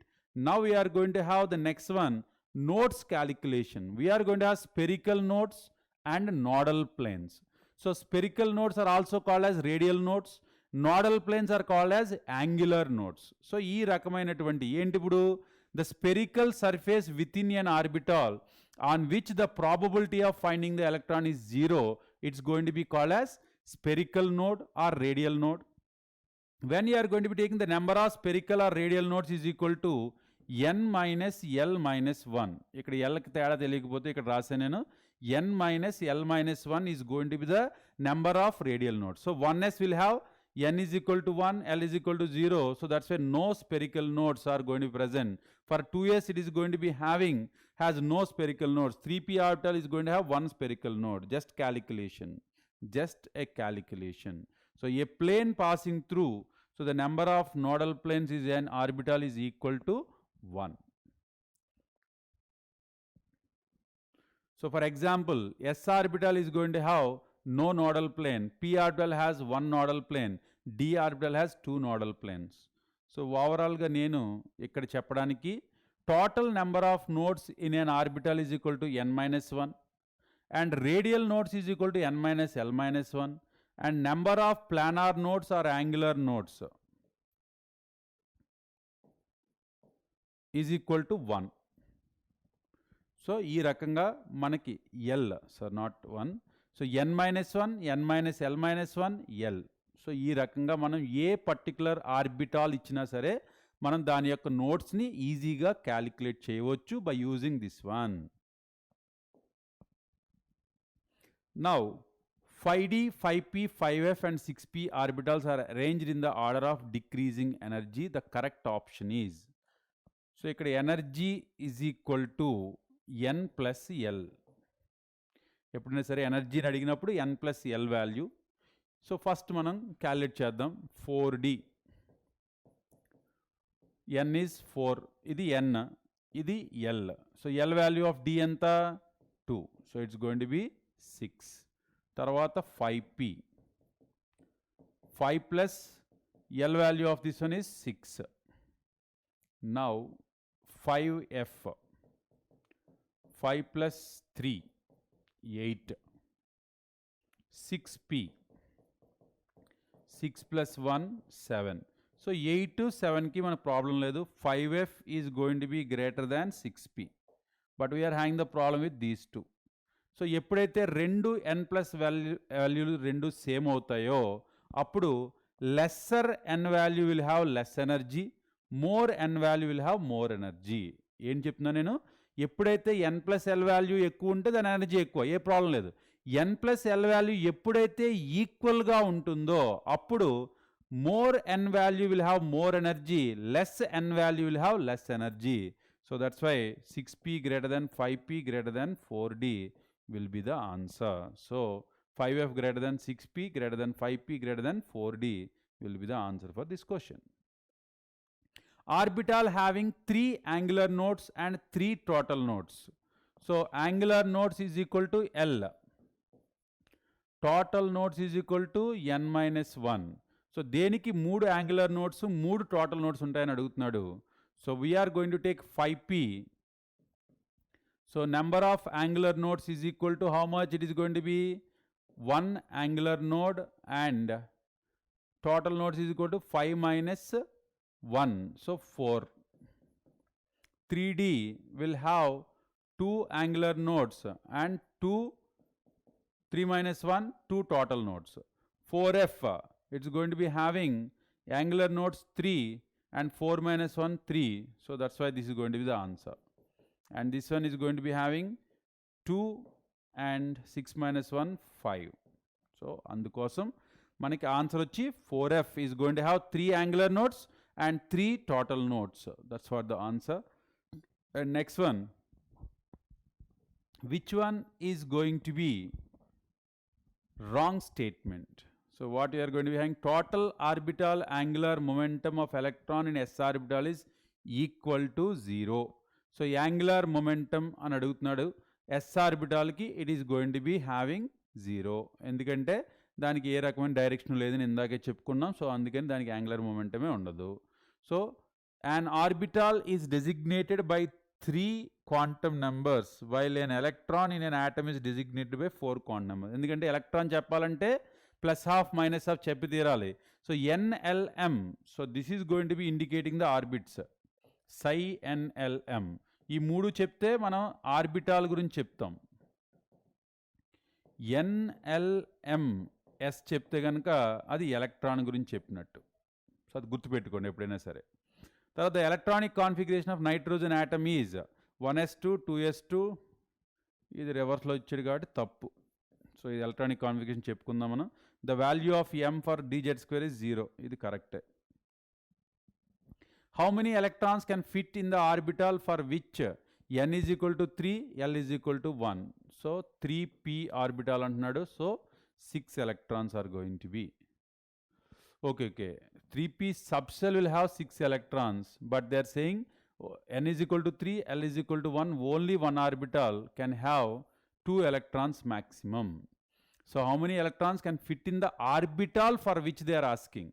So orbital direct ga is subcell anunte ganaka 6 electron. 3p subcell, 3p orbital. గుర్తుపెట్టుకోండి. Orbital అన్నాడు కాబట్టి 2 ఎలక్ట్రాన్. అదే సబ్సెల్ గురించి అంటే కనుక we can able to say it's going to be having the 6 electrons. Now d orbital have electron density along the axis. ఇప్పుడేగా చెప్పుకున్నాం మన axial and non-axial. So dz square, dx square, y square are axial. dxy, dzx, dyz are going to be non-axial. 2 electrons occupying the same orbitals are distinguished by spin quantum number plus half minus half. Which is the correct order of increasing energy of the listed orbitals? 4s, 3s, 3p, 3d. 4s ante n plus l value 4. Idi 3. 3p kuda 4a. 3d ki 5. So they are going to be saying increasing order kabatti 3s will be coming lesser than 4s. So n plus l value undi kabatti 3p less than 4s then 3d. 3s 3p, 4s 3d will be the n plus l value. So just n plus l value base cheskuni manam cheppechu. Now the number of electrons in Fe2 plus z is equal to 26 is not equal to the number of electrons in which one of the following? Fe2 plus లో ఎన్ని ఉంటాయి? 24 electrons ఉంటాయి. So ఇందులో ఏది 24 electrons ఉన్నాయి? Okay, రెండు calculations చేయాలి. So electronic configuration 1s2, 2s2, 2p6, 3s2, 3p6, 4s2, 3d6. So ఎప్పుడైతే దీంట్లో తీసేస్తున్నామో ఈ రెండు ఎలక్ట్రాన్స్ పోతాయి. సో ఇప్పుడు మనకి ఇక్కడ ఏమడుగుతున్నారు? d electrons in Fe is not equal to the number కదా. సో ఇక్కడ 3d6 ఉన్నాయి, ఇక్కడ కూడా 3d6 ఉంటాయి. సో అందుకని ఇది కాదు. p electrons in neon. So నియాన్లో ఎన్ని ఉంటాయి? 6 ఎలక్ట్రాన్స్ ఉంటాయి, ఇక్కడ 12 ఎలక్ట్రాన్స్ ఉన్నాయి. So is not equal to the number of electrons in each of the following they are asking. So Z is equal to 10. P electrons in neon is going to be 10. The number of d electrons in Fe2 plus is not equal to the number of electrons in which of the following. Okay. So 6 electrons unnai, ikkada kuda 6 electrons unnai, correct. So p electrons in neon also 3p6 kabatti 6 electrons idi correct. S electrons in magnesium. So magnesium ఏంటి? electronic configuration 1s2, 2s2, 2p6, 3s2. But we are going to be taking the electrons are going to be 2 plus 2 plus 2, 6 electrons is also correct. P electrons in chlorine. So 1s2, 2s2, 2p6, 3s2, 3p5. So ఇక్కడ 5 plus 6 total 11 ఉన్నాయి, కానీ ఇక్కడ మనకి 6 ఉన్నాయి. So అందుకని answer ఇది. Electronic configurations వస్తేనే మనం చేసుకోగలుగుతాం. Next, the angular momentum of electron in d orbital is equal to. So angular momentum of electron in d orbital is equal to. So they are going to be asking. So what you can able to say this one is going to be angular momentum. So mvr is equal to nh by 2 pi. So now we are going to be having h. So n we are going to be having the value.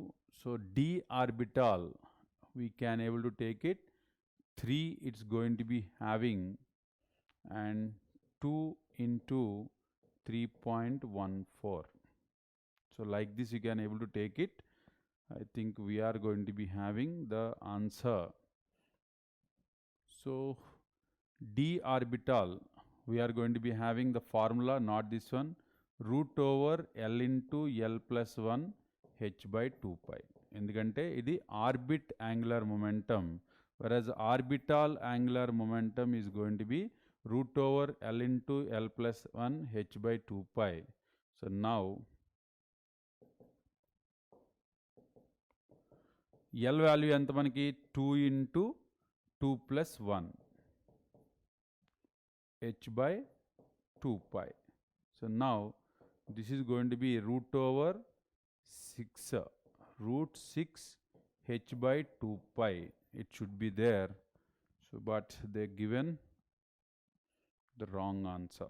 So this is what supposed to be there, so not there in the option. Root over 6 h by 2 pi should be the answer.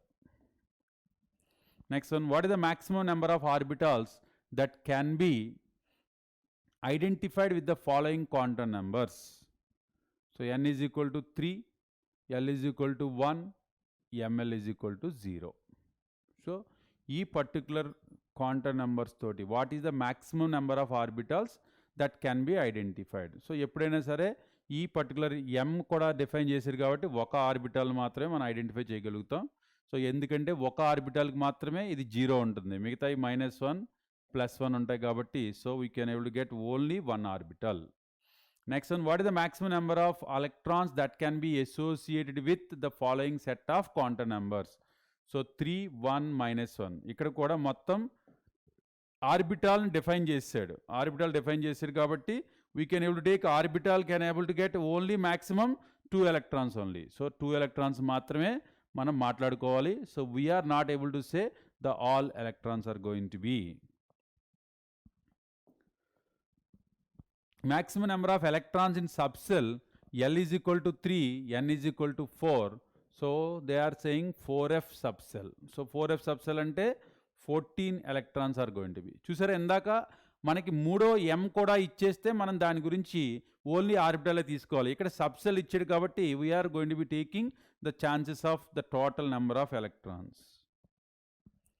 The correct set of 4 quantum numbers for the valence electron of rubidium atom, that is Z is equal to 37 is.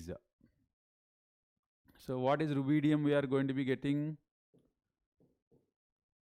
So sodium, potassium, rubidium. So we are going to be getting krypton 5s1. So alkali metal krypton 5s1 వస్తుంది కాబట్టి వాళ్ళు అడుగుతుంది valence shell electron n is equal to 5, L is equal to 0, m is equal to 0. This one can be anything. S is equal to either +½ you can take or -½ you can take. Anything can be no problem. So 5, 0, 0 +½ can be the answer. So electronic configurations వస్తేనే ఇవన్నీ కూడా మనకు తెలుస్తాయి. The next one, the orbital angular momentum of a p electron is. So p electron ki root L into L plus 1 h by 2 pi. So now it's going to be 1 into 2. So root 2 h by 2 pi. So now it's going to be h by root 2 pi. So ఇక్కడ మనం multiply చేసుకుంటే which can be getting h by root 2 pi. So పైన కింద root 2 తోటి చేస్తే కనుక మనకి ఈ రకమైనటువంటి answer రావస్తుంది. The total number of atomic orbitals in 4th energy level of an atom is. 4th energy level.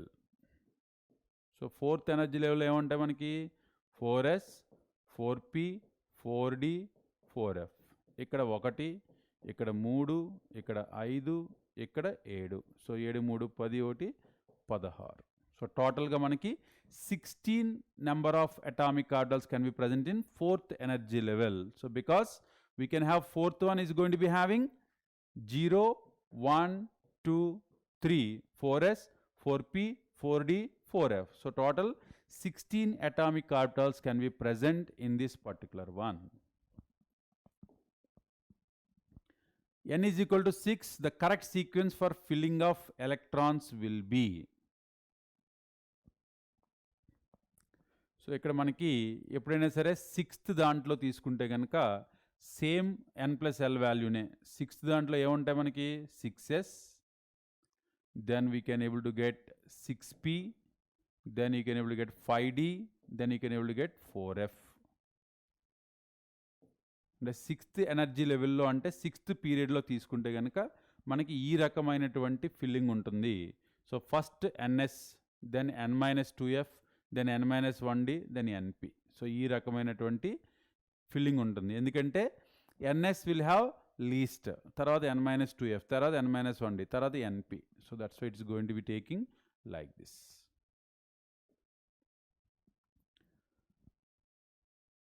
So energy atomic orders ఇప్పటివరకు మనం మాట్లాడుకున్నదే. కాకపోతే బాగా గుర్తుపెట్టుకోవాల్సింది ఏంటంటే ఇన్ అండ్ హైడ్రోజన్, హైడ్రోజన్లో ఉండేది ఒకే ఎలక్ట్రాన్ కాబట్టి 1s 2s 2p 3s 3p 3d 4s 4p 4d 4f. అలాగే ఏ ఆర్బిట్లో తీసుకున్నా సరే అన్ని సబ్సెల్స్ యొక్క ఎనర్జీ కూడా ఒకేలాగా ఉంటుంది. అన్ని సబ్సెల్స్కి కూడా ఎనర్జీ ఒకేలా ఉంటుంది. కానీ ఎప్పుడైతే ఈ పర్టిక్యులర్ హైడ్రోజన్ యాటమ్ కాకుండా మల్టీ ఎలక్ట్రాన్ యాటమ్స్ తీసుకుంటామో అప్పుడు the electrons in inner cells and the outer electrons from the attractive forces, the shielding effect making the difference. ఇది ఆల్రెడీ మనం పెరియాడిక్ టేబుల్లో చెప్పుకుంటాం. సో ఎప్పుడైతే జెడ్ ఎఫెక్టివ్ న్యూక్లియస్ పెరుగుతుందో అప్పుడు వాటి యొక్క ఎనర్జీస్ అనేవి మారుతూ ఉంటాయి. ఆ ఎనర్జీస్ అనేవి మనం ఎఫెక్టివ్ న్యూక్లియర్ ఛార్జ్ అని చెప్తాం. సో ఆ effective nuclear charge is decided by n+l value, n+l value. So ఆ n+l వాల్యూని తీసుకుని మనం ఇప్పటివరకు అన్నీ క్యాలిక్యులేట్ చేసుకున్నాం. సో ఇప్పుడు ఆల్రెడీ మనం అబ్జర్వ్ చేసుకుని చెప్పాం దాన్ని. ఆ n+l వాల్యూని బేస్ చేసుకుని మనం energy of the particular one is going to be giving like this. ఇక్కడ చూడడానికి కష్టంగా ఉంది. So 1s orbital, 2s 2p, 3s 3p 3d, 4s 4p 4d 4f, it is going to be hydrogen atom. Hydrogen atom తీసుకుంటే కనుక ఈ splitting అనేది ఏమి ఉండదు, అన్నీ కూడా సేమ్ ఉంటాయి. అదే మల్టీ ఎలక్ట్రాన్ తీసుకునేసరికి ఏమైంది, 1s 2s 2p, then 3s 3p, then 4s, then 3d, then 4p, then 4d 4f. ఈ రకంగా స్ప్లిట్టింగ్ అనేది జరిగిపోయింది. ఆ జెడ్ ఎఫెక్టివ్ మారడం వలన మనకి energy of the orbitals are going to be changing. So that we can say the distribution of electrons are going to be decided by the particular n+l value only. So the rules are going to be there to fill the particular electrons which are going to be present in a configuration, and we are going to be having the principles what we are going to have: Bohr principle, Pauli's principle, and Hund's principle. So these are going to be taken to filling up the orbitals when we are going to be taking.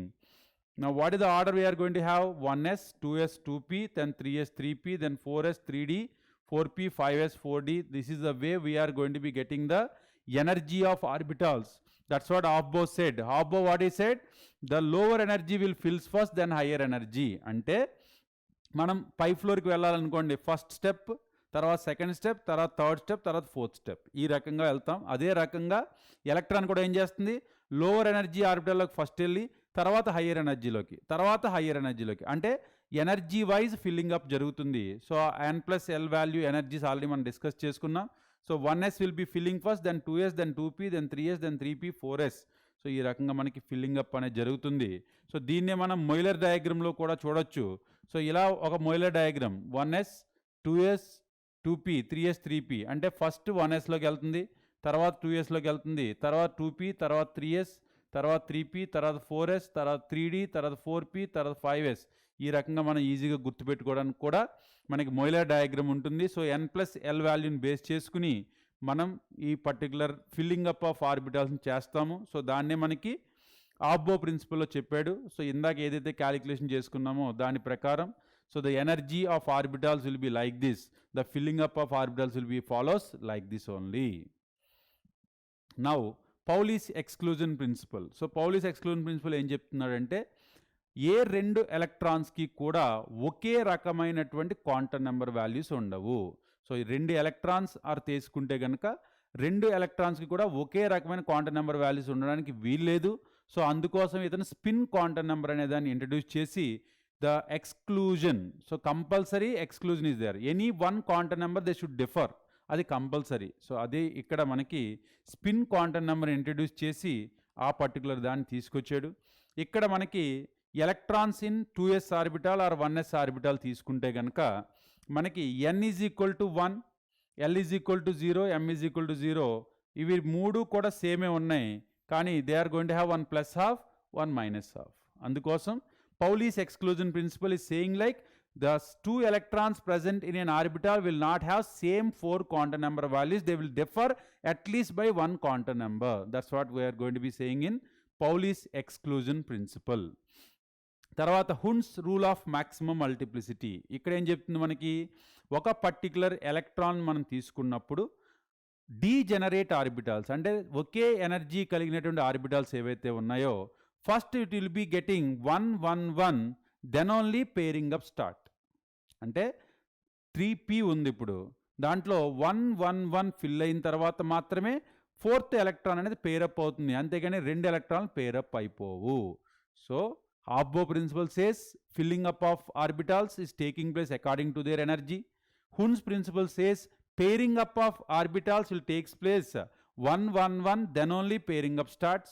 And Pauli exclusion principle, it is going to be making exclusion, means we are going to be not able to get any 4 quantum number values same for the 2 electrons present in an orbital. ఈ రకంగా మనం ఈ particular 3 ప్రిన్సిపల్స్ని base చేసుకుని electronic configurations fill చేస్తూ ఉంటాం. So first you can see 1s will be filled 1s2, then 2s1. So 1s fill అవ్వకుండా 2s fill అవ్వదు లిథియంకి. తర్వాత 1s2 2s2, then 1s2 2s2 2p1, 1s2 2s2 2p2. So ఇక్కడ చూడండి pairing up అయిపోలేదు. Hund's principal ప్రకారం ఇక్కడ 1 electron, ఇక్కడ కూడా 1 ఎలక్ట్రాన్. సో ఇక్కడ 2 స్పిన్లు కూడా ఆపోజిట్ ఉండాలి, ఒకే దాంట్లో ఒకే రకమైన స్పిన్ ఉండకూడదు. సో తర్వాత 2s2 2p3, we're going to have 1 1 1. Now 2p4 pairing up starts. So without having 1 1 1, no pairing up starts, and that electron also should have down arrow and 3 are going to be up arrow. 3 up arrowలు 3 down arrowలు ఏదైనా ఉండొచ్చు, అంతేగాని 3 up arrowలే అని ఎక్కడ rule లేదు. So ఇక్కడ 3 కూడా first down చూపించి fourth one pair చేసినప్పుడు అప్ arrow చూపించవచ్చు. సో అది కూడా గుర్తుపెట్టుకోండి. 2s2 2p5, 2s2 2p6 like this. Now sodium and all we are going to be taking, the electronic configurations are going to be filling up. So we are not having any issues in them.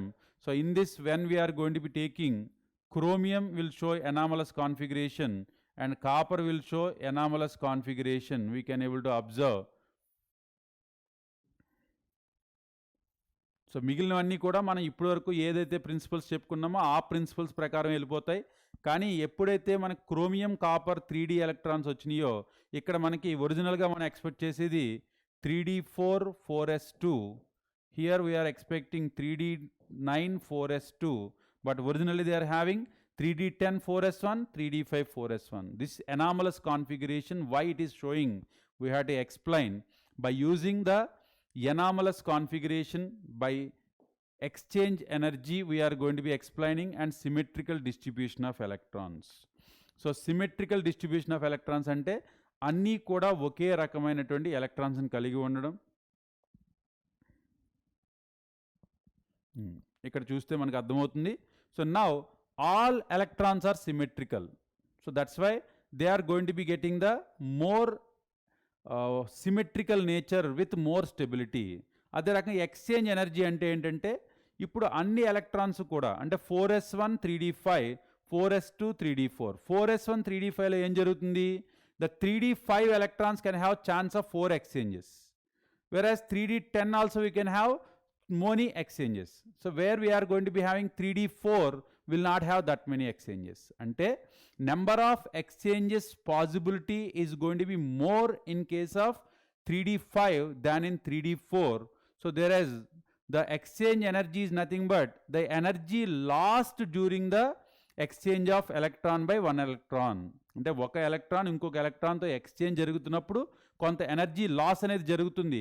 ఆ energy లాస్నే మనం exchange energy అంటాం. So this exchange energy is going to be making the stability more, and also symmetrical nature of all electrons also making the stability more. That's why chromium and copper are stable at half filled and completely filled configuration than in partially filled configuration. That's what they are going to be saying. Chromium and copper are going to be more stable in their configuration that is 4s1 3d5, 4s1 3d10 instead of 4s2 3d4 and 4s2 3d9. The outermost electronic configuration of gadolinium, అది చాలాసార్లు అడుగుతున్న question, గుర్తుపెట్టుకుని రాయండి. So that is going to be 4f7, 5d1, 6s2. This is also one anomalous configuration we are going to be having. In F block we'll discuss, you have to remember it. Which of the following set of quantum numbers for an electron is possible? So already చెప్పాను కదా, n should be greater than L, L should greater, we can able to write it, greater than or equal to m,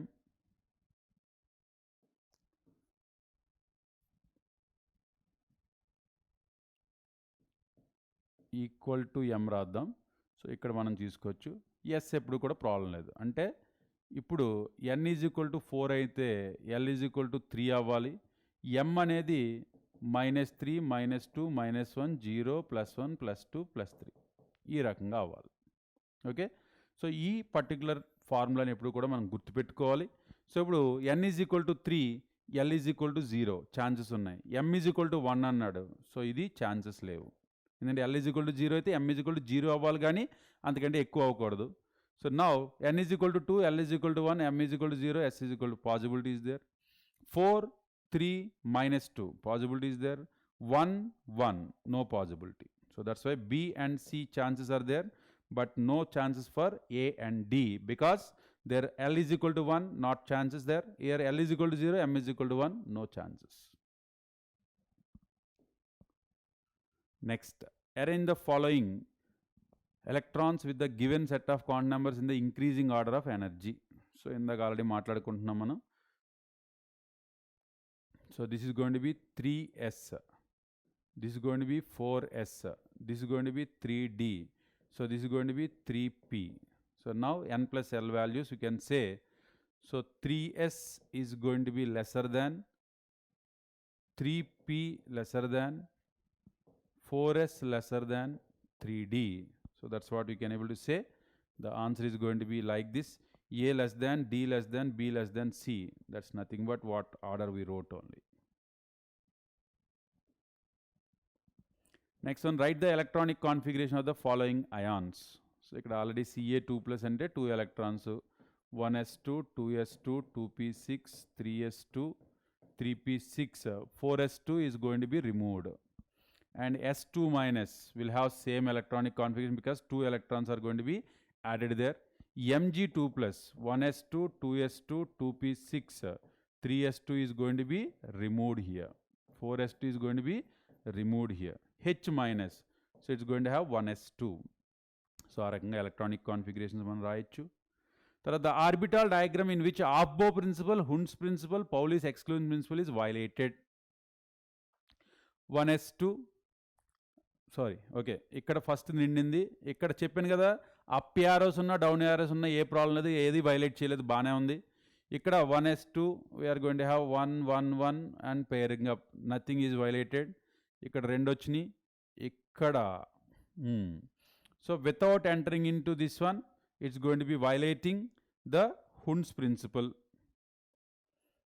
కానీ Pauli's exclusion principle, so it's not excluded. ఎందుకంటే ఇది హుండ్స్ rule pairing up చేసింది, అలాగే హాఫ్బో ప్రిన్సిపల్కి problem లేదు. కానీ ఇందులో Pauli principal, హాఫ్బో principal కూడా violate అవ్వలేదు. సో అందుకని ఇది మనకు ఆన్సర్ అవ్వదు. సో ఇక్కడ తీసుకుంటే కనుక డి ఆప్షన్ ఇక్కడ ఫిల్ అవ్వకుండా ఇక్కడికి వెళ్ళింది, సో హాఫ్బో వైలేట్ చేసింది. ఇది ఓన్లీ హుండ్స్ను మాత్రమే హైలైట్ చేసింది, మిగతా వైలేట్ చేయలేదు. ఇక్కడ హాఫ్బో వైలేట్ చేసింది, తర్వాత హుండ్స్ని పేరింగ్ అప్, సో అందుకని అది వైలేట్ చేసింది. ఇక్కడ 2 ఎలక్ట్రాన్స్ కూడా మనకి క్వాంటమ్ నెంబర్ వాల్యూస్ అన్నీ సేమ్ ఉంటాయి, సో అందుకని పౌలీస్ని కూడా ఎక్స్క్లూడ్ చేసింది. సో దానికోసం ఇది ఆన్సర్ అవుతుంది మనకి. So D option. Next, the number of radial nodes of 5s, 4p and 5d. So radial nodes is equal to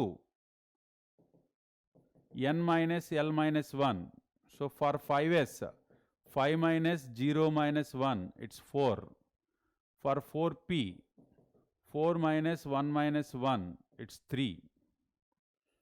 And next one, 4d, is 4 minus 2 minus 1. So it's going to be 1. So 4, 3, 4 minus, okay, 2. So it's going to be 4, 2, 1 will be the answer.